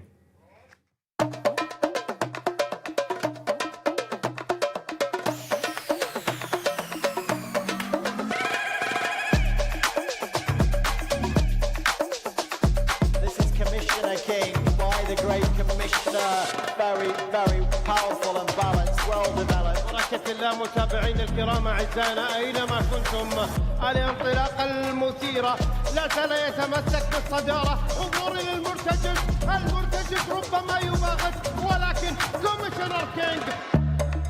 Commissioner King is a champion horse, really is champion. Racing on the outside, Commissioner King in those almost tin foil colours, silver jacket on the outside. Then in 4th place is Derma Sotakage, who races through now for Japan as Commissioner King puts it to having a meltdown, the 2 of them. Both are weary horses. Derma Sotakage is trying to stay on with Continua, having a meltdown, and Commissioner King, the jaw for the derby. Commissioner King in the final bound.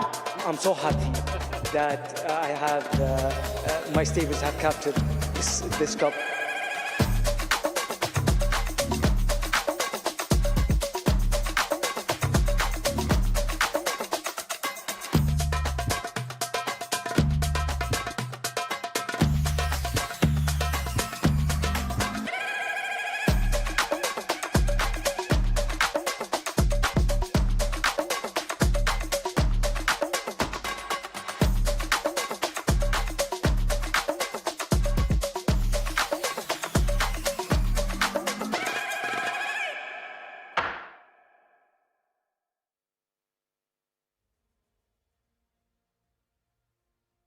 Yes, race 9 coming up is a 0 to 90 handicap for 3-year-olds and upwards over the Saudi Cup distance of a mile and a furlong. Ezelio is the mount of Alex Moreno, right at the top, 1 win from 14. Al-Khatib, Salman Al-Rashid is number 2. And number 3, Single-Minded. We just saw Commissioner King. Commissioner King was last in action back in February. Prior to that in December, Single-Minded finished ahead of Commissioner King, was in 4th place that day, Single-Minded, and in excellent form of late. Khaled Al-Mamoni on board. 4, Mr. Raj Azil Al-Sahani. 5 is Ibn Halban for Abdullah Al-Kredis. And right down the bottom of that list, Tathbeat, also for the Al-Gula brand stable, Mohammed Al-Hubail. 7 is Atomic Impact, the mount of double seeking Adil Al-Faradi. 8 is Red Kite for Mohammed Al-Nasser. And 9 is Star Ahoy for Ahmed Al-Azari. Still a maiden.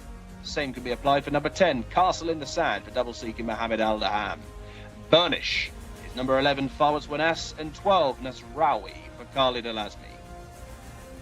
4 over the page, 13, Draconitis, Thurbal Timyat. 14 is Summer on 7 Hills, and start number 51 looking for victory number 7 in the career. 15 Matching Socks for double seeking Abdella Al Hussein, looking to follow up after the success in our previous race on Shahika. And Niyazi is number 16 for Nasser Saeed Al Muteri and Ali Al Memoni. That is the field of 16 runners then for this 0 to 90 handicap. We'll get to Callum shortly. Meanwhile, it's back to Tom and Rory. Thank you, Mark. Yeah, the favourite in here. Top weight again. Number 1 on the race card seems to be the favourite in most races today. Azilio. Alex Moreno, will he get that winner? Oh, he'll desperately want it at this stage. Still 5 gives him a chance of stealing a good position earlier on, and Azilio is coming here in form, placed on 2 of his last 4 and successful last time out. He is giving £5 away to the next best in the field. He does have a class edge. Can he make it count? It hasn't always happened today. No, it hasn't. Alex's tactics are going to be pretty obvious, I think. Send this one forward. Azilio's got lots of early speed. I know that Callum likes him. And this is going to be the real test of Mr. Callum Halliwell, if he can hear us. I know that Callum thinks Azilio's going to win this race. So do you reckon he'll be the paddock pick? I don't think Callum works that way. I think we'll find out. Yeah. Really well. Listen, you can say what you like about Callum, but he's a man of principle. He is. Yeah. I can just see Azilio right now behind they're us. Strange principles, but he is a man of them. I can see Azilio right behind us, and he looks perfectly well. And Callum will give us a full overview of that horse when we get to him. Azilio is 11-4 favourite in the market. 4-1 is Single Minded, who runs in the silks that we saw earlier with Consensus to Vega. Khalid Amaroni on board, 1-2 starts back. Yeah, suited by tracking the pace, isn't particularly well drawn for that in stall 14, but comes here in form. 3 in-frame efforts, including that win, 2 starts back over 1,600 metres.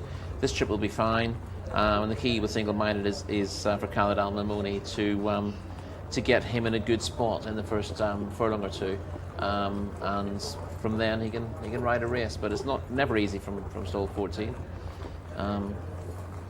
We'll see. What about horse number 5, Ibn Hadban? I actually think Ibn Hadban may run a good race here. I know that second last time was it was okay. It was a late running second, and it was behind Azilio, but I wouldn't be surprised if he reversed the form, to be honest. That's an interesting one.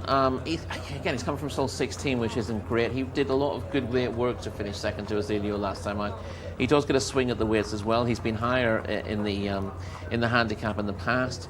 He hadn't been running brilliantly in Taif, but he's probably better suited by Riyadh.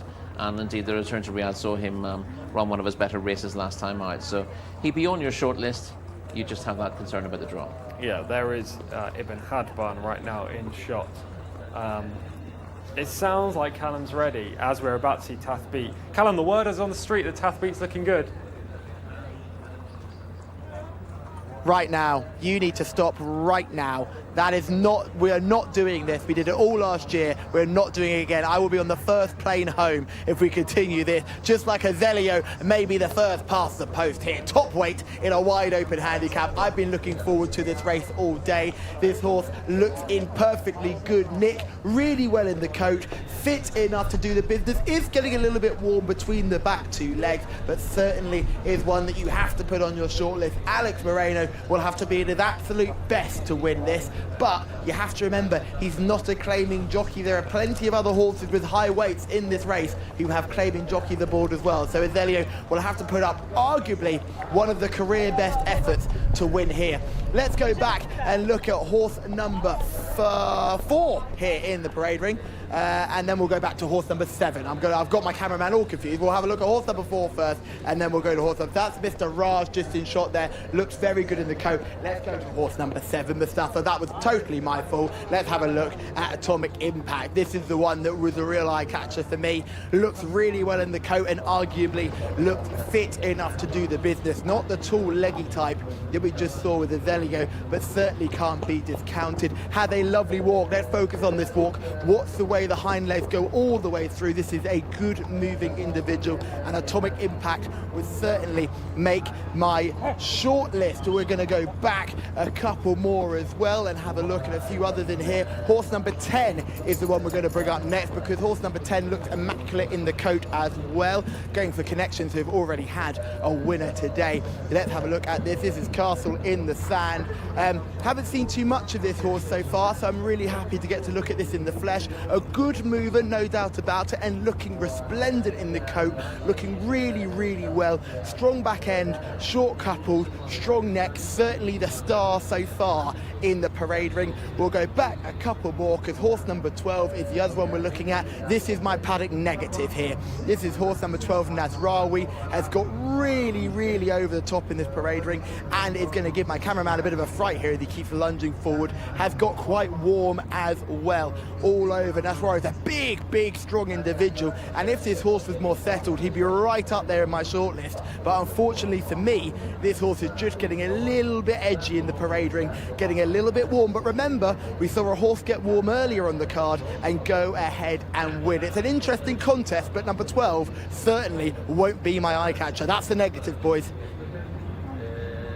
A negative there for Nasrawi, who is 12-1 in the international market. What did you make of that one?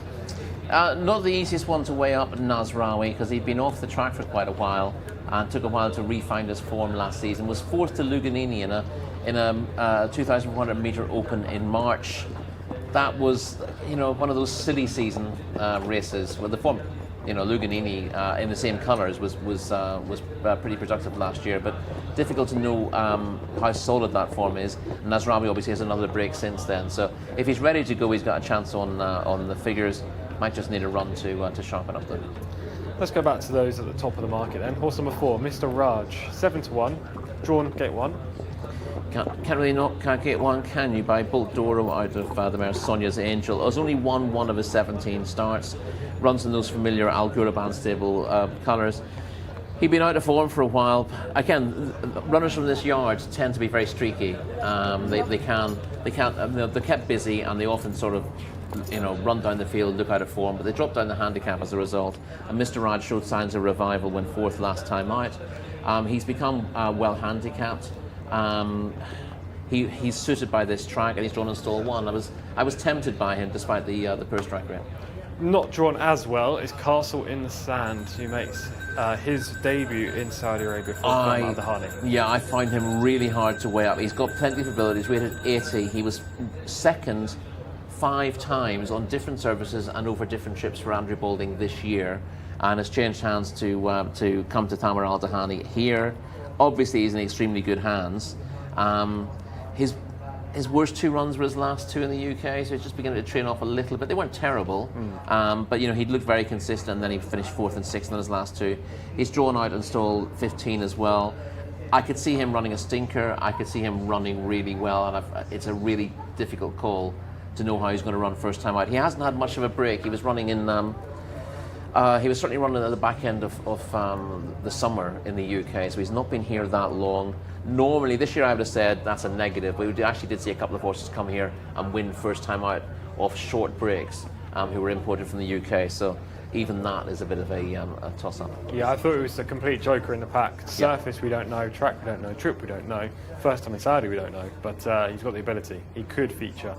As we've talked about a former British trained horse there, what about Star Ahoy and Burnish, horses number 9 and 11? They both come across, or have been here for a while anyway, but formerly trained in the UK. Yeah, the one trainer I wouldn't be buying horses from and sending them out here is William Haggis.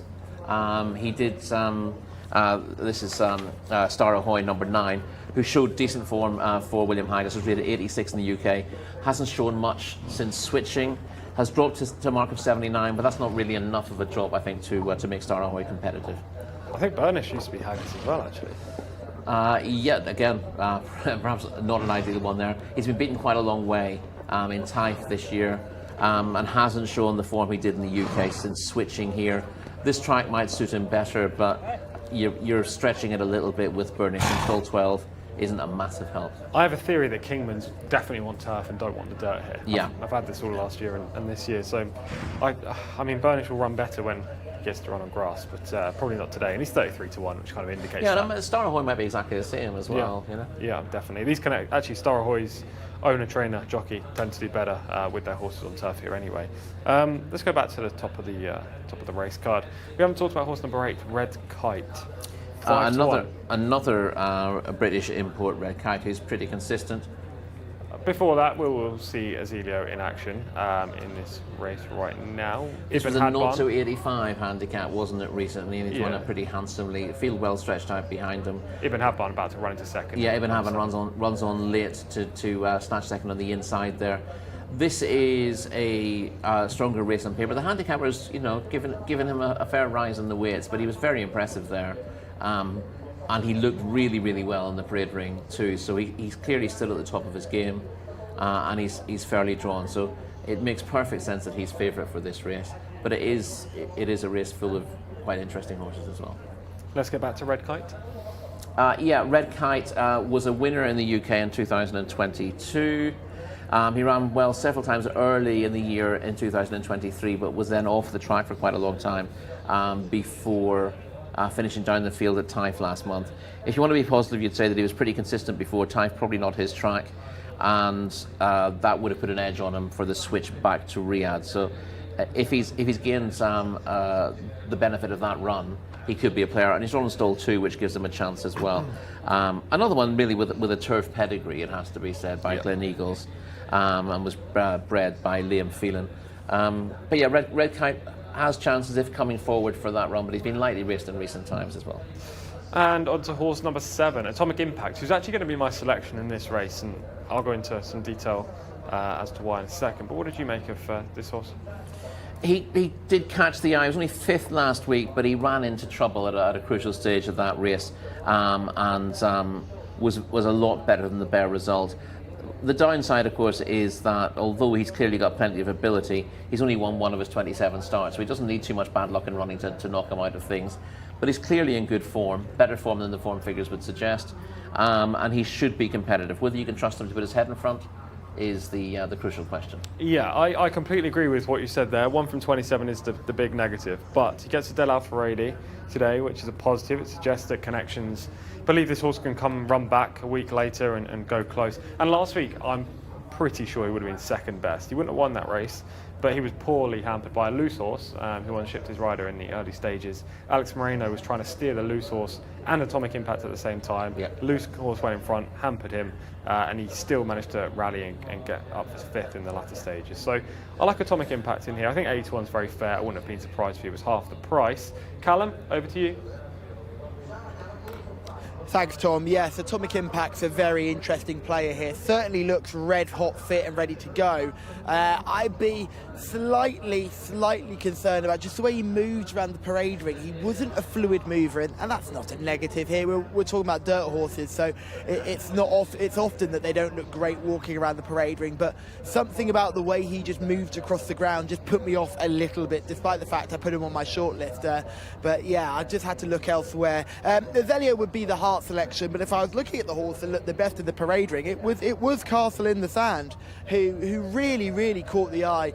Shining in that coat, looks like he needs to develop physically a little bit more until he can be a contender on this dirt surface, and probably won't be his day today. But if I was to pick the eye catcher in the paddock, it's all about horse number 10, Castle in the Sand. But I hope horse number 1 runs a massive race off that top weight. Mark Francis, sorry team, I was getting too ahead of myself here. Back to you guys in the studio.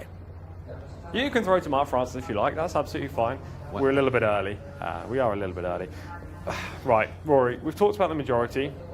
Firstly, give me a word on horse number 2, Al Khatib, because we haven't talked about that one. Well, the best horse in the race historically, Al Khatib, but he hasn't won in a couple of years. And recent evidence, he's an 8-year-old now, so he's not quite the force of old. The handicapper's given him a real chance compared to where he was a year ago, but I think he's one of those who's sort of regressing at the same rate that the handicapper's dropping him. One day he'll have one of his good days when things drop right from him and the handicapper's given him a chance, but on the whole I think he's a horse you can generally oppose now. And more importantly, what's my selection? Well, I was tempted by Mr. Raj from stall 1. But I wasn't quite sure about Red Kite in the familiar colours of Sultan Fayhan Almondale, but I'm actually going to go for Red Kite. He was a useful horse in the UK, as I said, for Mark and Charlie Johnson. He shipped really well when he came here first. He was straight into action off a short break. So he had a season in the UK, came here and ran essentially in the same season and was placed several times. Off the track for quite a long time. Almost certainly needed run at Taif last time out. I'm going to be with him to improve for that run and find his old form from stall 2. Horse number 8, Red Kite for Rory Delagi. Horse number 7, Atomic Impact for myself, and horse number 10, Castle in the Sand for Callum, though Callum does like Azealia from a form perspective. Mark, over to you. Azealia wins this night, isn't it? Yes, thank you, Tom. I think I'm with you here on Atomic Impact. He's got some nice form to his name. 27 starts, just the one victory, but is often in the placings. worse each way selection than Atomic Impact, who has been clipped in a point or two. 7-1 from 8-1. Not really much market moves for any of those towards the top. Nasraoui going the wrong way, 12-1 now 14s.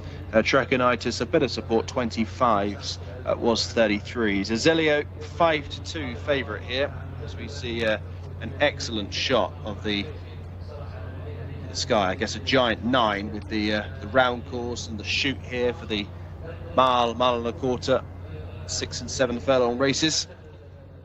Lit up beautifully is King Abdulaziz racecourse, as we are now 3/4 of the way through the programme. Still some very nice market opportunities to come, particularly I know Tom's got a couple of fancies in the next 2 races. We've still got some high quality to come here. 0-90. Look out of place on a Saturday. Azelio is the right favourite off a mark of 90, and he is well clear in the ratings. Of course, those down below Azelio get the weight from the top runner, and I think Atomic Impact of a mark of 82 should have a leading chance here. This son of Dandy Man, plenty of familiar names, both the runners and indeed their pedigrees. I just know with a horse like Burnish, he is going to pop up with a victory this season, number 11. Big price today, the 40-1 outsider, bar one. The Yazi's the only one that's a bigger price at 50s, but Burnish, he will pop up with a win this season. I just know he will. Whether it will be today, I'm not too sure, but Al Safenat Al Jayad stable always seem to have big price winners. So just keep an eye on Burnish. Fawas Wanas, 1 win from 18 so far, this 4-year-old. Possibly could run into a place. Final few coming in, including Burnish and Tathbeat, who has the white cap for the Al Ghuraban stable, and they're ready at the 9 furlong start. Stand by.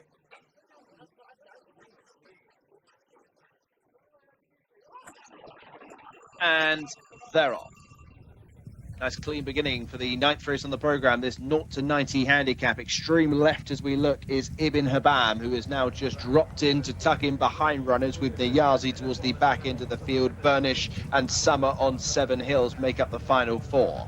As they go through the first of 9 furlongs, it is the green jacket of Red Kite, who is one of the early leaders, with Mr. Raj towards the inside. Yellow headgear of Azelio not too far away, and the white cap of Tathbeat racing in company with Star Ahoy. The yellow jacket of Single Minded is extreme left as we look now, as they fan out halfway down the back straight. Even further out is Castle in the Sand. Back towards the inside, we have the red and white silks of Al Khatib, who races in company with Matching Socks. They are 2/3 of the way back with Atomic Impact. Ibn Haban has passed a couple of rivals. Burnish, Summer on 7 Hills, and Niyazi are the 3 that still trail the field. So as they approach the halfway stage and begin the left-handed turn back towards home, it is Red Kite travelling sweetly for Mohammed Al Nasser. Tathbeat now taking second from Azelio. Back towards the inside running rail races Mr. Raj, 3 and 4. Al Khatib in 5th position is now just angled out for a run, with Nasraoui now in 6th place. Then comes Matching Socks, who begins to make some headway with Single Minded. The rest still have plenty to do, headed by Niyazi. Star Ahoy, Castle in the Sand are some of those struggling at the rear. Into the straight with 300 metres to travel. Red Kite is the first one to see the judge. Atomic Impact, far side, is beginning to get the hang of things. Down the middle of the course is Mr. Raj, every chance, and further out Al Khatib down the middle, 4 with a chance as we approach the final furlong. Atomic Impact, the far side for Adel Al-Faredi, is beginning to get up between rivals. Red Kite, this side is Mr. Raj, up towards the finish. Double for Adel Al-Faredi. It's Atomic Impact goes on to win. Mr. Raj in second, then came Red Kite, followed across the line by Al Khatib and Ibn Haban. Well, a nice green tick next to my name and Tom Collins' name, as Atomic Impact lands the spoils in this 0-90 handicap. 2 on the day for Adel Al-Faredi, matching his total here yesterday, showing the stick to Atomic Impact in the closing stages to seal the deal. Atomic Impact too good at the wire. 1:54.39 is the winning time. 7-1 pick. Atomic Impact has won. Wins close to Mr. Raj in second by half a length. On the outside in the black jacket, between those, Rory Selection Red Kite has run a game race, only beaten 3/4 of the length at the line. Al Khatib plugging on for a remote 4th. 7, 4, 8 and 2 are the winning numbers to race number 9, Atomic Impact. On the far side for Adel Al-Faredi. Great ride, great performance. Atomic Impact gets the verdict. 7, 4, 8 and 2.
One, two, three, four. Let me hear you scream if you want some more. Tom Collins with 4 winners on the day here at Atomic Impact. Absolutely scrapes every bit of paint on the way around, all up the rail to win our most recent contest. This 0 to 90 handicap, race number 9, and he did it in good style. Bouncing back from that very unfortunate run last time where the poor jockey had to deal with more than just his own horse, had to deal with loose horses as well. But Adel Al-Faredi in the plate today, you should have had no doubts. I thought he was a bit concerned that he walked around the paddock like a bit of an old man, but has actually done very well in the end. And once the gates have opened, he's travelled beautifully into the race and got a lovely rhythm all the way around and come home when needed under very little pressure, and is probably well worth the 82 rating that he had. I'm actually excited to see what the handicap will do with him, because he could still come in at under a rating of 90, which would make him eligible for races like this again. A small, power-packed individual. There's not much to him, but he's got a cracking attitude and has done that very, very well. Let's try and grab a word with Adel Al-Faredi as well afterwards, our winning jockey. Another winning ride for Adel, who doubled up yesterday and doubled up again today, just waiting to make sure that he's clearing the weight. He's just got to remove some extra bits of tack and a saddle cloth, but we'll get there in the end. He gets a thumbs up. All well done for everybody involved. I'll just let him get his hat and his stick as well. Adel, a really tough race today. You can see how much you're covered. Well done. Alhamdulillah, thank you, my lord. Alhamdulillah. Thank you very much. Congratulations. That is your double seeker, Adel Al-Faredi. Excellent ride from Adel Al-Faredi, saving ground at every possible moment from stall 11 on Atomic Impact. I'm glad this horse won. Obviously my selection, but last week I felt like he wasn't given the true rub of the green with Alex Moreno. Unfortunately, having the loose horse come and hamper him. Today he was able to show what he's capable of. He has, and to be honest, we said beforehand, 1 from 27 isn't a great strike rate, but you actually read through this field and there are a lot of horses with pretty moderate strike rates in there, either maidens or horses who've won once from multiple starts. So maybe wasn't the negative that it looked, but good race, and the right horses came to the fore in terms of our short list. You had the winner. I was tossing up between Mr. Raj and Red Kite, and they finished 2nd and 3rd. So pretty pleased with the way we've nailed that down. And a wee bit disappointing from Azaleo, who was well positioned from the start, but you could see he came under pressure, just leaving the back straight, and didn't find as much as he did last week. Yeah, wasn't able to get right up into the lead, which I think could have been the difference there. Alex isn't riding with the same kind of aggression today. I don't know whether that's kind of what's happening with the results and whether he's lacking confidence in that. I mean, he's had a fantastic couple of weeks. I don't know why. And usually you see Alex right on the front and go for the front every time, but today he's happy to sit. You've mentioned again a couple of times that there's the the likelihood of jockeys sort of getting an uninterrupted path on the inside, you know, without someone sort of closing the door on them is more likely. I just wonder whether a few of these jockeys have had a word from the steward saying we don't want to see any crossing, we don't want to see any horses coming across very quickly, and we don't want to see the door being slammed in other jockeys' faces. That's possible because the riding I've seen here in the last couple of weeks has been quite gentlemanly, and I'd expect it to be a little bit more cutthroat here. Very. The winner you can see currently in 7th position, just about to angle to the rail. Adele Alfredi trying to save some ground at this part of the race, which is key. Obviously, he only wins by a short margin, so saving the ground here helped him in the latter stages. Moves into 6th up the inside, continually making ground up on the leaders. He's really scraping paint, isn't he? Yeah, it's a great ride. That's a very good ride. I was really happy at this stage because Red Kite led, travelled well. And I thought Mark Johnson horse, they're hard to pass, as they say. It's an old cliche in the UK. And he did dig in, but you can see at this stage he's getting a little bit tired because he's wandered badly off the rail, allowing the winner Atomic Impact to come up the inside. And although Red Kite does try to knuckle down, he's not quite good enough to fend off the strong finishers either side of him. But still a good performance. And one of his better recent runs from Al Khatib in 4th. He's run a solid race. As we said before the race, you know, he would have picked these up and carried them a couple of years ago. He's a Group 1 winner in his time, but he's just beginning to, you know, he's regressive now, but still has a rating in the high 80s, and has run one of his better races. But as I said, he's not going to get any better, and when he runs a good race, he's going to sort of go up a pound or two in the weights. And although he'll go down for losing, he's probably regressing a little bit quicker than the handicapper can give him chances. But it was nice to see him run a solid enough race in 4th place here. Definitely. I thought Ibn Habban ran pretty well back in 6th or 7th as well. He was just way out the back in the early stages and could never make up ground. We've seen this ever since we've returned to Saudi Arabia. It's just, you can win from a stalking position. You can obviously win from the front. That's the best place on this track. You can win from a midfield position if you've got the horse, but it is so tough to come from last to first. It is, yeah. I mean, maybe we'll get in a full field race where they end up having to go really hard to hold position in front. You might get a proper pace collapse where something comes from a long way back. One of our winners last week, Bintfar. Yes. She finished 2nd in the Custodian of the Two Holy Mosques a couple of seasons ago, and she was well behind. Turning into the straight and made relentless headway to finish 2nd. That's where she first caught my eye, and that's an unusual thing to see here as well as 6th in the 9th. Yeah, exactly that. The fact that I'm going back 2 years to find one tells you that story. Exactly. We're about to move on to Open Company now, after that really competitive and interesting race. We've got race number 10 for the 3-year-olds only, not for the older horses, over the 2,000 metres. It's a good open race, plenty of Saudi Riyal up for grabs, 95,000 to be exact, and it's a wide open market as well. So Mark Francis, please tell us who's going to run in this race.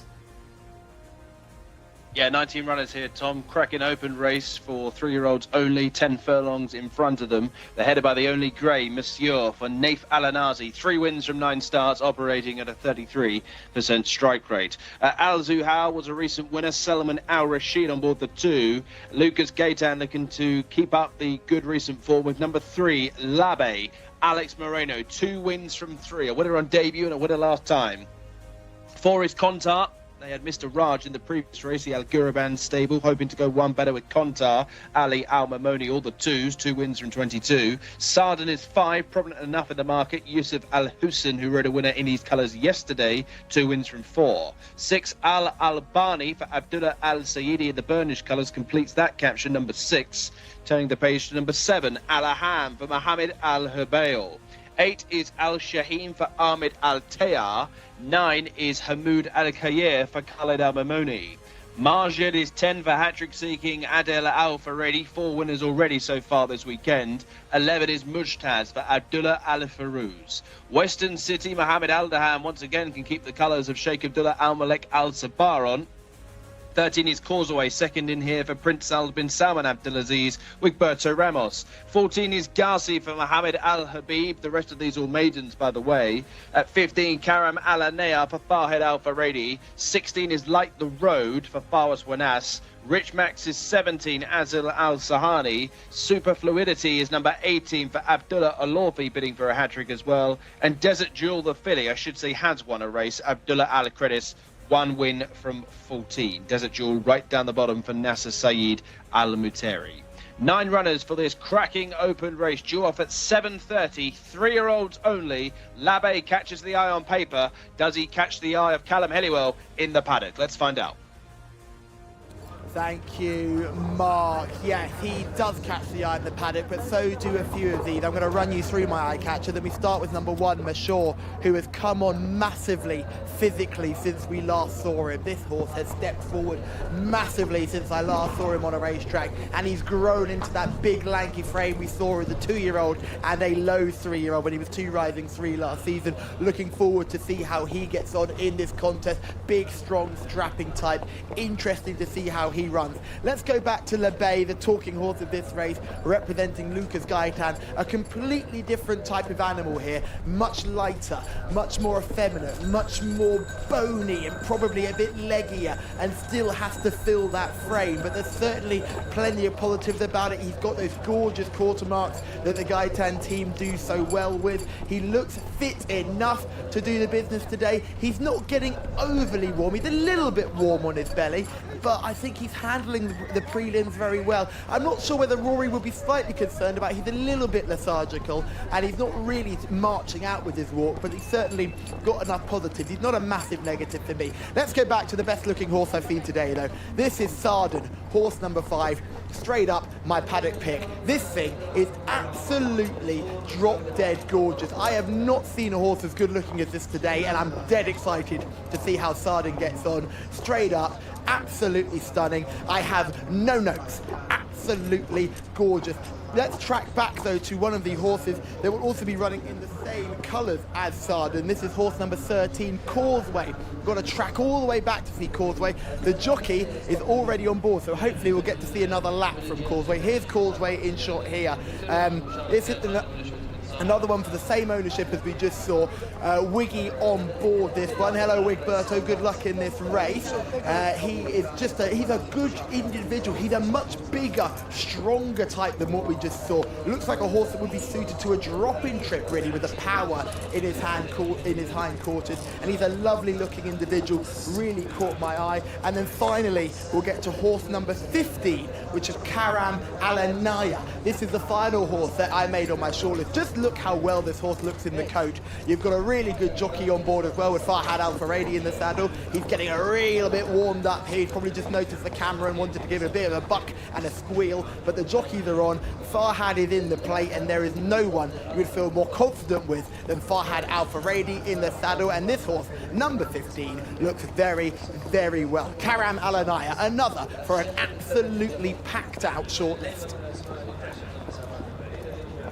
Thank you, Callum. A good look at quite a lot of horses there in the paddock. This is a really interesting race, isn't it? It's full of horses who are unexposed, have different profiles. You've got US-bred horses that have been over here for a while. You've got US-bred horses that have just come over. We've got European imports. We have a Gaitan trainee. I mean, there's a lot of horses to talk about here that have got sound claims of winning. Yes, you're not wrong. Lots of big stables represented. Lots of threads coming together from different places. So yeah, possibly the most intriguing race of the day, actually. Yes, certainly to this point. And the traders in the international market have 5-2 joint favourites.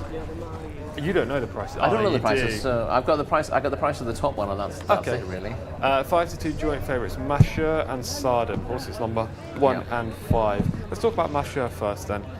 The draw is not ideal. Stall 17.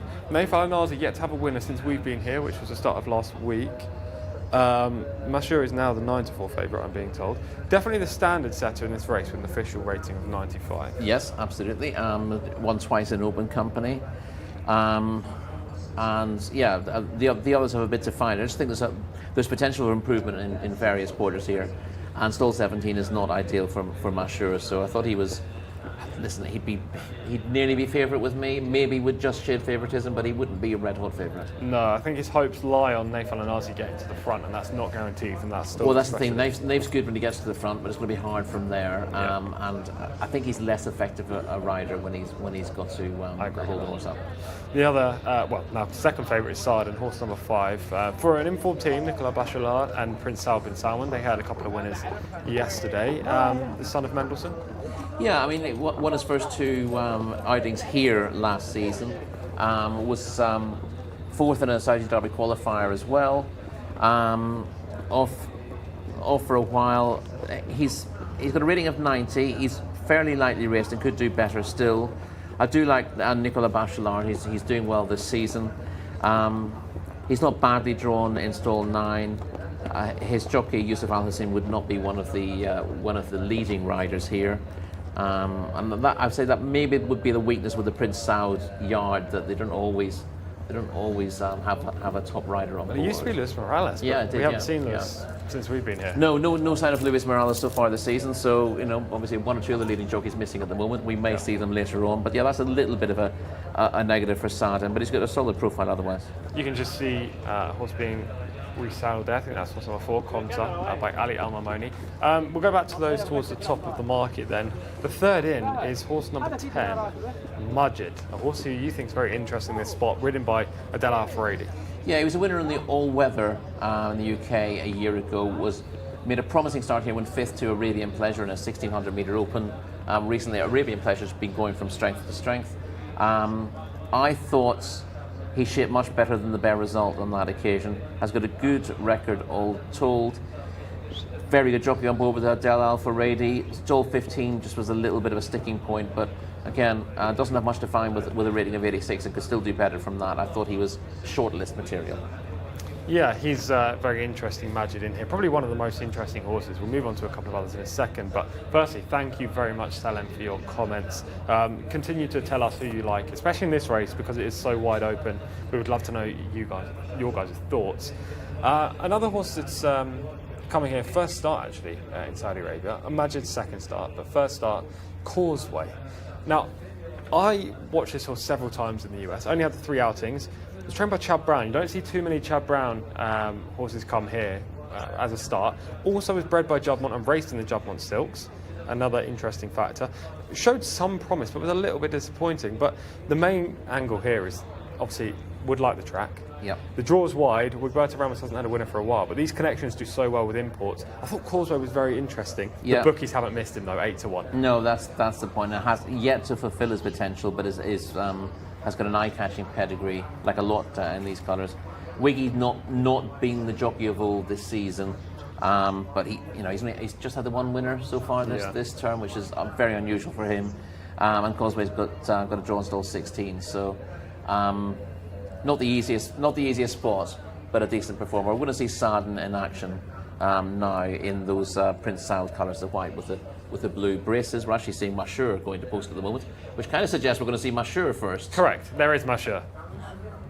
Here is Mashur, the big grey. You see him sweeping through to look like he's going to win this race briefly. He flattens out a little bit in the last furlong and finishes second. This is very Mashur kind of run. Yeah. He has early speed. He's not the strongest of finishers. No, he looked in a very strong position with a couple of furlongs to go, but you just see he's sort of running on the spot towards the finish. Still a good run, and he's keeping good company. But now we're getting to see Saadin. This is him finishing third off a break last month. This run probably would have been needed after a fair bit off the track, but it was still a pretty taking effort. And you will see him in those familiar white colours with the blue braces. At this stage in second or third place, left behind by the leader at this stage. You see flashing the tail in front.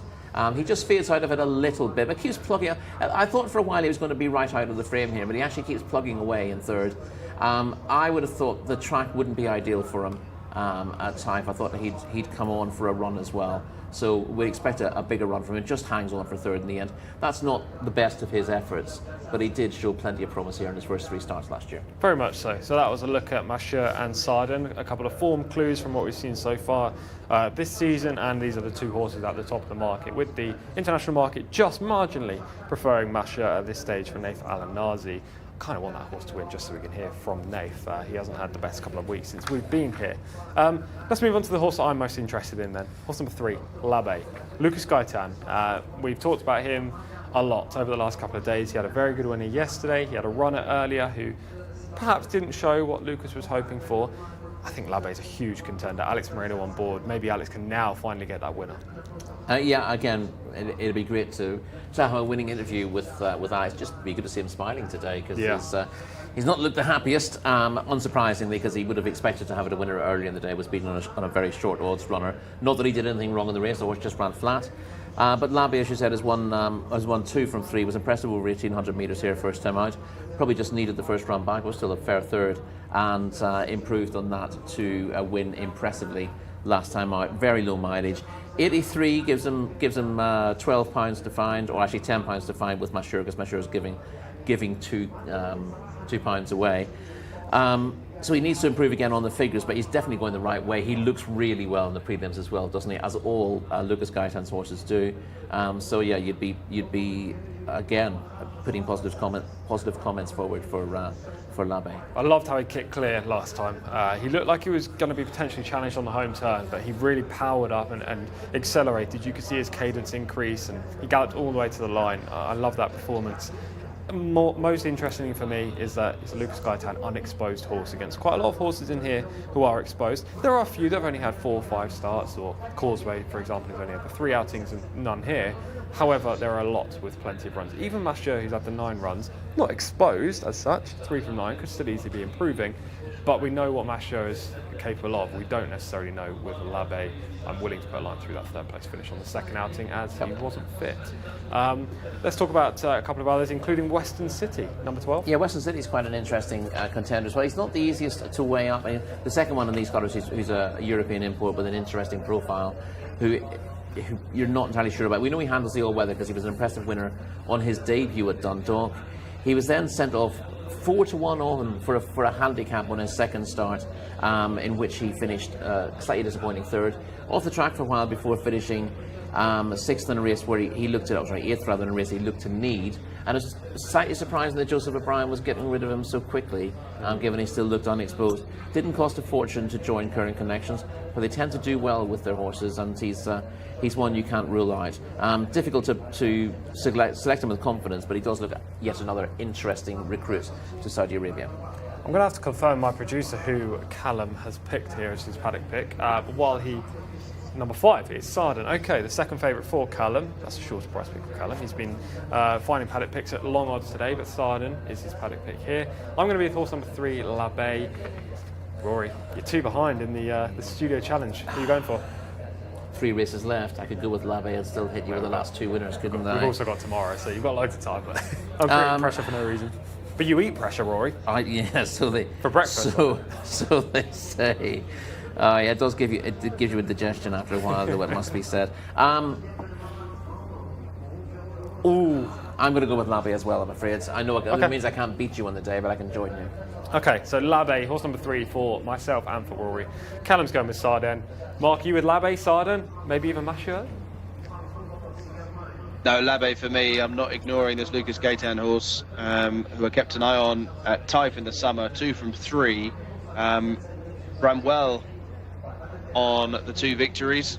I was just about to say as well, Sarden, who was behind a Gaitan horse. That was Salam Al-Kier, who we saw in the VT not too long ago. That was in one of the Taif Cups. That was the 3-year-old colt and gelding version. I think Sarden brings some very good form to the table against Labe. Surprised to see a gap between them. Having said that, Labe is being very well backed, unsurprisingly. 5-1, was 7-1 this morning.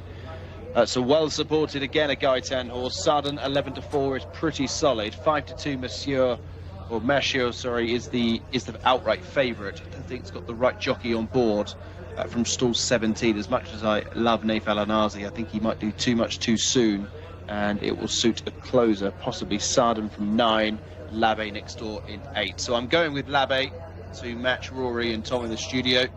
Tom been in excellent form today, to say that Rory hasn't. Callum obviously doing great work in the parade ring, has picked out Sarden, not the biggest price, but Callum is prone to finding big price horses that should outrun their odds, might nick a place. Sarden has certainly caught his eye. Yusuf Al-Hussein, who was on board Mobhira yesterday, when in winning action. They're going in pretty swiftly here. 5-2 Monsieur on the off. Saul 17 for that one. Sarden 11-4. Majed, who we haven't really spoke about for the Red Stable. What a day it's been for them. 3 winners so far. Seems like a long time ago. Labe now 9-2. Causeway 9-1. Big prizes about the rest. So 3 at the back, including Al Zuhal and Kontar. Also waiting on Mujtaz, who has the blue headgear. Like the Road also has blue headgear. They emerge from stalls 19 and 6 respectively. You can see in the bottom right, Mujtaz going forward for Abdullah Al Farouz. Car park draw, 19 of 19. They're set at the 2,000 metre start here, ready. And they're off and racing. Very, very slowly into stride was Causeway. Also, Ghazi dropped out, is some 6 lengths behind the leader, and Desert Jewel, the filly, is also towards the rear end of the field. As they go through the first furlong on this 1.25 mile contest, up ahead, Al Zuhal, red and yellow silks, is one of the early leaders with Western City with the green sleeves. Between those, Labe came away well enough from stall number 8 and is joined by Alaham. This is the leading 4. Extreme right, the white cap of Rich Max got away smartly, along with the 2-tone blue of Al Shaheen as they join up with the round course. Mashur is trying to get across from stall 17 under Naif Al-Anazi, one of the greys over towards the left-hand side. Deeper out to find Al-Abani, and Like the Road also continues in this leading group. The second wave are made up with Garci, Yellow Silk's black cap, being stalked there by Kontar and now being passed by Kontar. Also towards the rear of the field we have Hamoud Al Kayer. The red sleeves of Desert Jewel is right towards the back end of the field with Marjed. The back marker is Like the Road at 4 lengths behind the rest of the runners. As they come down the side of the course, Al Zuhal now being joined by Labe, who travels strongly, but the eye is drawn to Sarden, who now looms on past. Under pressure is Alaham in 4th place. Causeway from a long, long way back now takes 5th from Mathieu. This is the leading group who go on now from Kontar. Next in the field we have the blue cap of Super Fluidity, who gets a first mention with Desert Jewel, and then comes Al Abani, who has 10 lengths to find on the new leader, and that leader is Sarden, who can see the judge with 2 furlongs to go. Just hanging in behind is Alaham, and then comes Causeway from a long, long way back. Labe has given his run in, so too has Kontar. Staying on down the middle of the track is Karam Alanea in 4th place, running up towards the finish. Sarden is getting a little tired. Alaham is about to join in. 2 lengths is the gap though, but Causeway, or Sarden rather, has done enough. Sarden has won. Yusuf Al-Huddin once again in the winners' enclosure. Alaham in 2nd, Causeway up for 3rd, an almighty run in the placings. Karam Alanea was home in 4th place. Sarden is the winner. An excellent pick from the paddock from Callum Helliwell. Goes off at 5-2. Wins for Prince Salman bin Salman Abdelaziz and Yusuf Al-Hussein, the son of Mendelssohn. Big weekend in America, of course. Mendelssohn, who was once in the Breeders' Cup Classic and indeed the Kentucky Derby. Sarden, 3rd in the Taif Cup last time, gives that race a big form boost. 2:07.24, the winning time for number 5, Sarden. Close for the minor money. Alaham was running on into 2nd, beaten a length and a half at the line. The eye will be drawing to 3rd, 4th and 5th placings. Causeway, want to see that start back, was a long, long way behind. Sarden wins. Alaham 2nd, Causeway in 3rd, Karam Alanea in 4th position, and then Karam Alanea followed by Desert Jewel. 5, 7, 13, 15 are the numbers to the 10th race on the programme, open grade. Sarden looks a 3-year-old to keep on side.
No notes is what I said in the parade ring when I saw this horse. The best looking animal I've seen today, and there were no notes when this horse ran as well. A really, really impressive, imperious performance from Sarden, who really just cruised into contention like a good horse, went away at the crown of the bend, hit the straight, and then we looked at a little bit of trouble, got a little bit leg weary late on, but 2,000 metres, really, really good effort.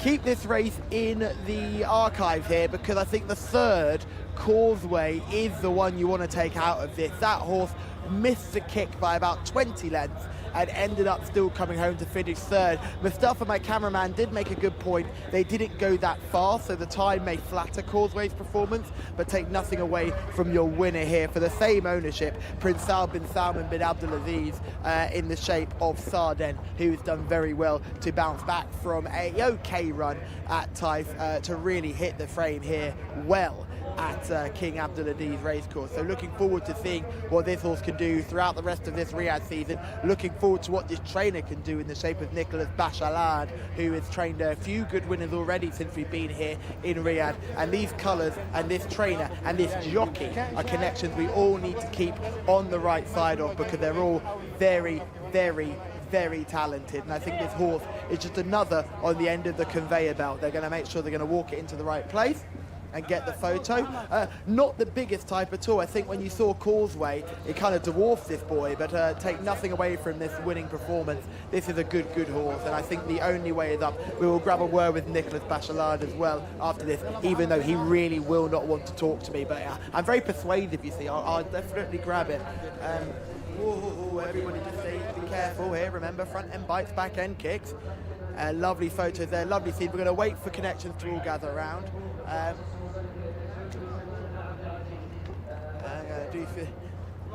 Nicholas, we'll just grab you now very quickly. An improved performance from what we saw at Taif. Did you expect it? Yeah, Taif, he was probably short when we ran him a mile. We thought we'd give him a chance at 2,000. Honestly, I didn't think he'd stay, but obviously he did. Good race today. I saw him come down before he got tacked up. I have not seen a horse look more fit than he did today. He looked stunning going down. I think all the horses are fit enough, But no, he ran well today. It was a bit of a chance going 2,000, but he did it, so pretty happy with the performance today. With that performance, it suggested you'll stay at 2,000, or are you happy to drop back to the 1,800? I think drop back to the 18 probably. 18, 2,000, anywhere around there probably. Maybe a mile a bit too short for him. But, sometimes here you just have to pick what you have. I know for some of you, you question sometimes which distances we run, but we just have to go with what the program gives us. And I suppose that's the thing with having a program that runs only 3 days a week. You kind of you're a victim to the program almost. You have to go with what the options are. Yeah, and we're trying just for the 3-year-olds to stay with 3-year-olds, not to go against all the horses yet. So we have to kind of see which races we can go into. And that will be the plan for the rest of the season, stay in his own age? I'm not sure, we'll see where we go. His Highness will decide and we'll go from there. Well, thank you for taking the time to talk to us. Well done. Thank you. Good to hear from Nicholas Bachalard, who's in good form at the moment. He is, yeah. He's had a very good season, and this is another winner. He's in double figures certainly for the season. Nicolas Bachalard already knows what he's doing. This was a very interesting horse on paper. Sarden had the 4 runs here, and had very little to find with Mashur, who's not showing his best today from a wide draw. So Sarden in a better position, was able to track the pace, travelled well. Yes, listen, he's a decent performer. He won his first 2, and he ran third last time and was just running into peak again. You can see he breaks really well from stall 9 there into a good position. There's also pace up the inside as well. But yes, it's really important to get a good position. He shot out the stalls, and a couple of horses inside him have been very slowly away. So immediately into a lovely stalking position. And yeah, there was no drama for him in the race after that. He's always gone well. Causeway, has finished third, came from further back in the field, also caught the eye the way they ran this. But yeah, if you were with Sarden in the first place, you'd have been perfectly happy. Labe goes up in his inside now in the black and light blue colours, and grabs a prominent role, goes past, I think it was Al Zahal who led early from stall 1.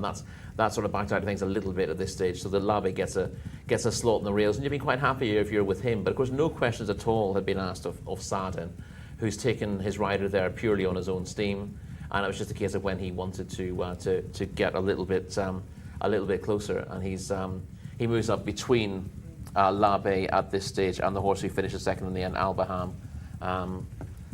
It could have got a little bit tight for him room-wise, but no, when a horse travels as strongly as he did, the gaps always appear, don't they? Yeah. It's always when you're a little bit off the bridle, the door seems to close in your face. And the front two are going clear at this stage, but unfortunately, I think if you're with Labe, he backpedaled fairly quickly from this point. They both seem to be going okay coming into the bend, but Labe came under pressure. Could offer no resistance to the winner who's pulled clear. Alaham got a little bit outpaced originally, and we see him moving back into second place here, and he plugs on gamely to hold that place to the line. And as we said, Causeway, huge eye catcher, big eye catcher, running on into third place and in the same colours as the winner, carrying the second silks. That'll be winning races soon as well. That was, as we said, pre-race, difficult to know exactly what to expect about first time out, but very well bred, was well regarded in the States. Didn't fulfil his potential there, but has the physique and the pedigree to do very well in dirt here, and did catch the eye. Again, another one you'd quite like to see in handicaps, because Camp won't be given a huge mark on the back of this, given he's been readily beaten by the winner, but very, very useful and is sure to win more races. Yeah, well, he finished third here. Alaham second, rated 83. The winner's rated 90. I think a mark of 80, if the handicapper was to give Causeway a mark of 80, I think that'd be very, very fair. He showed so much promise here after that terribly slow start. Moved up in the middle part of the race without us really paying attention to him, because our eyes were drawn on the front horses. But he really, really picked up in the middle part of the race, and then finished off like a nice horse. I think Causeway's the next he did not have the kitchen sink thrown at him at all by Wigberto Ramos, who did ask him to get closer, but didn't get busy with the stick and just give the horse a really encouraging introduction to racing here, and he's sure to build on that. Yeah, absolutely. Causeway is definitely a horse to follow moving forward. But the winner, Sardem, was impressive. A winner for these connections again, Prince Saud bin Salman, Nicolas Bachelard. Feels like we're talking to them pretty often this year, and I'm sure with all of these powerful and talented horses they've got at their arsenal, then they're going to be striking quite often this campaign, going into the winter and into the spring again. Yeah, absolutely. Parvo Stable going well.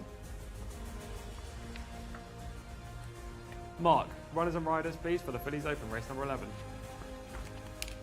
Yeah, on screen, the runners and riders for this Fillies Open. Once again, we race over 10 furlongs, 2,000 metres, and the 3 riders in here looking for respective hat-tricks. They ride numbers 1, 2 and 5. Israj, the mare, right at the top for Abdullah Al-Lawfi on start number 49, has won 13 times in her career. 2 is Mazuna Adela Al-Faredi, this daughter of Sioux Nation, rides in the colours of the Red Stable, who bid for a 4-timer. Alia, not short of ability, rated 100. Alex Moreno still looking for his first success of the afternoon. Craft in Silk is 4, Abdullah Al-Saidi, followed by the grey, number 5, Just for Soul. Certainly got a chance here. Eddie Castro in very, very fine form of late. 6 is Stoppel for Mohamed Al Nasser, completes that caption. Turning the page, 7, Notation, is Thurb Altimyat's right here. 8 is Ajyad for Fahed Al-Faredi. 9 is Jazio for Abdullah Al-Credis. 10 and 12 are both out. Between those is 11, Daklat Noura for double seeking Noah Thamudiani.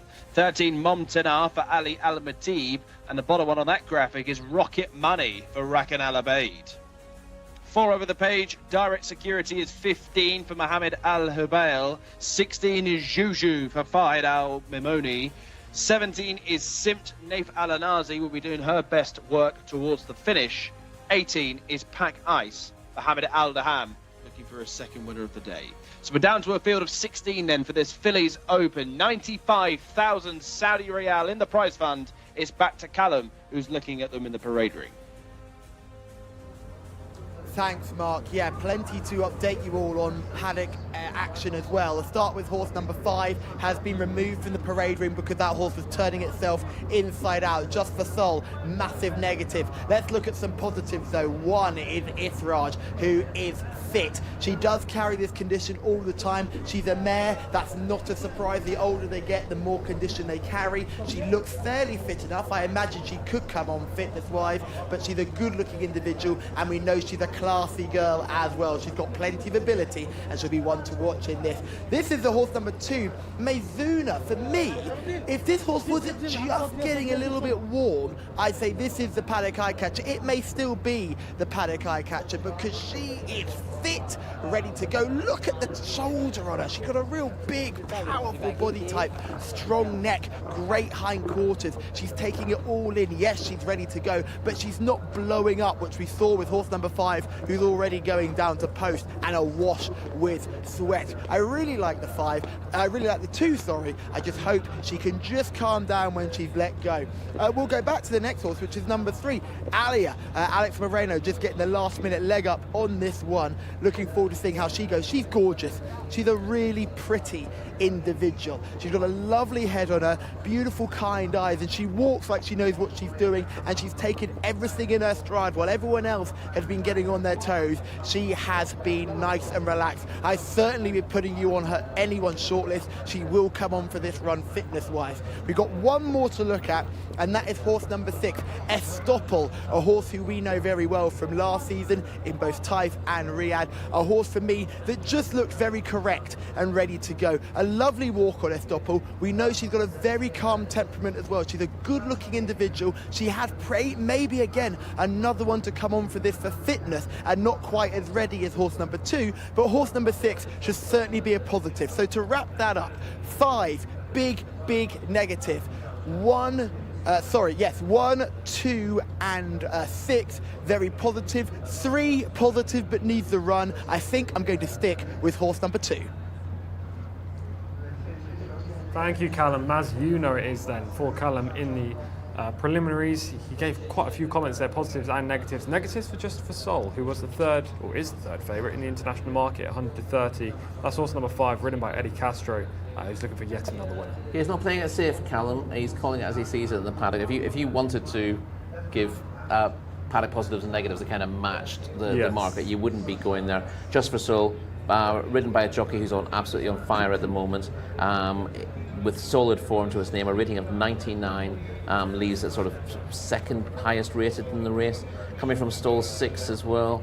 Plenty of positives on paper for the son of Justify, but not many positives in the parade ring. So Callum putting his neck on the line there. He's only had 2 big negatives all day, and the first one won. Yes. So we don't really want the double to come up. No, that wouldn't be a good double. But Callum is celebrating a winner in the last race, so he's in good form with those paddock picks. Mazuna's the horse to beat. No doubt about it. For Dharma, used to be trained by Dharma Al-Dahani, now with Al-Qatani in the Red Sable Silks. Let's have a look at some form of Mazuna, and she's in the Red Sable Silks here. Yeah, she's been running very well this season. We see one of her better efforts when winning 2 starts back. She shows a good attitude to get the job done here. And she's just a classy performer on her day. She's got a rating of 103, so she doesn't need much of an introduction, but looked like she was going to get involved in a little bit of a dogfight, but has ended up coming a few lengths clear at the line and very strong at the finish. She is the one to beat on the ratings. Again, Adele Al-Faredi rides, stall 4 is a positive, and she's been running very well. This is our next piece of form footage.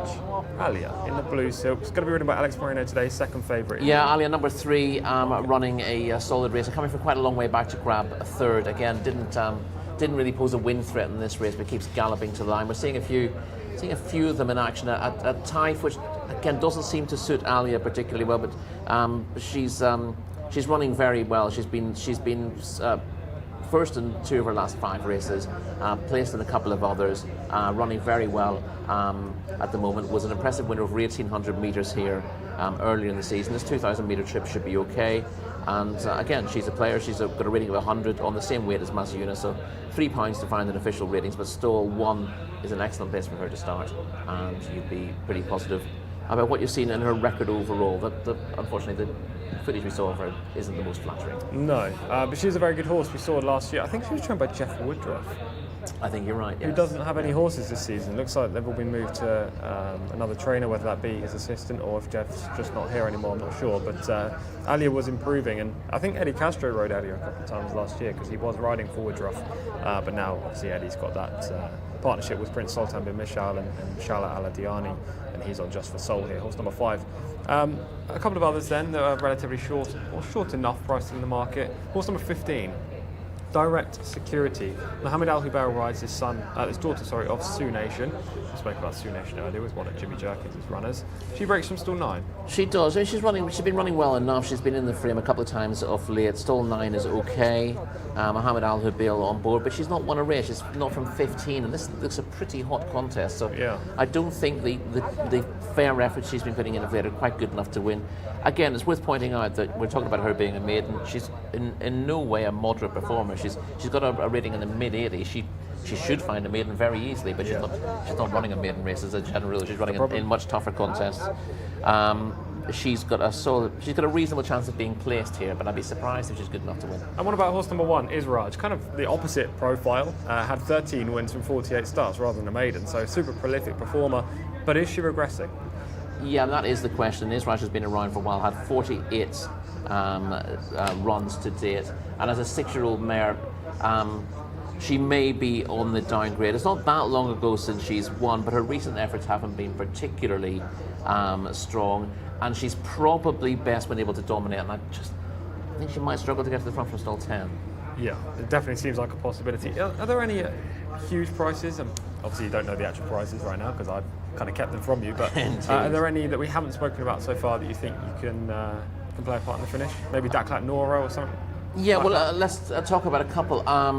Try to go in roughly in order without mentioning everything. Craft in Silk has got ability, was a handicap winner in Taif, has run pretty well on a couple of starts since, was behind Majd when the pair of them were behind Arabian Pleasure over 1,600 metres last time out. But Craft in Silk will do better at this trip. Her dam won the Ribblesdale or Royal Ascot. She's not been setting the world on fire of late, but I wouldn't be at all surprised to see a better show from her. Estoppels has been a bit of a star. She's 4 from 27. Again, she's not been running at her very best recently, but she improved for switching to Riyadh here last season and is not one to ignore entirely. Yeah, she's an interesting runner. What about Ajyad, horse number 8? As he gets there. Indeed. Yeah, Ajyad has 2 from 10, been running really consistently this season, but I thought a rating of 77 suggests that Ajyad is looking for a place rather than a win in this race, and probably more of a Taif performer as well. Have you come down on your selection yet? I'm going to give you 2 minutes. Yes. Callum's gone for Mazuna, horse number 2. I'm also going to go for Mazuna. I really liked her last year. There was an interview, I'll keep this brief, but there was an interview with Thamar Adahani early in the season. She was previously owned by Sheikh Abdullah Amalak Al Sabah. Thamar said they sold this horse to the Prince because they wanted to give the Prince a champion. Now obviously Thamar doesn't have the horse, she's moved stables, but I think she's very good, and I'll take Mazuna as well. Who do you like? I've got to be against you here, really, don't I? We've got plenty. Yeah, if you like Mazuna, you put up Mazuna. I'm going to go with Alia from stall 1. Okay. He doesn't have much to find. Mazuna has the perfect draw. Mazuna for myself and Callum, Alia for Rory. Mark, please take it away.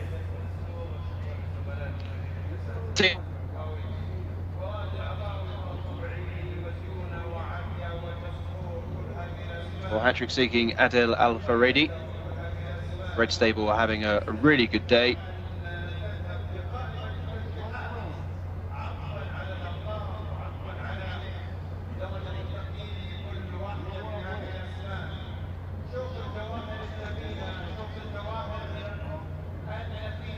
Going forward is Simt. Waiting.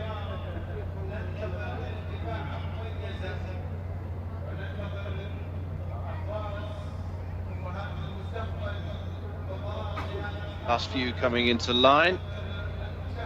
Stoppel and Notation. Just about ready. And they're off. Racing over a mile and a quarter for this Fillies Open here. Pretty level break as well. The field of 17, or 16 rather, are only covered by about 5 lengths, as through the early stages, Alia is one of those first to show with the striped jacket of Ajyad. This is the leading pair. Mazyuna emerged well from stall number 4 with Just for Soul in the 5 or 6 path. The orange jacket of Craft in Silk is also handy with Direct Security, and also the green jacket of Israj with the green sleeves out wider of Pack Ice. So 8 or 9 across the track here as they complete the first 400 metres. And Alia is the leader. To Mazyuna in second for hat-trick seeking Al Farid.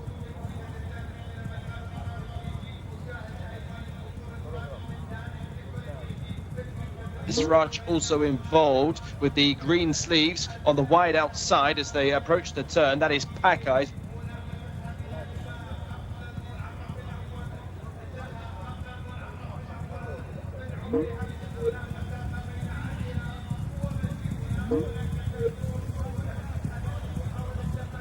Races, they come around the home turn. Back in third is Just for Soul in the Prince Sultan bin Michal colours. Can Eddie Castro ride another winner? As we see from the top here, they're coming into the home straight. Mazyuna definitely travelling slightly better than Alia. Tom v Rory at this part of the race. Just for Soul looks like she's done and she's packed up in the, coming into the home turn. Direct Security may be moving into third, but it's Mazyuna and Alia head and head, neck and neck coming into the straight. Alia with a minor advantage. Mazyuna on the outside, can she show the battling qualities to get in front? She is. She's a head in front. It's Adel Al Faradi. Yet again, Mazyuna is powering clear, but Alia's fighting back. Mazyuna leaning slightly left, Alia fighting back in second, but now a length down. They're miles clear of the third and fourth. Daklat Norris moving into third. Alia now switches out to the outside, but Mazyuna has got this one, a length and a half clear. Another for Adel Al Faradi. Mazyuna beats Alia, beats Daklat Nora. 1, 2, 3. I won't be doing that again. Very good, Dan.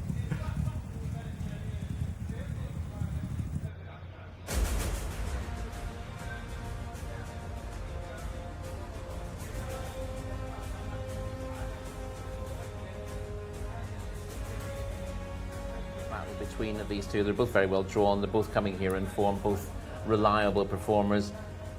I thought Alia travelled just as well as Mazyuna into the straight, but as we saw Mazyuna last time out, she finds for pressure. She really does. She looked like she was going to be in a tight battle last time out, ended up coming 3 or 4 lengths clear. And again, she just finds it a bit more. I thought Alia's only chance there was if Alex Moreno had switched from the inside earlier than he did. But to be honest, that's something you could only really say in retrospect. And as Tom called in running there, Daklat Nora was third. I thought it was a very good call from you in the circumstances, Paul. Paul? I don't know where I got that I'll change my name now. Tom. But yes, at least in terms of the winner of the race, it was only 2 who could win when you took over there. That definitely helped me. It was a good race between the 2 as well. I mean, we got the race spot on, to be fair. They were the 2 to focus on. They were the 2 at the top of the market, so it wasn't, it wasn't super unoriginal. But I think these are 2 fillies that are pretty good. 4-year-olds right now, they could easily win opens throughout the whole rest of the season if they want to, but they're definitely going to be tilting at cups with Mazyuna. Yeah, and that makes it a little bit tougher. And what you end up with the cup races is you do tend to, the best cup races, you've got really big fields, really competitive races, no quarter asked or given. But she's got the right sort of temperament, she's got the right attitude for races like that as well, so you wouldn't be too worried about her. Some of these flashy types who can win opens by 10 lengths, they can struggle. The horses who really need to dominate can struggle in cup races, but I think a fighter like Mazyuna, who's got that combination of class and a willingness to battle, will always give her running, and that's why her form figures are so impressive. She's either been first or second in 5 of her last 6 races now. Callum, over to you. Best of luck. Yes, it's another winner for Tom Collins and a back-to-back paddock selection from myself. There is Mazyuna. She looked the part in the parade ring. She was the complete opposite of Just for Soul. She looked ready, fit and raring to go and was right on edge, but didn't quite go over the edge. And I think that's the most important thing when you're looking at horses in a parade ring. Sometimes you'll get it wrong. Like earlier on, I think we had another horse in the red stable who looked to be going over the top, but won well. But you could see with Just for Soul, So that horse was turning itself inside out. It was a danger to people in the parade ring. It was out of control, and you could see the petrol gauge was empty of that horse very early on in the back straight, in the home straight, I should say. But Maizuna, she's a smart filly. She's a really, really good individual. She was good last year, and she's clearly coming into her own. And amongst her own sex, at this sort of distance, she is nigh on really impossible to beat. So whether they keep her amongst her own sex or move her into facing the boys where she'll get some weight is a interesting feature. What will be a fascinating season for this youngster. And again, a filly that's moved stables and still kept the same level of ability, which will be really hard for Salma Al-Dahani, who will see this and think he should be doing the training of this one. But she is doing the business for a new yard now. And I'm just looking at this. I'm seeing Salma in shot. We'll grab a word with him here to work out what on earth is going on, because it certainly doesn't have his name on the race card. I think they're both cheering. Maybe they're both involved. I'm so confused. I will talk to the trainer immediately and find out what is going on once the horse is clear and been untapped, because this is an interesting story here. I'm sure we'll find out more when she gets untacked. Salma, I have to grab a word. Explain to me how the training organisation works with this filly. She's a good filly. She's really a good filly, and she have a good trainer. I told before the race, you know. She's a good filly. She's a machine filly. She'll be improved more. The first run for her was marvelous, you know. Is it hard for you to see her trained by someone else now because she is so good? No, I'm happy for her because she's still winning, you know. They know that Thamer, she was with Thamer 1.5 years, and now with my brother Abdullah, and they hope she progress more and more, you know. She certainly looks like she can progress more and more. Very impressive today. I'm happy with her. If she go to the Brown Minister Cup and the Tour Furlong after 1 month, I can say for Prince Faisal from now, congratulations. She will win it. Wow, that's very exciting. She's a good filly. Thank you very much for taking the time. Thank you. If she goes to that cup race in a month's time, they can already hand her the trophy. Wonderful words. Excellent stuff there, Salma Al-Dahani. Not the trainer anymore of Maizuna, but did train her last season, and a good pointer to where she's going to go this year. She is a very good filly. We spoke and said that cup races are in her near future, and that's, I mean, all but being confirmed just there by Salma. Yeah, I mean, she had a really good season. She finished 7th at a final start last season, but that was in a very, very deep Group 1 contest, and she was a Group 2 winner last season. She's really, really reliable.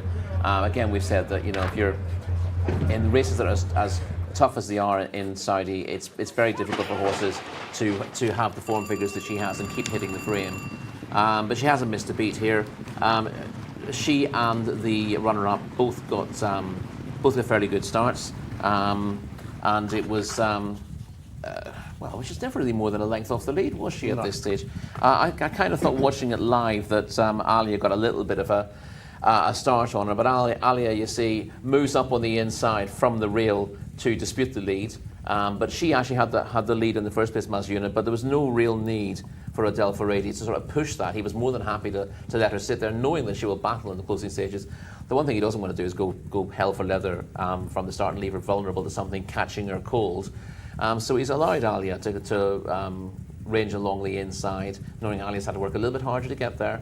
And now they sort of settle down to battle it out. They're both on the bridle at this stage. They're not getting involved in a racing tussle at this stage, but they're just eyeballing each other, working out what's going to happen in the closing stages. But they know the pair of them are both classy enough to sit on the bridle until after the home turn. And the question then is, you know, when the pressure gets turned on, who was going to crack first? And it took a while for either of them to crack, but it was Alia eventually, who in fairness, you know, has just lost the battle with Maizuna, but still kept trying to come back. It was clear that Maizuna was going to get up to win by sort of half a length to a length, but Alia kept trying, then switched outside as room got a little bit tight within the last 100 metres, but didn't really have enough time to rally at that stage. It can help them sometimes when they're getting tired just to switch off the reel, because it helps them switch leads as well, get a bit of momentum, but she couldn't get back to the impressive winner.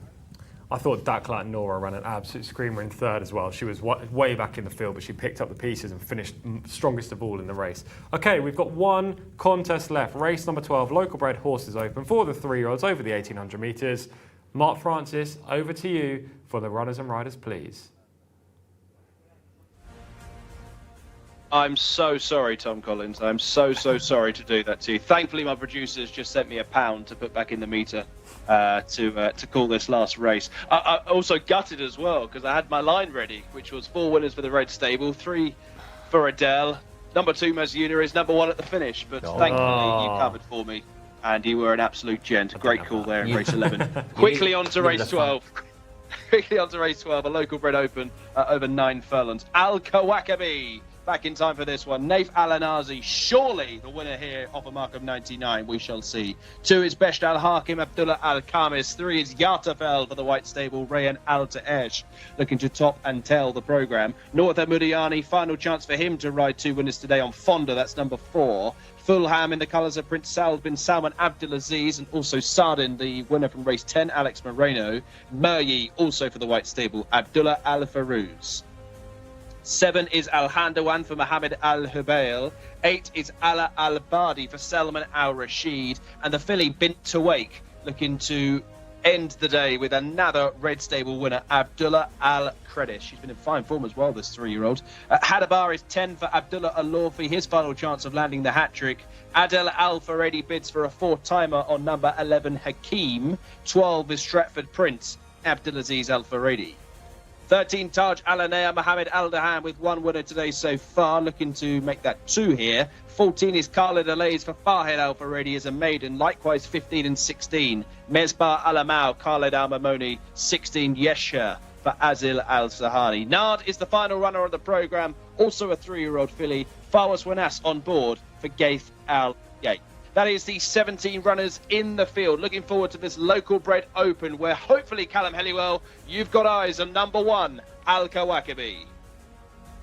You know, sometimes, Mark Francis, I do exactly what you say. Here is number 1, Al Kawakabi, and a real stamp of a horse. Al Kawakabi is certainly no concerns for fitness for me. Big, strong type, big, powerful shoulder, still growing again, still only 3, plenty of room to grow for this one. 3 will be rising 4 by the time we get to the springtime season, the February, I should say, but a good looking individual nonetheless. Let's get back to a bit of a negative for me. Let's talk about the White Stable horse, Yartafel, not blowing me away. That's the words I would use to describe Yartafel. A very tall, leggy individual that needs to fill this frame, and when you see him up close, you'll see what I mean by just a lack of muscle definition. He's got lovely in his coat, he looks well, but I think he's got more growing to do, and I think there'll be some who will be a little bit more forward in their careers than him. Let's go back to one who has filled the frame. We'll pass Fonda, who's a horse that I know Rory Delagi really likes, and we will go to Fulham, horse number 5, not the biggest. Fulham looks like a pony, but when we talk about well put together horses, they don't come much better than Fulham. Short back, powerful hindquarters, big strong shoulder, but your only concern is he a little bit small? He's barely 16 hands. We'll go back a few horses more. Let's look at the prolific horse, Bint Tawake, horse number 9 for the Red Stable. The Red Stable looking for another winner today here at King Abdulaziz Racecourse, and I'm looking forward to seeing this Bint Tawake. She's got all the sheepskin on. She's got the sheepskin cheek pieces, and she's got the sheepskin noseband. She looks immaculate in her coat, doesn't she? She's walking out really well. I have very few negatives about her. You'd argue that she might come on a little bit for fitness, but she's fit enough as she's been winning regularly, and she's certainly got every chance here. And let's go back to look at one more. Horse number 11, Hakimi, a very similar mould here. Small, petite, but really powerful in the areas that it matters. A little bit keen in the parade ring, but not too negative for me, not getting warm. This chestnut is an interesting player here. I think horse number 11, Hakimi, has to be on the shortlist. Boys, I will get back to you sooner rather than later with my Paddock eye catcher. Thank you, Callum, for the final time there with your Paddock piece. Race number 12. Feels like this card's gone by relatively quickly today. Big field to end with. Lots of long shots in this race. The market kind of focusing on just 2 horses, Al Kawakabi and Yartafel.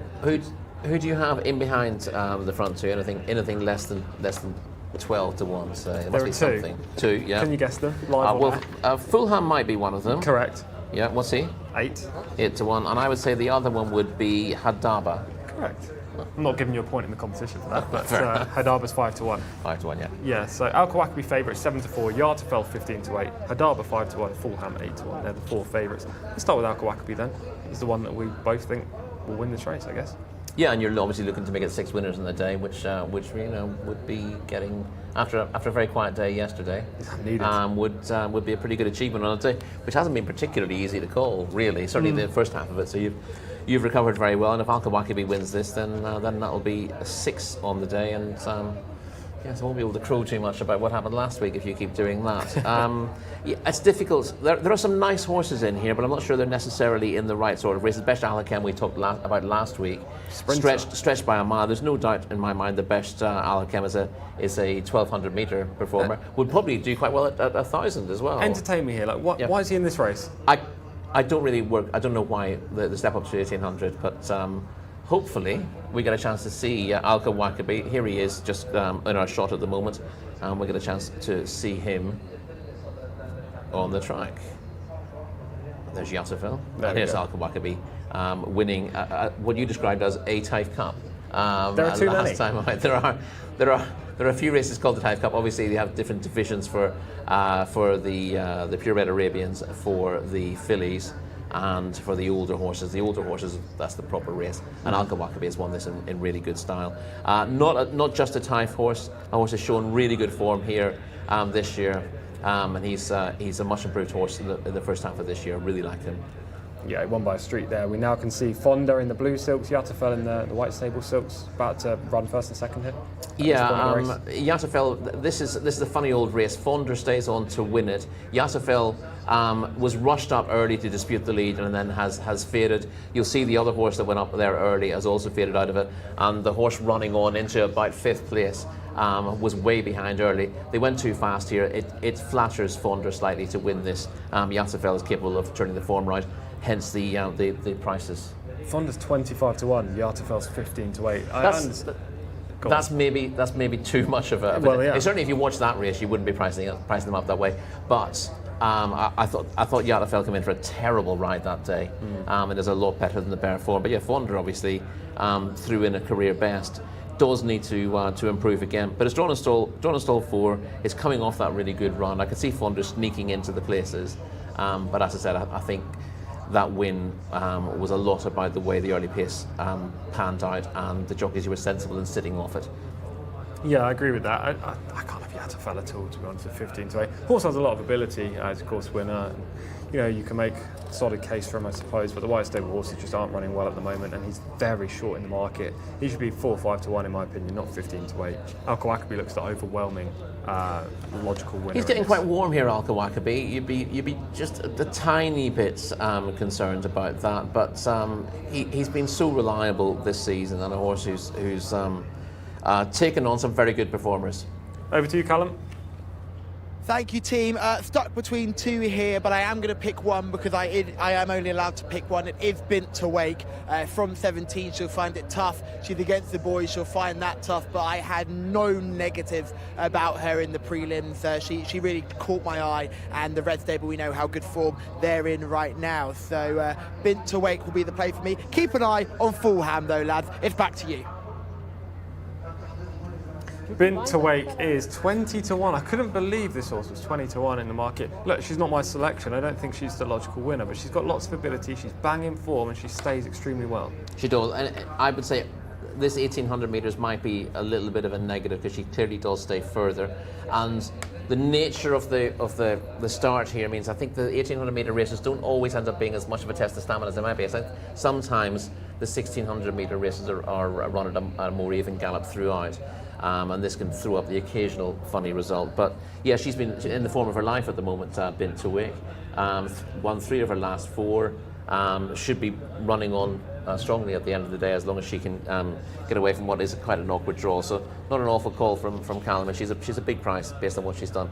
And I think she should be short. That's mostly because, as you said, Yatafel is a very short price. And the white stable horse is still going in very short. But of course, whoever priced the races up didn't get the opportunity of seeing how 1 or 2 of them ran early in the day and make adjustments. But yeah, Al Kawakabi at 7-4 makes an awful lot more appeal than Yatafel at 15-8 at this stage. I completely agree. Al Kawakabi is going to be my selection. I'm going to say that already. Callum's already with Bint to Wake. Are you ready for your selection? Yes. We mentioned Fulham very, very briefly. What do you think of? Is that what your do you think of him? No, it's not. He's not going to be in my. Okay, you're just teasing us. The glint in your eyes. Are you going to pick that horse? You're just teasing us. No, I'm going to go for Al Kawakabi. That's fine. pretty straightforward. Now let's talk about Fulham. Now let's talk about Fulham. Yeah, interesting horse. Alex Moreno still looking for that winner. Probably not the happiest after just finishing second on Aliyah in the previous race. Yeah, but I liked this horse last season. He came into his own around this time last year. Was really well suited by Riyadh. He's been fairly lightly raced since. A while since he won one, but he definitely will win more races. He'll probably find slightly easier ones than this, but I think he'll be in the frame. Okay, so it is Al Kawakabi for myself and for Rory. Callum is going with horse number 9, Bint to Wake, but he says look out for Fulham, and Rory would emulate that. Mark, over to you for this call. Fingers crossed, Tom. Fingers crossed. Stand by just in case. Yes, we've reached the last race, 8:20, the off time for this local bred open. 3-year-olds only over 1,800 metres. I've got to be with Al Kawakabi. Destroyed them at the start of the Taif season in the Flower Festival Cup and has been off a long time, but seems to go very well afresh, this 3-year-old. Rated 99 after that dominant success at the start of July. Al-Anazi on board Al Kawakabi. 6-4. Yatafel 9-4. Hadabar 5-1. Fulham 15-2. 11-1 Meryi, and bigger the remainder. Yatafel in the green cap for the white stable. Meryi with the red cap. Abdullah Al Farouz. As Fonda goes in. Fonda going into stall 4. Hakim into 14. Adel Al Faredi bidding for a 4-timer. Al Kawakabi still waiting to go into stall 1. Al Handawan into 2. Yatafel into 8. Besht Al Hakim into 7. Fulham into 13.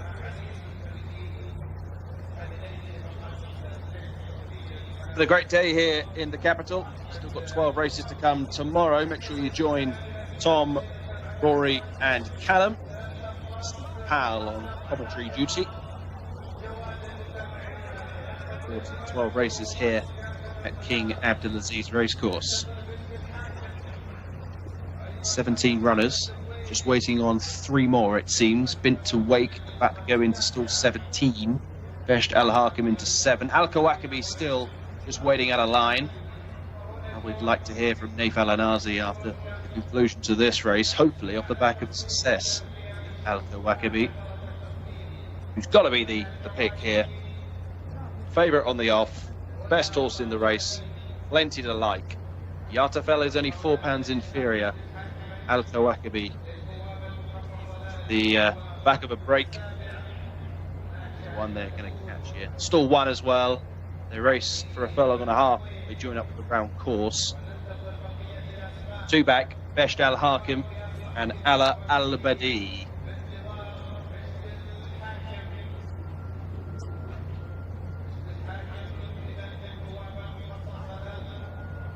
Ala Al Badi. Salman Al Rashid into 11. Son of Roaring Fever. Breeders' Cup action tonight and tomorrow night.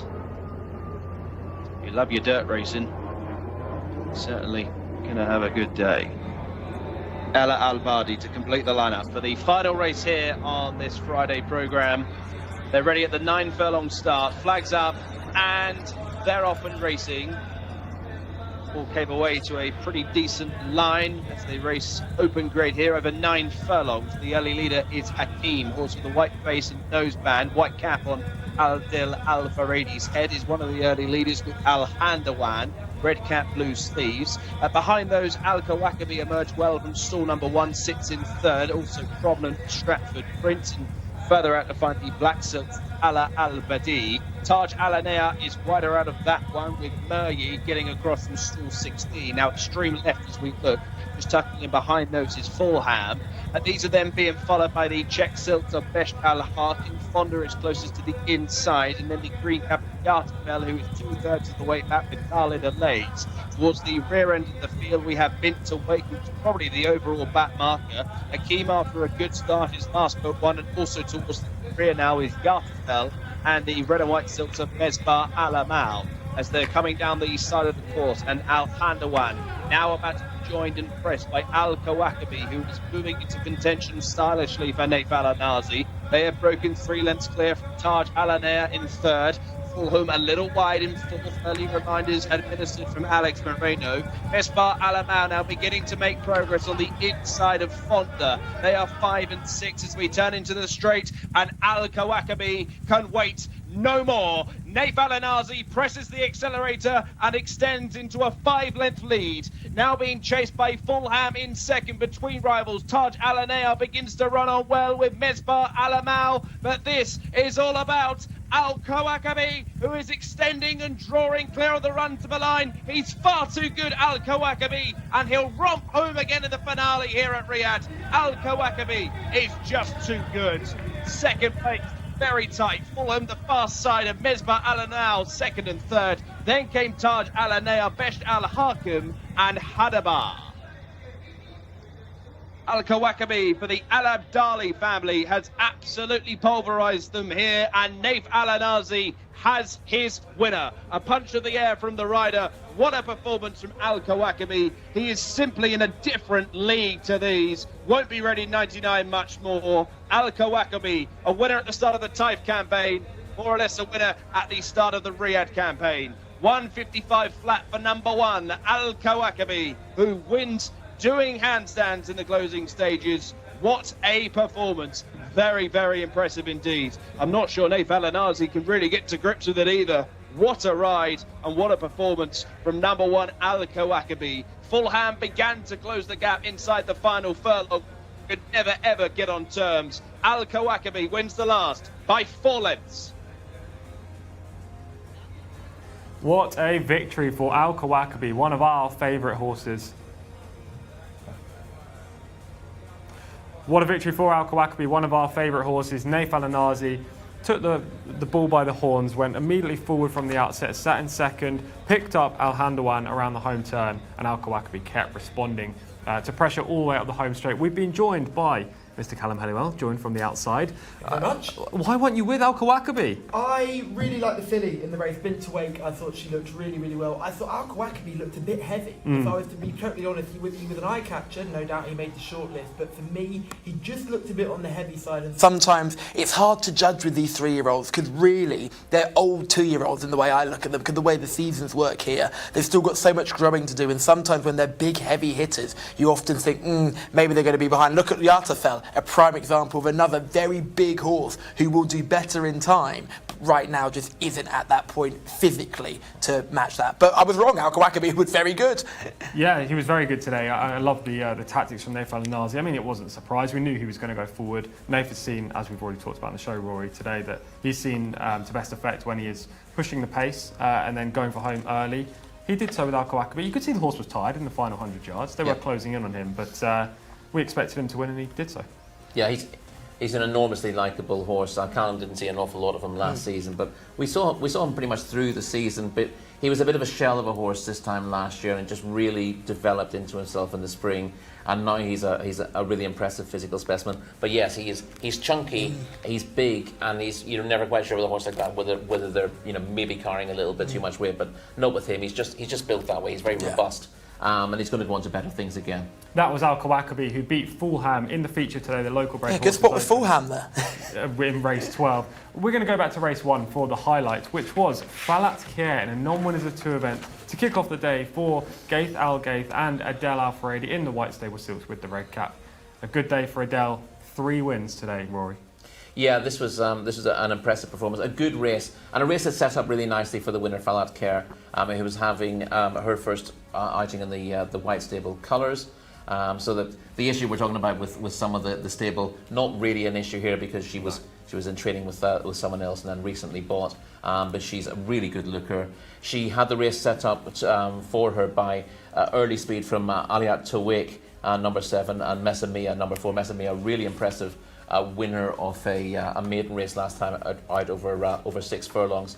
The 7 furlong probably a little bit too far, but you knew that was going to go fast. We knew Aliat Tawik. We spoke to Lucas Gaitan before the race, and he said, she's going to win races somewhere down the line, but there are no maiden races for her at the moment. They set it up for Falak Kerr, who's run a very impressive winner. Yeah, I really like this filly. I think she's going to go on to bigger and better things. The White Stable wouldn't purchase her if they didn't think so as well. She's only rated 79 going into today, but she's definitely 90 plus. Callum, you had 2 winners today. Very well done with those. One of them was Sarden in race 10. Would that be your personal highlight? Yeah. I think Sarden is very, very smart. I think this Falak Kerr we just talked about, I think she's got trip range as well. Everyone wants to run over a mile here over the 1600 for the Saudi Oaks and all those sorts of things that will come down. So looking forward to that. Really, really happy with Sarden as well. That was a proper performance from a horse that just blew me away in the parade race. Did not blow me away as much as your winning selections though. 6 winners today. Absolutely imperious form because you were awful yesterday. So it's about time you got back into form. So thank goodness you're back and you're having these winners and you've really flipped the table all the way around. So well done, that man. All roads lead to tomorrow. Thank you. Yeah, they do. We've got 12 races tomorrow and hopefully I can end this studio challenge with a win. Rory was the champion last week, guys, so you set the bar quite high. I'll give myself a margin to climb tomorrow, but I like a challenge, so we'll see how that goes. Are we 855 now? It is 855. So suddenly it is all still to play for because we know Tom can have a stinker. We know that's possible. We saw it yesterday. I'll keep bringing it up. but it really is wide open. It must be great for everyone at home to kind of get involved with the extra storylines going into tomorrow. Yeah, it provides an extra look as well, doesn't it? We can give our opinions, but everyone's like looking for each individual race. But if we can have an inter-studio competition, why not? Tomorrow's race is pretty tough, isn't it? It's not the usual standard fare. There's a fair few maidens, some Arabian Opens, a couple of Opens to end the card, but it's not easy. It focuses on the local bred. I think it's a wonderful card for those who are interested in local bred performance because that's what we're really interested in here, seeing the Saudi racing grow. And that card specifically tomorrow will be an example of just that. Looking forward to that element of it. Yeah, make sure you guys tune in for tomorrow's action. We have 12 more races, as already talked about. 30 degrees tomorrow in Riyadh, lovely weather, so we should see some good racing as well. Jcsa's broadcast always here, covering racing here in Riyadh at King Abdulaziz Racetrack. Get involved in the comments, like and subscribe down below. We'll see some good horses tomorrow, and hopefully you'll enjoy our coverage as well too. See you then.